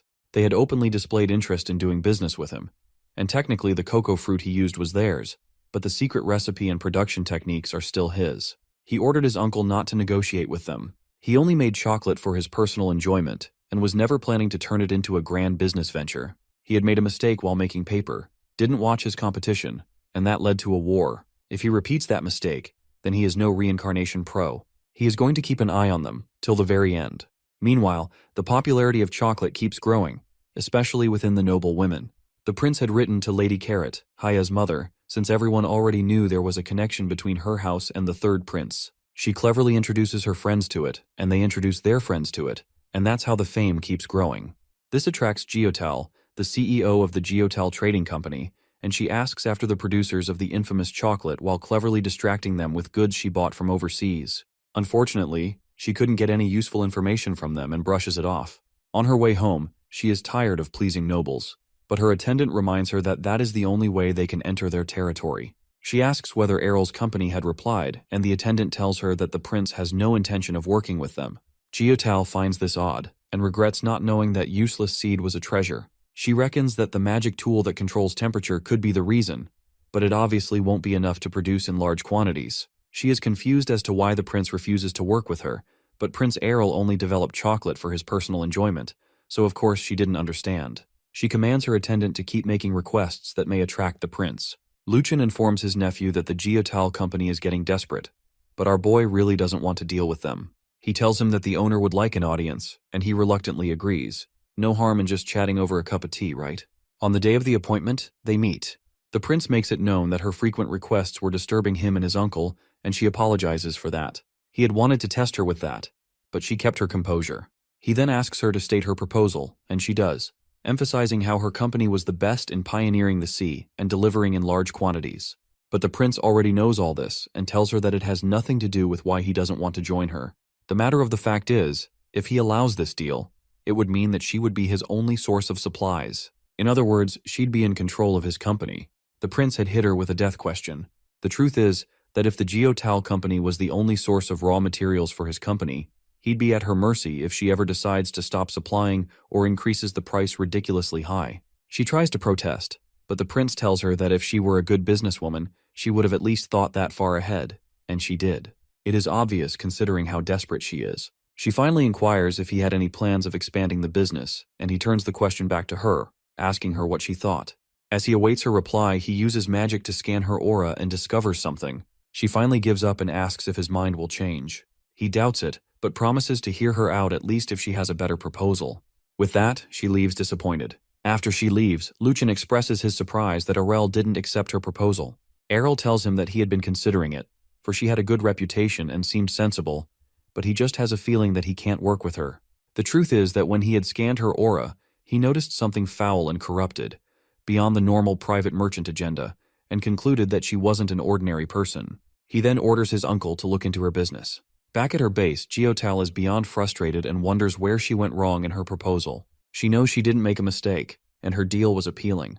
As she takes a smoke, her attendant then suggests that he might have caught up to a secret of theirs, but she uses a death stare to cut him off and warns him to watch his mouth. There is no way he could have noticed anything. She says that it is reckless to fight him head-on, but she hasn't yet. After all that, our nonchalant MC lazes about as usual on the field and wonders what he should do with Frey, who has given birth to 5 baby griffins. It would be difficult to just keep them at the palace, so he wonders if he should sell them and then decides to get other opinions first. Asha suggests that he send them back to the wild, but the prince worries that they may grow up and become a problem to the citizens, and they are still monsters. Plus, they had gotten spoiled in the castle, so he fears that they may not be able to survive in the wild on their own. He begs Asha to take at least one, but she refuses, because there is no space in her mansion. So it's a no from her. Sena also can't help because although her people are strong, raising a beast like that requires funds, which they currently lack. The prince had forgotten that horse meat, which is the griffin's favorite food, wasn't cheap. So it's a no from her too. Dia suggests they cook some, and so it is an immediate no for her as well. As he is about to give up, he asks an obviously busy and grumpy Aiken, who suggests that they help pull carriages instead of horses.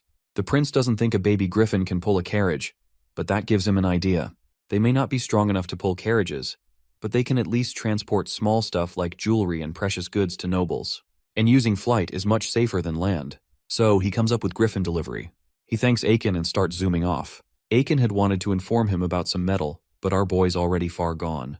As he is still thinking about the griffin delivery and how it would work, an urgent letter arrives for him, and from the expression of the messenger, he can tell that it's not a nice, just checking in on you letter.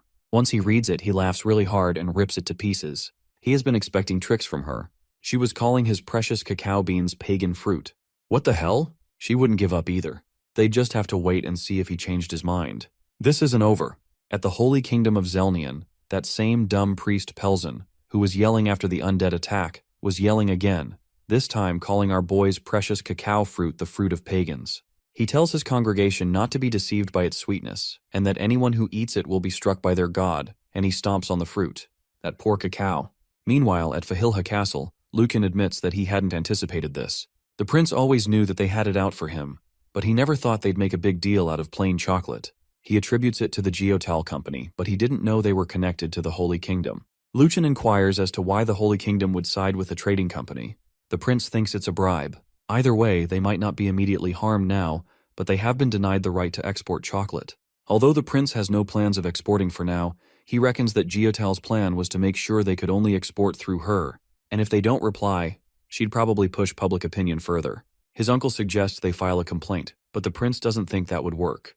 That doesn't mean he is going to let them go scot-free, though. An evil smirk finds its way onto his face, and his uncle is getting worried. He knows that face. His nephew is plotting something diabolical and evil. Our protagonist always had the policy of not messing with innocent people first. But now they've gone ahead and crossed him, so he finally has a reason to crush them. Lucian realizes that his nephew had actually been planning to swallow them from the beginning, and those poor fools finally gave him a chance to. Pray for them. The prince is overwhelmed by the idea of controlling ships and the knowledge to operate them. That has been his goal from the very start. He tells his uncle to hurry up with the assignment of looking into the Geotal company, but Lucian complains that it takes time. Well, in that case, our boy has another idea. Back to the Holy Kingdom. Mr. Yelling Priest Pelzen is thinking about how his followers are pigs that get excited over a few words. Just then, he runs into Saintess Nelvinia and starts glazing her. Talk about hypocrisy at its lowest. He commends her for her hard work, but she replies that she has to work hard. Since the last Holy King had died and there was still no revelation from their goddess, she had taken over the duties of the king, like politics and negotiations. He then prays that the revelation comes soon so that she can be relieved. All this is trash, by the way. For the truth is, Pelzen knows that she conveniently took the throne and refused to speak even after receiving the revelation. He is only following her because he knows that she is extremely powerful, both in purification and repelling all mana. It is simply better to follow her rather than oppose her. He is not really interested in the politics anyway, and is comfortable making money where he is. Nelvenia then confronts him about his speech concerning the cacao fruit. He politely reminds her that it's not under her jurisdiction, and asks if there is a problem. But she replies that she was just curious as to who he heard it from. He brushes it off, and soon she leaves him. She then asks her aide, who has been by her side all this while, and she tells her the whole truth, that a believer from the Geotal company had visited him. Nelvenia is furious and knows he's been bribed. The aide offers to take care of him and exposes her knife, but the Saintess disagrees. She thinks it might not be too late to salvage the situation and gives her some errands. It seems this kingdom is definitely anything but holy. They are some sketchy figures, but this time it's our devious MC and his guards of mercenaries, and his uncle, who had tagged along out of worry. Asha asks if this is okay, but the prince says it's fine. Their target is the Geotal Company wagons that are supposed to pass through the path they are spying on. Although the investigation had been unsuccessful, he still knew they were definitely smuggling something, so he just wants a little peek. He had come up with many alibis and even real bandits to take the blame. Lucian expresses how his mother would faint if she ever found out about this. Just then, the wagons appear, and the prince tells his guards to go, but commands them not to kill. They attack, and sure as hell do their acting job well as fake bandits. So much so that the prince has to ask Sena if they were actually real thieves from her hometown. Once they secure the drivers, they go over to inspect the goods. At first glance, they look ordinary, things like fruits and fur. But the prince discovers a hidden space at the bottom of the carriage. He tells Sena to kindly destroy it, and they're both shocked at what they find. Salt. It surely can't be just salt, and they're right. Lucan identifies the rest as medicines with hallucinating effects and products that were prohibited from importing. In other words, hard drugs. They had got them this time. But the prince isn't in a rush to report them. He reckons that there is a whole web chain of lords involved in this. The most important thing is that he teaches her a lesson and shows her what fair game is. At the Geotal Company affiliated store, the merchant realizes that they have fewer purchases than usual, even though they have better prices than most. He then reports to his boss, Geotal, that the prince's company was purchasing the same products they normally buy at a higher price in all of their branches. Geotal worries that this might develop into a big problem in the future. She can't believe that Errol would make this kind of move, even going as far as accepting losses. The merchant suggests that they report him, but she can't. She knows that our boy is a genius, and knows that he won't take this level of risk unless he has sufficient grounds to get away with it. She then remembers that their wagons had been attacked, and attributes it to the prince's doing. This was beyond normal retaliation. She needs to speak with him immediately. She doesn't know if he'd accept, but this is the only way they'd survive. Geotal sits for hours waiting for the prince. He finally appears and asks what her business with him is. She says that he knows the reason, and he agrees. He was thinking of confronting her, but he thought she'd run away by now. She then replies that shutting her business down would be the same as death for her. She goes on to ask him the reason for his revenge. He then denies having any revenge, but says he's just playing a little prank. If that's his idea of a little prank, then they have vastly different ideas of what the word means. He then reveals all the secrets of the Geotal Company to her, gotten from a well-intended informant, aka Nelvinia's aide. He tells her that he isn't even doing this because of the cacao fruit criticism anymore. She had crossed too many lines, and it was simply time to teach her a lesson. He then asks her how far she'd go for money. She tells him that money is the only goal for a merchant. The prince really pities her if that's how she really feels. Welp! In a sudden change of mood, the prince happily agrees to change his mind and offers her a deal. She just has to hand over her business to him, and all will be forgiven. Of course, he won't leave her in the streets. Geotal can't believe her ears. It has to be some kind of expensive joke. Did he really think her company was cheap enough to be sold over a little smuggling? He totally agrees with her. Smuggling isn't enough. So he thanks his stars that he didn't only catch her for smuggling. There's also bribery and, the icing on the cake, treason. Who would have known she was partially involved in the conflict of some small country? She really would do anything for money. She stops him short and inquires how he got this information. But our boy doesn't kiss and tell. Let's just say there was a particular saintess involved. The prince expresses how he wonders what would happen if this information leaked out. The nobles were involved. The countries that had suffered. They'd all come for her neck. A panicking Geotal tries to salvage her situation by using the leverage of the Holy Church's criticisms, saying she's the only one who can stop it. But the prince reveals to her that that problem had already resolved itself, as a certain high priest was already being punished. Geotal is terrified. She must make a choice, her money or her life. Long story short, Geotal stepped down from her position and handed the company over to the manager of the Arnil company, Licken. The merchants and traders were scared that they'd lose their jobs, but Arnil granted that only the signboard be changed, while the rest, including framework and existing employees, remained the same. And as for our friends at the Holy Kingdom, Geotal had admitted to bribing and selling contraband items to Pelzen. He tries to put the blame on the Ernesian kingdom, and Nelvenia admits that their relationship isn't the best, but that has nothing to do with his crimes. He then realizes that it was her plan all along to eliminate him, and screams as the guards drag him away. He really was a yelling priest till the very end. Nelvenia walks away satisfied. His uncle would have a lot to do, but at least the prince had a crew and a boat now. Chocolate is also selling quite well, so maybe he should think about selling to other countries. The prince wonders this while he grants Saintess Nelvenia an audience. The prince didn't expect that she'd come to see him in person. During the Geotal incident, they had secretly exchanged letters and information, leading to them eliminating the people they wanted to, Geotal and the priest. The prince thought there would be no more contact between them after that. But here she is, stuffing her face with chocolate. He asks whether it's okay for her to be here, and she replies that it's fine as long as she doesn't get caught. He then reminds her that this is his territory, but she assures him that she could escape anytime she pleases. He notes that she's full of confidence, but then again, she is a saintess. She had come to clear up the misunderstanding herself and explain that what happened was entirely due to her priest's deviation and didn't reflect her intentions whatsoever.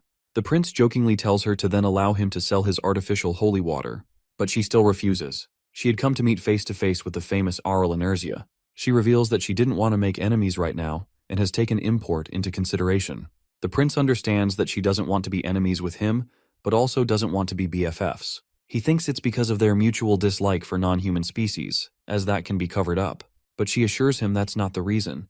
She just doesn't have any intention of fighting him now. She then takes her leave and disappears. The prince notes that it's different from teleportation. Maybe it's her exclusive ability. He has this feeling that something annoying is about to happen. What a drag. He hopes that the childish saintess doesn't do something foolish. Micah Jacineville, a member of the 16th Order of Knights, is exhausted. The work she's doing isn't even completely hers to begin with. It is for her captain, Lady Kania. She reckons that her captain isn't a bad person but is just easily distracted. Had she known this was how her life was going to be, she would have remained in the countryside. She remembers how she had been recommended to a new order, under the second princess. She had already admired her, and since Kania's order consisted only of women, offers were sent to even the far corners of the kingdom where she stayed. She was stoked to be working under Kania, but now she really just wants to unalive herself. As she's still contemplating, Kania bursts in, almost breaking the door. She scolds her for it and tells her that the prince even sent his sympathy. Kania believes she can hear the prince nagging in her. Micah then tells her to go through the documents she had organized for her, and Kania does so immediately. Micah thinks that she might still be upset from losing a battle with a swordmaster she had challenged. After the battle, the man told her he had only won because of experience, but she had lost, through and through. She wasn't broken though, and still vowed to challenge him again.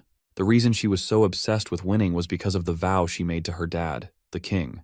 Before her order could be recognized, she must first be recognized for her skill, and one of the ways to get recognized is to win against another swordmaster of the same level. Micah then realizes that if her captain keeps losing, their order will also disappear. She really doesn't want that to happen. Even though she complains a lot, it's not that bad. She decides that she must do something for her captain's sake. This prince goes full noble mode on her. What in hell gave her the audacity to meet him in person? Micah scrambles around, saying that she came for Lady Kania's sake. But our boy's only messing with her. He could never be that serious with anyone. He then becomes anxious as he inquires if his sister had done anything wrong. She then tells him the full story and the deal with his big sis. She had come to him for advice because she was worried about his sister. She complains that if things continue like this, she won't be able to work properly as she was working overtime a lot, and it was killing her. She pleads with him to tell her what to do. After some thought, the prince reveals that he can't help her. He can only give his sister advice if she asks for it herself. Seeing the disappointed look on her face, he decides not to send her back with nothing. He gives her a letter to his sister but with the severe warning that only Sena could open it, as a spell had been placed on it. At Sena's training ground, she lays on the ground, exhausted from training. She then reminisces about her battle with the swordsmaster.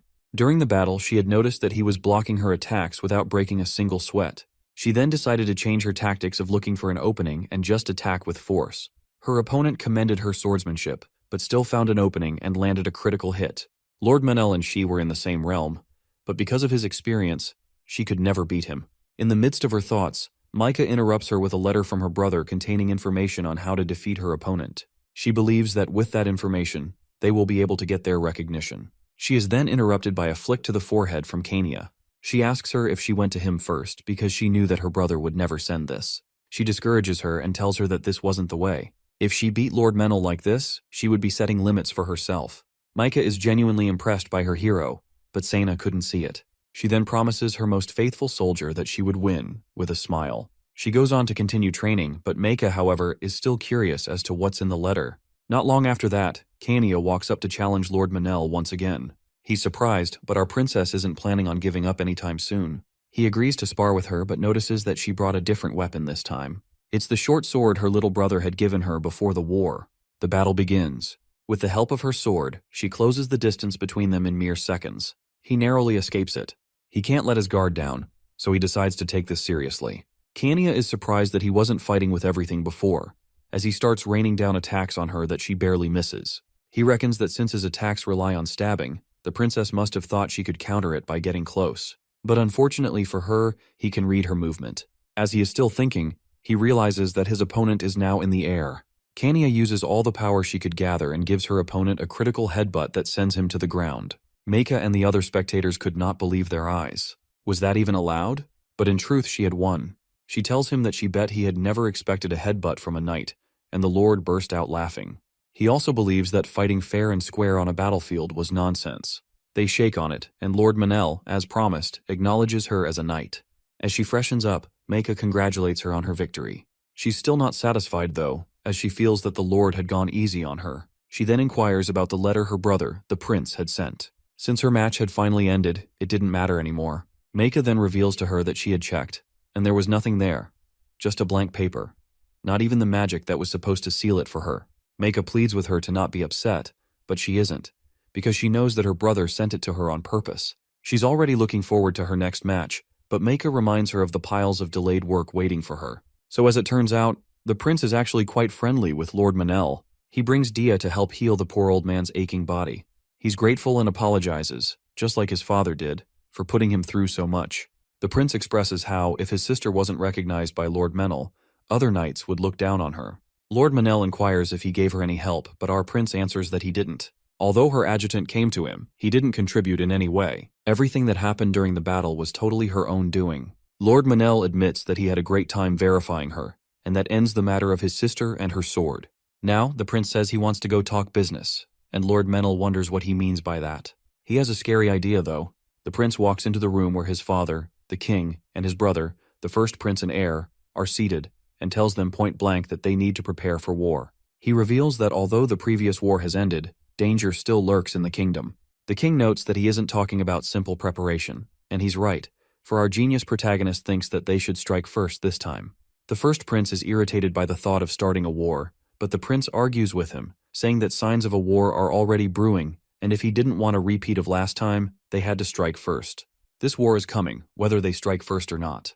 He isn't too keen on killing, but at least this way they'd reduce casualties on their side to the bare minimum. He also promises to design all necessary equipment and ends it there. After an intense silence, the king asks what Jael was going to do, as he was to lead the kingdom from now on. Errol also expresses his willingness to follow him as well. The first prince requests some time to think about it, and then leaves. The king tells Errol that they need to have some father-son bonding, but over politics and war matters, and he agrees too, for he had not wanted to take such drastic measures either. The king then reminds him about Pena and his decision to accommodate her, and Errol agrees. He then asks if this war decision was left for him, what he would do. The king bluntly replies that he would never start a war, and the prince understands. But Prince Jael decides the opposite. They will prepare for war, but only if someone obviously shows visible hostile actions toward the kingdom. He tells Errol that he would accept no violations from him, and our boy complies. He then asks his brother to tell him who he is wary of, and Prince Errol suspects the Holy Kingdom, and has reason to believe that they'd invade in the next 5 years. After his investigations, the possibility of war became apparent. He wasn't planning on attacking first, but he wasn't going to sit and wait around either. This preparation was just in case. At the Holy Kingdom, the Saintess lies on her bed, obviously exhausted, and reminisces about the discussion she had. She has warned her people not to antagonize the Enersian kingdom for now. Someone asked if they were going to evangelize them, which was fancy Holy Kingdom language for invading another nation. She told them that they had no chance of winning if they started a war now. They had to be cautious, and although leaving them be would only give them time to grow, they had no choice. She reckons that she'd have to resort to a troublesome move as she holds up a shady-looking bottle in her hands, slow and steady for the sake of their holy nation. Meanwhile, Pina finally arrived at Fahilha, and Arel is already waiting to welcome her. She never thought they'd meet again this way. He was now in charge of her extradition. Of the only 3 royal family children, Pina is the second child and first princess. She had thought the weather was brutal, but once she entered the city, she was surprised. The prince ushers her in so that they can discuss further. Her elder brother had inherited the throne, and her sister is still a kid. She, on the other hand, came here as a hostage, under the pretext of studying abroad. But the prince reckons that despite her situation, she still remained carefree. He offers her some snacks and asks about her welfare. She responds that she has been living comfortably, although the prince notes bitterness in her tone. As she goes on to compliment his city, the prince beckons her to stop pretending. He hadn't forgotten about their little incident back at the palace. She tries to deny it, so the prince playfully threatens to announce her secret to the whole city.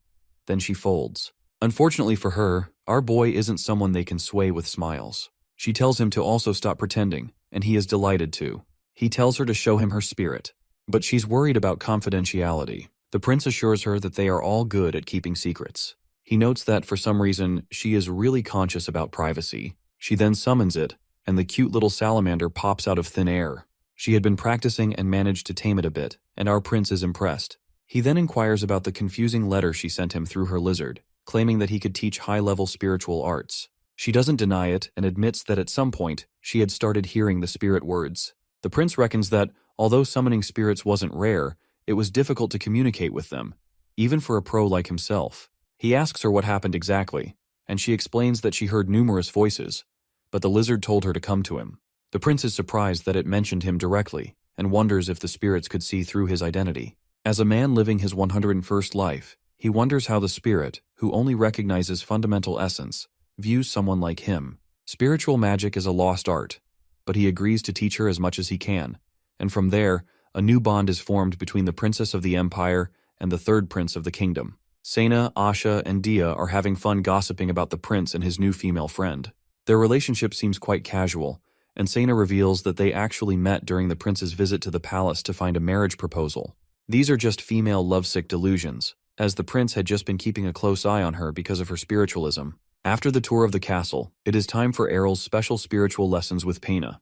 He flips through a book on spirits, and then tosses it out immediately, with the reason that it was too old. He decides to go with the old-school style and teach her by demonstrating. In order to summon a spirit, she must make a contract. Only then can they manifest enough for other people to see them. Although a contract is just a fancy term, unless for high-ranking spirits, a simple nod could do the trick. The most important thing to have is infinity, not that you can't summon without it. He demonstrates this by pulling out a spirit stone, placing it in a circle, speaking some words, and poof, a spirit appears. It isn't really a complete spirit, but more like a limb of one, but he just wanted to prove to her that anyone could do it as long as they had the right medium, which was very rare and expensive. The technique is also complicated, and communication is difficult. The existence of spiritualists had not even been confirmed for over 200 years, because magic just became more efficient over the years. This didn't imply that spirit arts were inferior, though. His goal today is to make her familiar with summoning. He then asked her to try it out, and she does exactly as he did earlier, repeating the same words but without a medium. Poof! Another spirit appears. It's an earth gnome, so cute that he almost seems edible. Pena is excited that she had done it on her first try. The prince can't understand what the cute being is saying, but Pena can. She then puts out her hand, and it hugs it. And just like that, a simple contract is formed. The prince is surprised that she is able to form contracts with two spirits and jokes about the shock her brother would feel if he found out. This throws her off, but she agrees. The prince then confronts her with the fact that the reason she's hiding her spiritual affinity and can't be caught knowing the spirit arts by her empire is because she's afraid of the Holy Kingdom.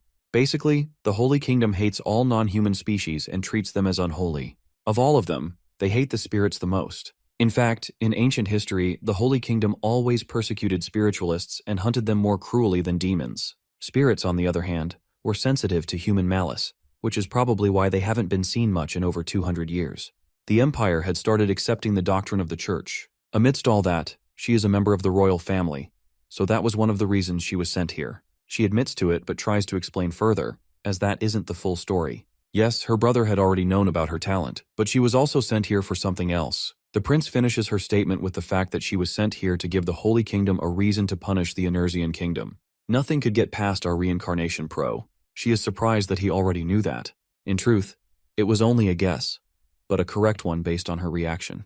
The Kingdom of Enerzian was once under the Empire until the first king fought to make it independent. That is probably why they couldn't stand the kingdom's powerful existence. The Emperor is now planning to use the excuse that the princess had been corrupted by the Kingdom of Enerzian to give the Holy Kingdom a reason to attack. He asks whether the Holy Kingdom knows, but the magic which he had cast on her began to wear off. He had used suggestion magic to make her talk, and with that, he is able to deduce that she disagrees with her brother. She then reveals on her own that she didn't like the idea of her spirits being treated with malice. The prince reveals to her that if their plans come to fruition, she'd also be in trouble as a spiritualist. He then asks her if her reason for coming to him for help was also to use him as an excuse. She denies it, saying that she just didn't want to make any mistakes, also because she believed what her spirit said. The prince then inquires about her plan. The emperor didn't know about this, but she couldn't betray her empire as she was still part of the royal family. He then makes it clear to her that her cooperation would be beneficial to the empire, for it was well on its way to exploitation and ultimate destruction. The prince had already known that the Holy Kingdom planned to use the empire as a shield. He tells her the brutal truth, that her brother was dull and being manipulated. Pina is still undecided. The prince goes on to tell her that they couldn't win even if they joined hands and attacked his kingdom. The Holy Kingdom was planning to abandon them from the start. They planned to spark a war and easily run away if things went south. He officially promises the princess that he'll make sure that her empire doesn't get caught up in this war, as long as she agrees to cooperate with him. Pina then realizes that this was the reason he wanted her here from the start, but is confused as to why he chose her for this task. He then tells her that he believed her spiritual arts were the only weapon against the Saintess without starting a war. She couldn't believe that he was referring to the actual Saintess. She isn't really that loyal to the imperial family, and she definitely doesn't want her country to get caught up in a war. So, the prince urges her to join him, so that he could prove that her spiritual arts are the way and teach those who pushed her a lesson. He tells her to stop hiding, and that opens her eyes, as she agrees to follow our protagonist. The most important thing to have when performing spirit art is affinity. Although his personal affinity is low, due to his training, his mana is close to the natural attributes. He tries to remember the spell, but that's too much work. So he casually rips the Spirit Kings out from the circle he had drawn, one by one. Once he finally has all the attributes, he stops. The Fire Spirit King asks what gave him the audacity to casually rip out Spirit Kings forcefully like that. But before he could finish, our boy casts a magic chain that prevents them from using any of their attributes.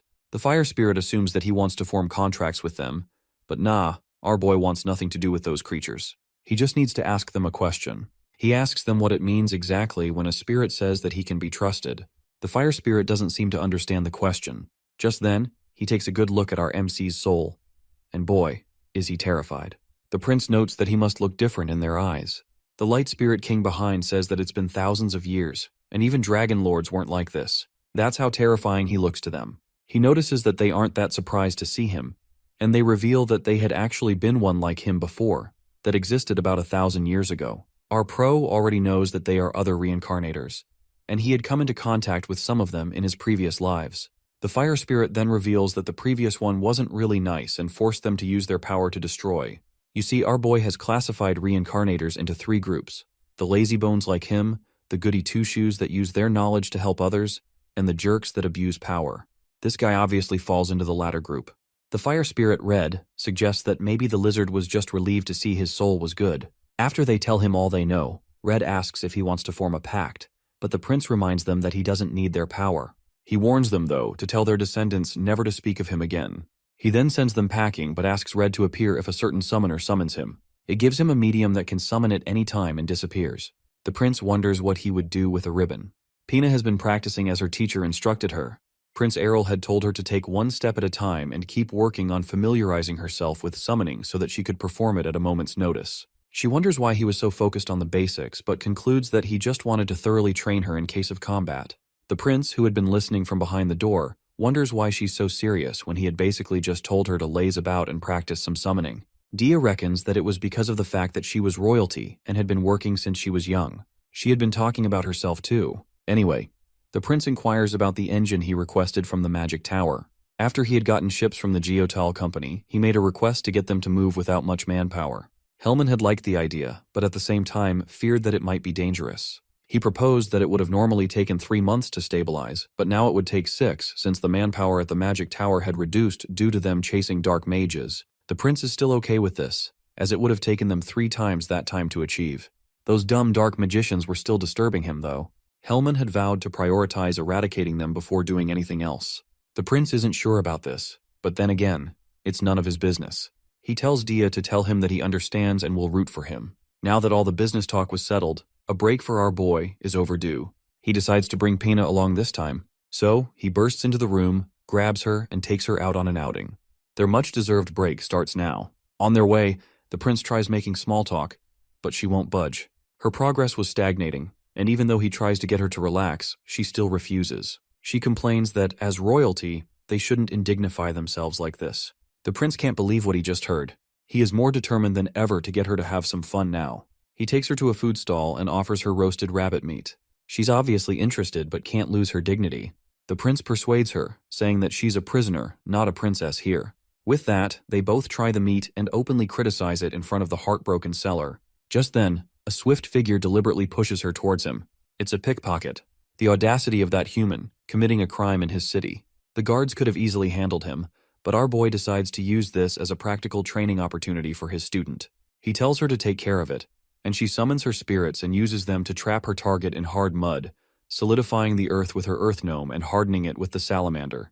The prince commends her ability, but advises her to use more threatening means to trap her enemies. In response to that, she sets the poor pickpocket on fire, and although her flames aren't that hot, the prince can still smell burnt steak. He had told her to trap him, not cremate the dude alive. That was too much.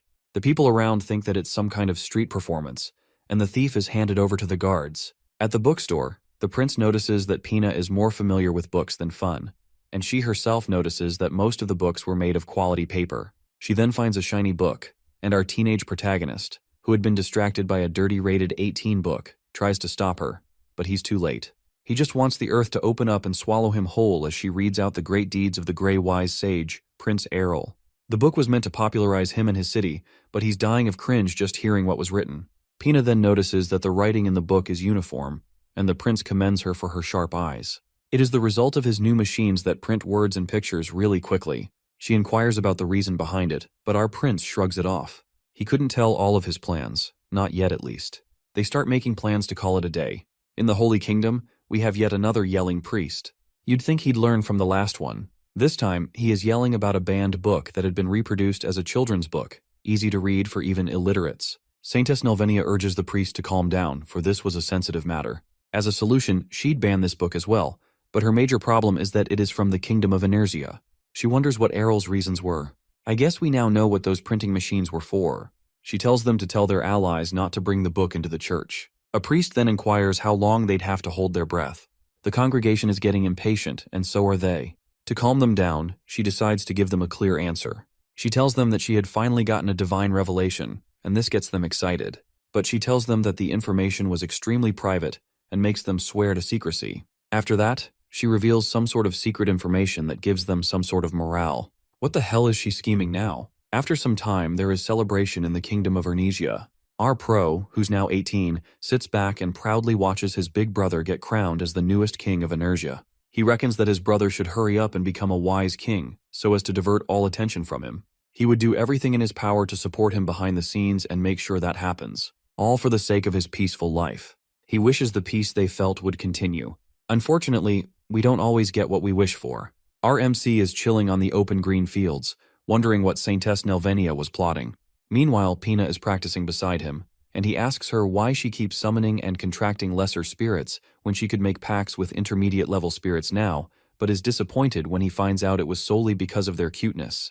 Pina is now stronger, being able to summon up to 100 lesser spirits at once. She commands her spirit army of cuteness to attack, and the prince notices that she chose quantity over quality. Unfortunately, that's not enough, as her sparring partner Dia easily counters it with her own fire magic. Dia tells her that she lacked control, as there was a gap in her formation. The prince hadn't expected Pina to win, since Dia is on par with a 7th-class magician, whilst Pina is better than some 6th-class magicians. He advises her to read military books and work on leading spirit units. He then tells them to spar one more time as he contemplates taking a nap, because he couldn't come up with an answer as to what the Holy Kingdom was planning. Meanwhile, during the training match, Pina inquires about Dia's background and how they must be proud to see her as strong as this. But Dia reveals a gloomy and sad truth.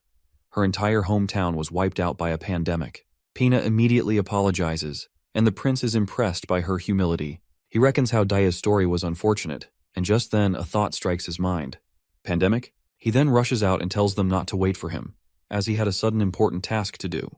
There is one thing that can still destroy a kingdom as great as his, a pandemic. He asks the librarian if all the records had been restored as he walks into the historical library. He then asks him to bring him all records concerning the war between the Inertian Kingdom and the Holy Kingdom, as well as other nations. The prince really hates analogs. He had been researching till dusk and managed to find something.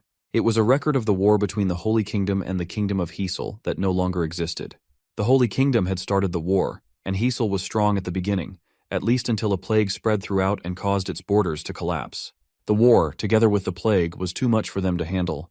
The prince reckons that all this was very suspicious. The flow of events was way too smooth, and the Holy Kingdom offered their help just after. The Hazel Kingdom was later destroyed and was forced to join the Mirman Empire. Yup, that settles it. Our boy has to do something.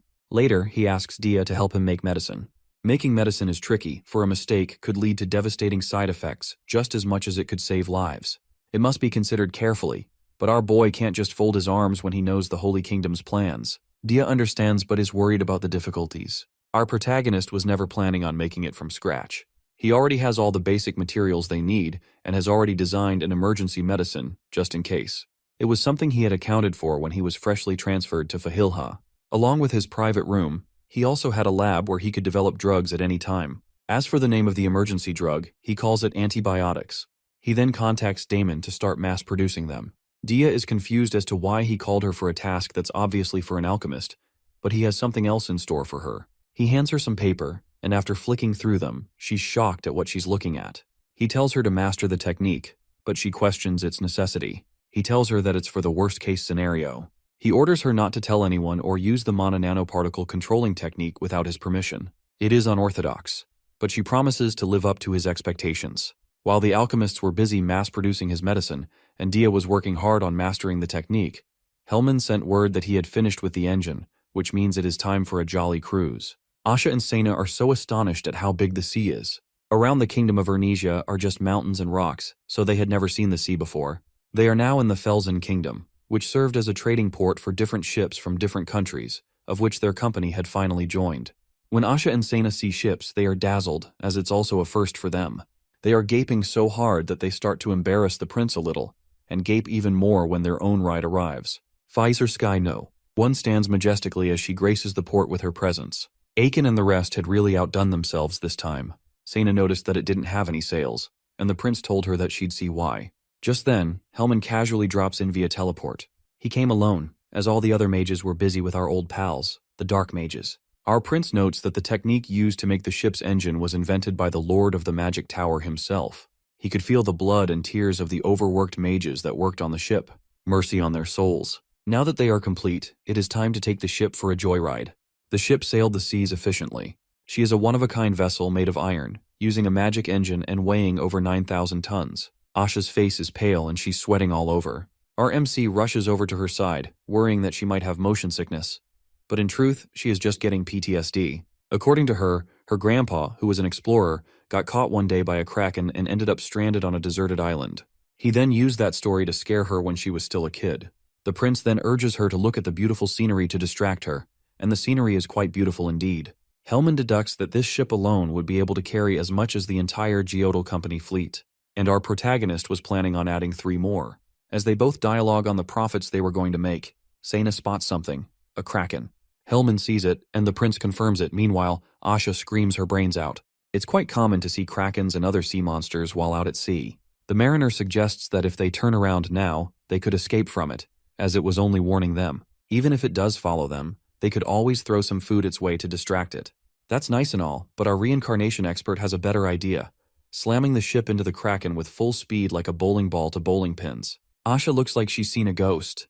The prince needed to test the boat's durability, and plus, what gave that dumb kraken the audacity to stand in his way? Asha has completely lost it while they prepare to make an impact. The boat then slams into an unsuspecting kraken, and boom, it really is like a bowling ball and bowling pins. As everyone begins to recover, well, everyone except for Asha, who had already gone to have tea with her creator, the kraken is in pieces, and that's all the proof our boy needs to conclude that the ship was highly resistant to monster attacks and reefs. They call it a day and end their sea trial. After that, the prince tells his crewmates to look for his precious cocoa fruit as they go to discover the southern continent. It won't be long until he can make his precious cola, and the thought alone has him even more mouth-watering than when he made chocolate. The official reason for his Ernesian expedition squad is to make contact and build relationships with the southern continent. No one would ever know that the main reason was for his selfish greed and need for cola. It would be one of the many secrets he'd be carrying to the grave. Meanwhile, at a certain village on the outskirts of the Ernesian kingdom, people are falling sick left and right. There is trouble. The prince ponders over how so many people had begun showing signs of fever throughout the kingdom. Asha reports that the royal kingdom had released an official document confirming an infectious disease. The prince didn't expect it to come or spread this fast. He asks if her and Sena's hometowns were safe, and they confirm it. Although Sena's region was affected, her village was the only one that was safe. He wonders if it has something to do with her bloodline. He orders them to close the gates and restrict access. He is devastated to think that all business and transportation could be ceased so easily. He orders them to handle it using the medicine they had prepared.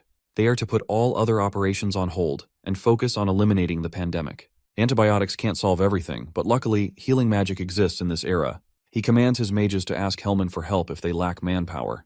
Looking at the reports, Prince Errol notes that the disease was spreading way faster than it should. He is sure that Nelvenia is secretly behind all this. Just then, Dia knocks and comes in with a question for her master. She asks if this disease was man-made. She had felt, while healing with magic, that she was familiar with the disease. As it turns out, it was the same disease that wiped out her hometown. She could never forget the plague that killed her friends and family. She asks again, and he nods, confirming it. Meanwhile, Pina was secretly listening in on their conversation.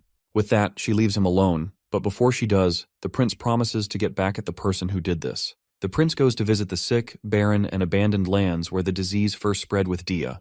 The Lord warns them to be careful, but he has a magic quarantine tool in hand. He advises him to go, but he couldn't, as that was his territory. Our boy complies. After all, the person who really needs to go is Pina, who is hiding in a crate on the carriage that had come in. She apologizes for following them, but she couldn't just sit back, especially after hearing Dia's story. She then shows him her newly contracted spirit that could use simple healing. Since they were in a rush already, the prince reluctantly agrees to allow her to follow them. He asks if the village has taken any measures, but the Lord replies negatively. The original plan was to burn the village, since they didn't know what disease they were dealing with. He commands Dia, and she begins to cast a spell. He tells a surprised Lord that if this goes well, they might not have to burn the village after all. Dia is casting the mana nanoparticle control spell, and it is removing viruses from the atmosphere. Our pro was basically cheating, but he had no choice. After all that, he uses a test paper to test the effect, and to the truth, all viruses had disappeared. Dia is exhausted after casting, because casting the spell on a whole village is mentally exhausting. The Lord was overjoyed, but the prince tells him not to celebrate yet, as the work wasn't completely over.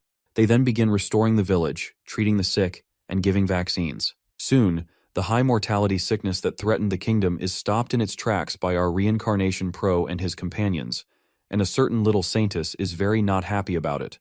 The saintess couldn't believe that the number of deaths was less than 100 from a pandemic the kingdom of Inertia shouldn't have been able to avoid. After testing it in a certain village, she had verified that the disease worked well. She suspects it was the doing of a certain gray-haired prince and is furious. She needs to move on to the next plan as soon as possible. She plans to use a nation, which is also on her target list, to destroy the kingdom of Inertia. She couldn't guarantee that she'd ever be this lucky again. For the sake of the children of the Holy Kingdom, those dumb priests are confused and start doubting the saintess, as the Inertian kingdom stood untouched.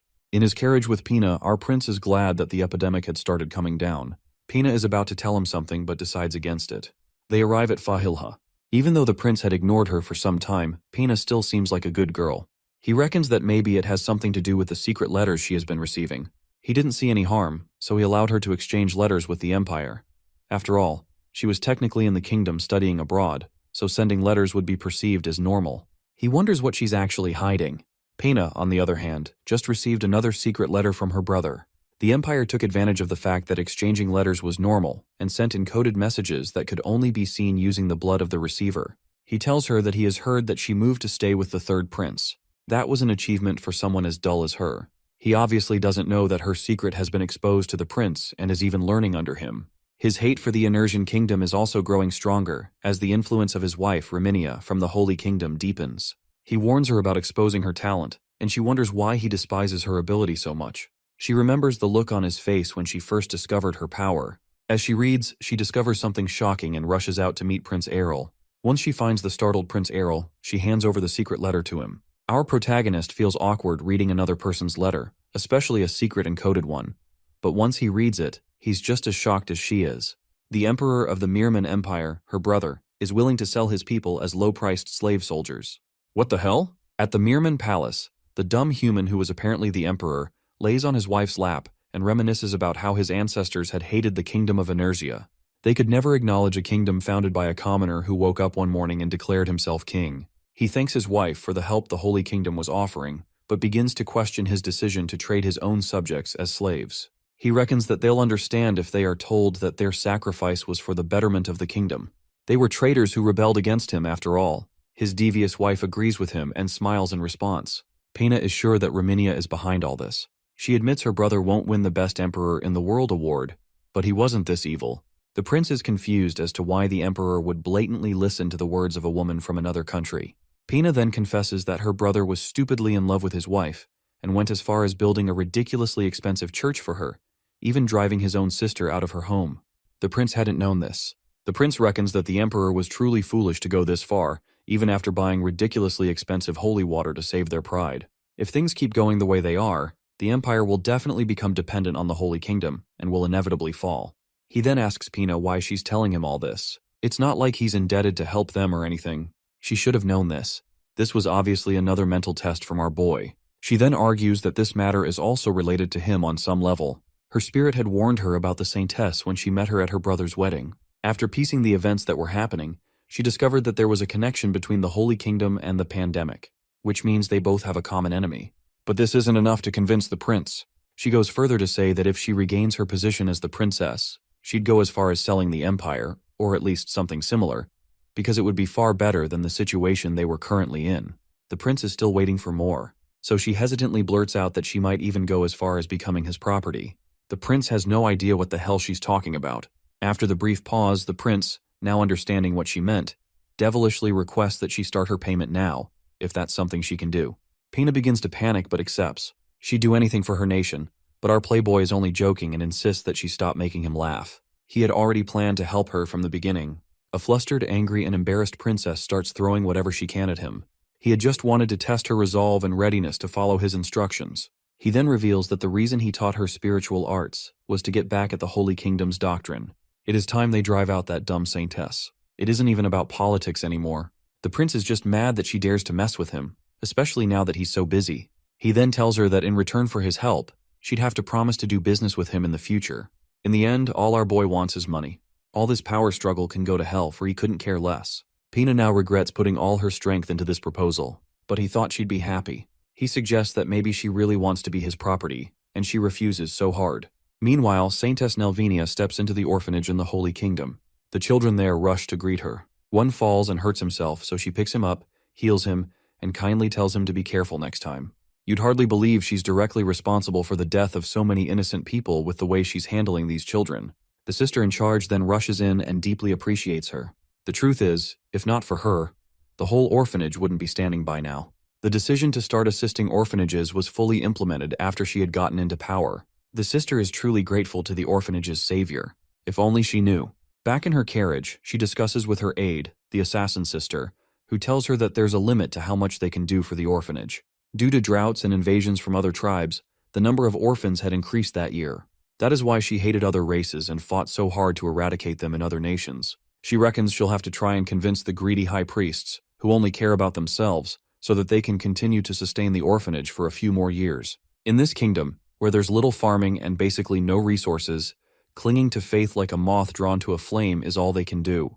To survive, she sold holy water and medicine made with her abilities at high prices, and blessed rich people in exchange for expensive donations. There is no way the kingdom can stand without her, for she's invaluable. She reckons she needs to do something quickly. With the mines of the Inersian kingdom and the fresh farms of the Mirman Empire, they'd never have to worry about weapons or food again. It might be evil to take what belongs to others, but she has no choice. Their god never helped humans. Even if in the future people find out what she did and blame her, she wouldn't care. As long as she gets what she wants. The prince reckons that she couldn't be serious. In a bid to protect her own, she is really willing to eliminate external forces instead of protecting the inside. He swears to break her no matter what it takes. As a carriage approaches, it is stopped by some bandits. They are aura users and want the usual, his stuff. The poor owner had already begun to accept his fate when two cloaked figures show up to his rescue. Pena uses her flame spirit to stop them in their tracks. She tries to threaten them but forgets the words and needs Dia to remind her. The bandit leader then admits to letting his guard down, swearing to slice the lizard that attacked him. Unfortunately, he has no idea that was just one of the 100 lizards she brought to the family. She then orders them to repent and delivers divine judgment. Nice. The bandit leader tries to cut the flames with his aura sword, except his aura sword isn't there anymore. It has been completely melted by the flames. Oh, and that was just one lizard. Imagine the damage she dealt when she used like 10. Soon the surrounding area begins to smell like roasted beef. After it's all over, the owner of the carriage turns to thank the people who had helped him, but they are nowhere to be found. Pina is exhausted after dealing with so many bandits. Fighting them is no problem, but reciting those lines the prince had given her is the hard part. She could die from the sheer embarrassment. The prince had ordered her to go around changing the perception of spiritualists, since the Holy Kingdom had tarnished their reputation with heresy. Due to the fact that some third parties were hurt during battles between the Holy Kingdom and spiritualists, they blamed it all on spiritualists and supported the Holy Kingdom, thereby fueling the heresy. They needed to show people that spiritual arts were harmless, just as how she used it to help heal those people at the infested village. But this time, they'd take a different approach, using it to save people by catching bandits and doing other good deeds. Actions speak louder than words, as they say. Dia encourages her, saying she's doing well, as she's also gaining practical experience from all this. She relates to her on a deeper level, as she too had to fight bandits to gain money that helped her make it to Fahilha. Pina is just glad that she can use her talent, which she had hidden for so long, to actually help people. Dia suggests that they go a few more rounds, but our princess desperately needs a break. After some days, rumors about the girls and their deeds start spreading like wildfire. From catching bandits to fixing bridges, everyone has a different thing to say about them. The one thing that is common is that they always said something about spirits as they did good deeds. This leads to people talking about spirits, and their view on them starts to change little by little. Dia is worried that this won't be enough to completely change the perspective of spiritual arts in the minds of the people. The prince isn't completely sure about the outcome, but what he is sure of is that people don't forget things easily. Even if it's the slightest evil or the most righteous deeds, someone always remembers it. Since they had finished laying the groundwork, it is time for the next step. Meanwhile, at the Mirman Empire, the Saintess graces the Emperor with her presence, and they get right to business. She is to sign a contract, sealing the deal of the slaves being sold. As she sits to sign it, she thinks about how foolish the Emperor was, and rightly so, as her kingdom would soon be loaded due to his stupidity. Just as her pen is about to make contact with the paper, there is an interruption. There is an urgent matter from the Emperor, and there's a message for the Saintess from her spy in the Ernesian kingdom that sends shivers down her spine. The princess of the Mirman Empire has just revealed to the entire kingdom of Ernesia that she's a spiritualist. Just sometime before that, Pina is very nervous, but she can't quit now that she has come this far. The prince assures her that he'd have her back no matter what, and with that, she steps up to make an official announcement to the people of the Ernesian kingdom. After introducing herself, she tells her story and the reason she chose to say it here, and not in her empire. She stills her shaking hand and summons her spirits in front of an amazed crowd. The people start murmuring among themselves about the good deeds that had been done by spirits, including healing the village that had been infected by the plague, catching bandits, fixing the bridge, and so on. She goes on to tell them that she has had the ability to communicate with spirits since she was very young. Her mother had taught her to hide her talents to protect her, due to the fact that her empire and the Holy Kingdom were on good terms. She was scared of what might happen to her daughter if she was discovered. Eventually, her brother, the current prince, found out, which led to him confining her and her mother. This made her mother very ill, and she was forced to hide her powers, considering them a curse. She was sent here to study abroad, and eventually, she met Prince Errol, the third prince, who taught her about her powers' origins and true use. The prince wonders when he did all that but lets her finish. The princess goes on to say that she realized that she had lived her whole life miserably because of the doctrine and heresy the Holy Kingdom emphasized. She preached that magic and spiritual arts were the same. She then states her claim, that this foolish heresy that the Holy Kingdom emphasized must be withdrawn. After the princess has stated her claim, her audience starts to doubt the Holy Kingdom's actions. The prince reckons that since it's been a while since the spiritualists were persecuted, the whole idea had died within the kingdom, as no one who strongly believes is still alive. Thanks to this, public opinion would flow to Pina's side, and the Holy Kingdom as well as the Empire would be blamed. As he walks to her stand by her side, he promises himself to support her no matter what. He then declares to the public that he and his family have decided to protect her. He had studied the spiritual arts, and as a human and a scholar, he couldn't allow an innocent girl with harmless abilities to go on being persecuted by the Holy Kingdom. He asks them about their experiences, and people begin to confirm that the spiritualist princess had been nothing but good to them. Spiritual arts, just like magic, could be used for good as well as evil. On that note, he declares that he would question the kingdom personally for their actions, and anyone who wanted to object should come to him personally. He also asks all spiritualists who had secretly been in hiding to come to him for help. After the public announcement, public opinion drastically changes towards the Holy Kingdom and their claims, although nobles are still uncertain. The prince feels it's time to wrap things up. Back at the Emperor's palace, the Emperor orders that word be sent to the Ernesian kingdom immediately. Meanwhile, the dumb high priests are enraged as they find out that the Empire's royal family had a spiritualist behind their backs and demand all pacts be broken, which is the last thing the Saintess wants. She also orders a letter to be sent to the Ernesian kingdom, but before any of the letters can be sent, one arrives from the kingdom. It seems our genius protagonist wants to have a little chit-chat. When Errol receives the letters, it is exactly what he expected. It seems they also want to talk, so he, alongside Pina, takes a trip to the Mirman Empire.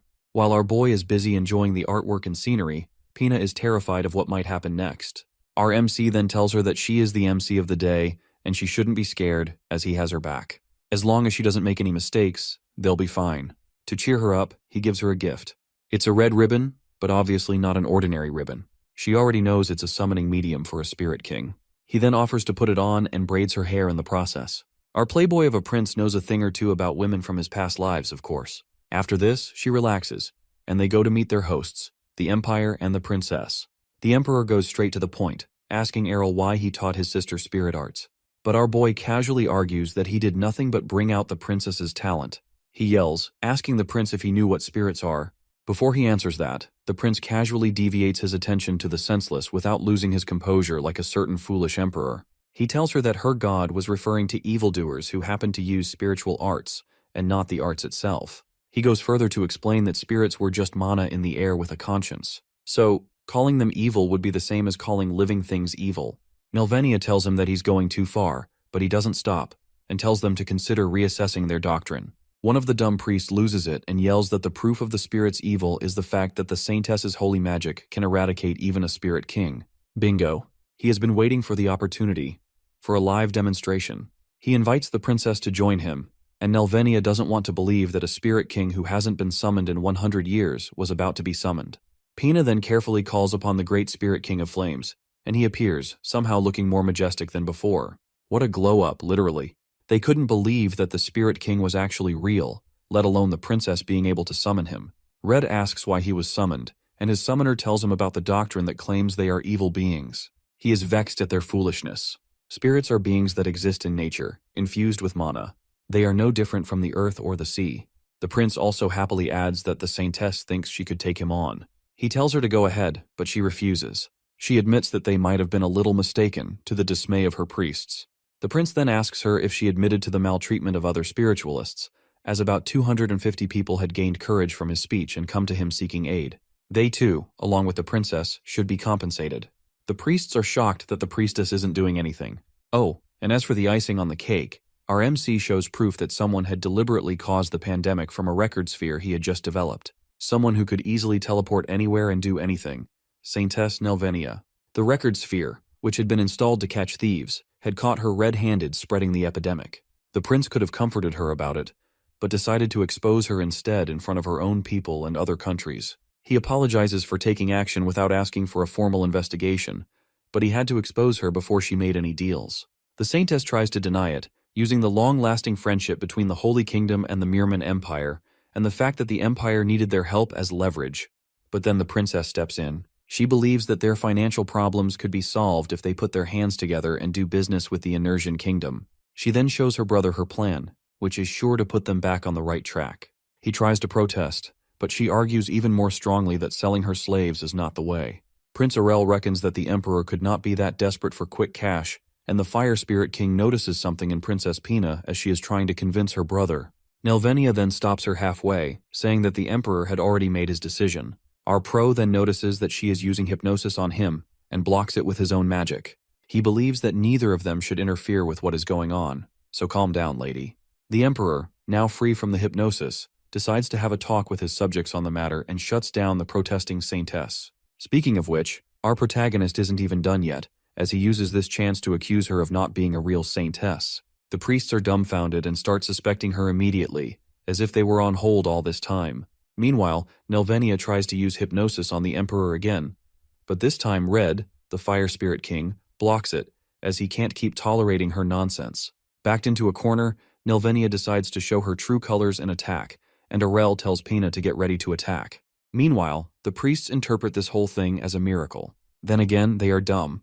The dumb priests are basking in the glory of their Saintess's power, well, until that same power begins to engulf them. The guards who try to call for help are also affected. They're not dead though, so Prince Errol immediately deduces that she can attack the mental realm with her power, which was how she got her current position. Pina enlists Red's help, and he complies. He attacks Nelvania and begins to overwhelm her, and Pina adds the power of her other spirits as well. But Nelvania casts a spell that attacks her directly and mentally. It attacks her in the form of her dead mother, who scolded her and cursed her ability. She refuses to believe that it is real, as her mother had always tried to defend her till the end. This distracts her, though, and weakens her connection with her spirit, giving Nelvania the opening she needed to get Red and envelop him. Once everyone had been knocked out, she finally relieves the spell, wondering how long she could last after using a critically burdensome spell. Even if she dies, she must fix her kingdom. She then commands everyone who was now under her spell to forget everything that transpired that day. Also, that Princess Pina and Prince Errol were killed by rogue spirits on their way here, and that the treaty between the Empire and the Holy Kingdom concluded smoothly. After laying her commands, she goes over to MC to kill him. But before that, she decides to extract all his skills. She is grateful to him for handing her his skills on a silver platter. As she accesses his memory, she is overwhelmed by the sheer amount of information from all his lives. Our prince then peacefully wakes up, bored and disappointed. He is now thankful to her for providing a space where no one would bother them. She is shocked and terrified because she didn't know that our protagonist was actually a pro with over 100 lives. There was no way Nelvania, who was actually living her second life, could beat him, a master of the reincarnation game. Now he decides to return the favor and view her memories instead. You know what that means? Time for a flashback. A few hundred years ago, a girl named Ramila was born in the Zelnian Holy Kingdom. She always prayed every night to their god to help them, but never got any word. 2 years later, she was selected as the next saint. She reckoned that there were so many greedy people in her kingdom. Priests who used faith to extort money, and a holy emperor who was blinded by faith. She swore to take a different path and not devote herself to them. When you become a saintess, you gain a new power that is used only for the sake of the church, and it varies from person to person. But Ramila was different. She returned the ill-gotten money and suppressed the holy emperor with her new power. Many were saved by her hands, but that wasn't enough. Even with the temporary stability, the root of the problem wasn't solved yet. Refugees from the war were flooding the kingdom. She knew she had to cut them off. Humanity couldn't be saved by compassion alone. There were limits to what she could do, and her target was the Holy Kingdom alone. So, she sold holy water and made deals on the surface while branding countries that crossed her as heretics and destroying them. She didn't mind being called a devil as long as the Holy Kingdom was safe. She continued like this until she grew old. As she aged, her power grew weaker, and soon she couldn't keep tabs on the priests, and as a result, they fell back into their corrupt ways. There was no worthy successor to take her place. On her deathbed, she wished desperately that she had more time, another chance. Just one more life, and she got it. She was reborn into this era as Nelvania. After Ramila died, the next saintess was incompetent, and soon the kingdom was in crisis again.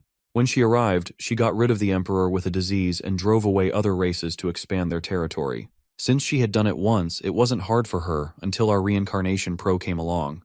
The prince argues that all he did was sell paper and make some money, but she had her whole kingdom try to kill him. But he hadn't just made some money. Bro was filthy rich enough to save her orphans from starvation. She asks him if he has never acted for only himself and those he loved, and he admits that he has, but had never gone as far as killing other innocent people. A saintess devoid of compassion was nothing but a devil. She admits that she can't possibly win against him, and promises to take full responsibility for everything she has done, begging Errol not to be angry, as she did it all for the children. But the prince scolds her, saying that just because she had lived 2 lives doesn't give her the right to decide which lives have more worth. But she still begged him to promise not to hold this against the Holy Kingdom and to punish her instead. The prince assures her that he'd be doing the bare minimum, and that the rest was karma. Before she goes, she decides that leaving those corrupt, dumb priests would cause harm to both her kingdom and Prince Errol, so she kills them. After that, she meets the prince to accept her fate. The princess wakes up with a jolt. She remembers that she had to stop the saintess, but to her surprise, everyone is smiling and cheering because the battles are over. The story is that Princess Pina defeated the evil witch with her spirit, the Fire Spirit Master. She then confirms that she gave the final blow, and that is how the 3 countries resolved the conflict. The imperial people changed their minds because the last thing they saw before they fell unconscious was Princess Pina fighting the saintess, who had attacked them first. And with the removal of the hypnosis, the emperor came back to his senses and apologized to his sister. Their prejudice against spiritualists disappeared too. As for the Holy Kingdom, the prince threatened, or let's say negotiated with them, since their leader had disappeared. They even made an official apology to the princess and other spiritualists. When the news reached the public, the evil plans of the former saintess were revealed. The Holy Kingdom then drove her out, and the country slowly began to heal. As for Pena and the prince, since there was technically no need for them to remain in the kingdom of Inertia, she had to say goodbye. She is grateful to him for keeping his promise, and he assures her that he always keeps his promises. Before she leaves, she feels something.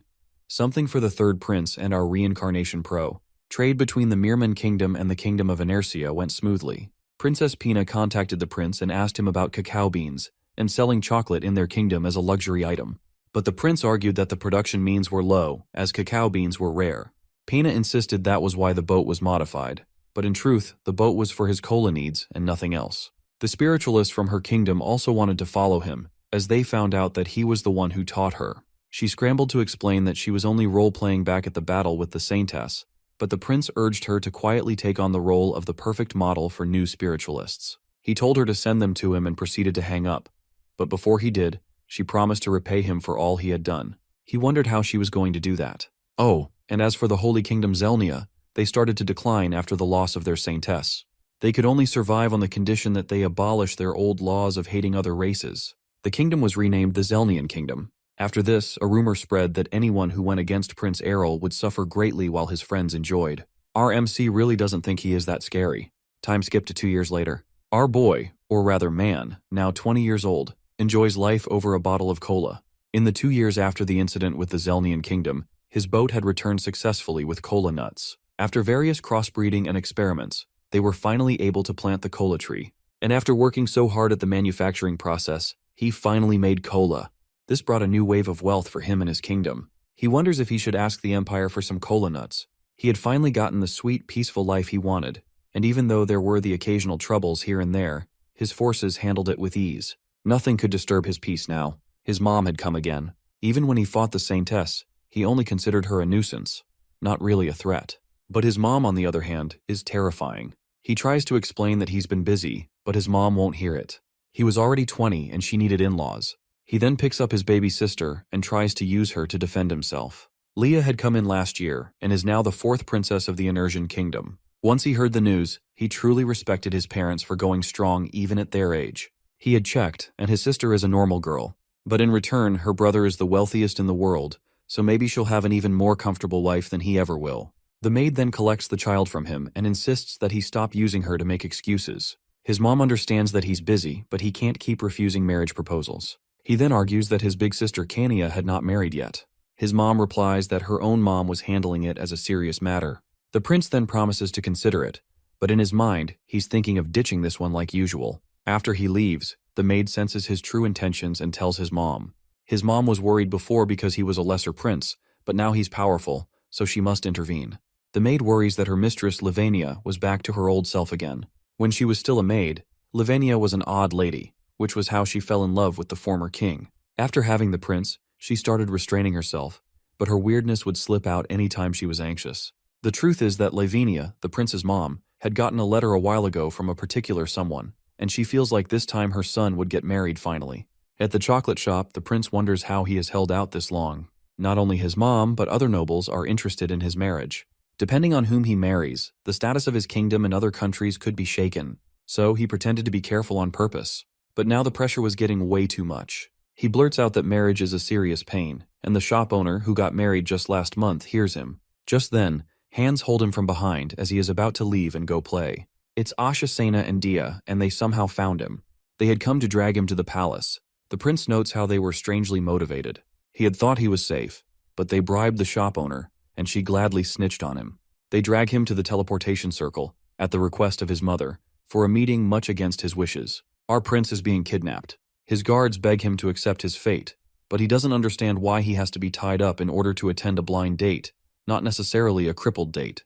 He's picked a struggle already. Earlier on, his mom had contacted them behind his back, asking for help with his upcoming marriage meeting. She knows that her son was planning to run away again, like usual, and the trio, knowing who the prince was, totally agreed with her. She pleaded with them to try to restrain him, as the prince was a slippery snake who could make himself scarce if he wanted to. They promised to try their best, but Asha is worried that forcing the marriage never works. Lavinia was quite confident this time, as his proposed partner, Pina, was quite motivated as well. Pina had sneaked into the city without the trio knowing, because she had wanted to surprise Prince Errol. If everything goes well, she is to become the new Mrs. Inertia. Lavinia reckoned that it is common for members of royal families with lower chances of succession to get married. Pina asked if they were not happy, but they were. In fact, they had been secretly putting bets and cheering them on back when she still lived there. Pina was determined to see this through, and they agreed to help her. And that is how it all happened. Soon our boy is being pushed to his doom like an inmate on a death sentence. He is reunited with Pina, who looks and talks fancy about the weather. The prince notes that she came prepared for him today. He had never thought she'd be the one to initiate this kind of meeting. He inquires about her actions, but she just starts talking about the weather again. The prince notices that she's pushing herself to pretend and wonders if it's because people are watching them. She suddenly bursts out with a request to take a ride on a boat in the lake. Her determination is fierce. Pina had heard that nobles normally had meetings on the boat, but the prince quickly changes her opinion on that when he tells her that a couple had fallen over in the lake, and that's how the tradition started. That's the reason behind the new magic-powered boat they now rode on. After the cringiest silence, Pina complains that he didn't notice a green light even when it was shoved right in his face. The prince is glad that she has come back to her normal self, but Pina is mad that he didn't even notice that she dressed up for him. The maids, who had no idea what they were saying, adore them from a distance. Pina rants on, saying that she had persuaded, the nobles just to come here. But the prince is sure he just heard her say, threaten. She admits that she had learned a lot from him, and the prince is worried about his sin of teaching her so many not-so-good things. She tells him not to worry, because even her brother doesn't dare go against her now. He asks whether his mother approves of this meeting, and she replies that her mom was overjoyed and even thanked her. Guess all the karma from running away from all those dates had finally caught up to him. Pina knows the reason why he can't find a partner is because he can't find someone who can match his crazy, but she's had experience living with him and would accept his true nature. The prince still thinks that she'd regret it, but she argues that, in order to avoid marriage being an obstacle for him, it'd be best to do it with her. The prince feels like he's negotiating a business proposal. She promises not to get in his way or into useless politics, thereby preventing him any headaches. Plus, they are the same age, so that checks out. Our MC then begins to seriously consider it. He had been putting off marriage, and she had a hard time proposing because of her situation. But she really believes that they were meant for each other, and then they have a moment, right there and then. She admits she had her own reasons for this. Marrying him meant goodbye to constant nagging from her people, but in truth, she is confident in her ability to understand him no matter what he does. Then again, she had still loved him even after he had teased and tortured her back in the day, but he was also the only one who tried to help her without any prejudice toward her spirits. She then leans really close, like breathing distance, and asks her savior what his opinion about her is. She is prepared to give him some time. After everything that had happened, it was the only thing she could do. But she should have known that our protagonist really doesn't like to wait. This time he leans towards her and Pina is flustered. He had made his decision, and this is the perfect place to announce it. He then calls her full name, and that sets her heart on a marathon. He fully accepts her proposal, all smiles and rainbows. Now they could finish the kiss that was obviously trying to happen. She had started it, so she'd better finish it. His guards and maids who have been watching all this while are flustered. After that special event, they continue with their date, and it goes successfully. His mom is happy and proud of him. She apologizes for forcing other girls on him when he already had a crush on Princess Pina. But he tries to correct her that it wasn't like that then. She doesn't budge but is just happy that her son has finally found someone. He'd have to let this one go for Pina's sake because, from now on, they'd be spending their lives together. After several months have passed, his cola business is going so well that soon he'd be able to provide residents with free drinks. But that's not all. He had also completed the second part of his city, a resort. Now after you visit the city and enjoy its wonders, you can sit back and relax at the resort. His dream paradise had finally been completed. Daya asks whether he has planned on throwing a big opening party like he did before, but he doesn't think so. The last time, the banquet was meant to spread word about his city, but he didn't need to do so now because the rumors were spreading on their own. And plus, he is preparing for another event, his wedding, that his mom and Pina desperately want, so holding two events in succession could diminish the excitement. He decides to just invite a small group of people and hang out a little, just a break, since he's going to get busy soon with the wedding. At the Mirman Empire, Pina just received a letter from her fiancé and immediately starts delusionally assuming it's about marriage. People had already started bugging her, and she had to make up excuses. The letter is actually an invite to a resort he had finished building. He also sent one to his parents, his big brother the king, and his big sister Kania and her knights. On the day of the banquet, he welcomes everyone and then makes an opening toast. After that, the party begins properly. He and his dad do some bonding time at the steam room, where they take a steam bath. His dad is glad he had passed the throne. If not, he wouldn't have been able to come here. The prince thinks that his brother, who couldn't make it because of his kingly duties, would cry if he heard him say that. His dad decides to be visiting here often, and Prince Errol agrees. Princess Kania joins them and greets her brother. Errol notices that her knights are enjoying the specially made massage chairs he had invented. They didn't just massage, but they also press vital acupressure points that circulate energy throughout the body. Kania is worried that her knights were too tired from following her instructions, but the prince reminds her that not many people could keep up with her. He tells her to go get some food, and she takes off immediately. The prince wonders if she'd ever grow up, but is glad that she's happy. After that, he goes to the mixed and clothed bath, where he goes for a dip and starts to relax, until Pena joins him. She's mad because everyone is asking about them, and she always has to make excuses. She enters the bath and immediately calms down. The prince has always wanted to create a place where people could come and relax like this. Soon she resumes her nagging about their wedding. The prince assures her that he has everything planned out and then offers to massage her shoulders to relieve stress. She interprets it as him trying to dodge the topic, but once he starts, she calms down again. Meanwhile, his mom and guard are right outside the door, eavesdropping. His mom wishes she were a knight so that she could see through, and starts to consider it, but Sena strongly opposes it. They had no idea the prince could totally hear everything they were saying from the inside. Everyone was so noisy. After all that, everyone is totally relaxed and their skin has improved. The prince calls their attention to make an announcement. He then pulls Pina to his side and announces his upcoming marriage to his fiancée. Pina is surprised and flustered. Our prince is always full of surprises, isn't he? Everyone congratulates them, and they really look like the couple of the year. It seems like a happy ending is near at hand. The wedding is the talk of the entire country and beyond. The third prince of the Enersian kingdom is getting married to the first princess of the Mirman Empire. The prince walks into a cave, which is lonely and quiet.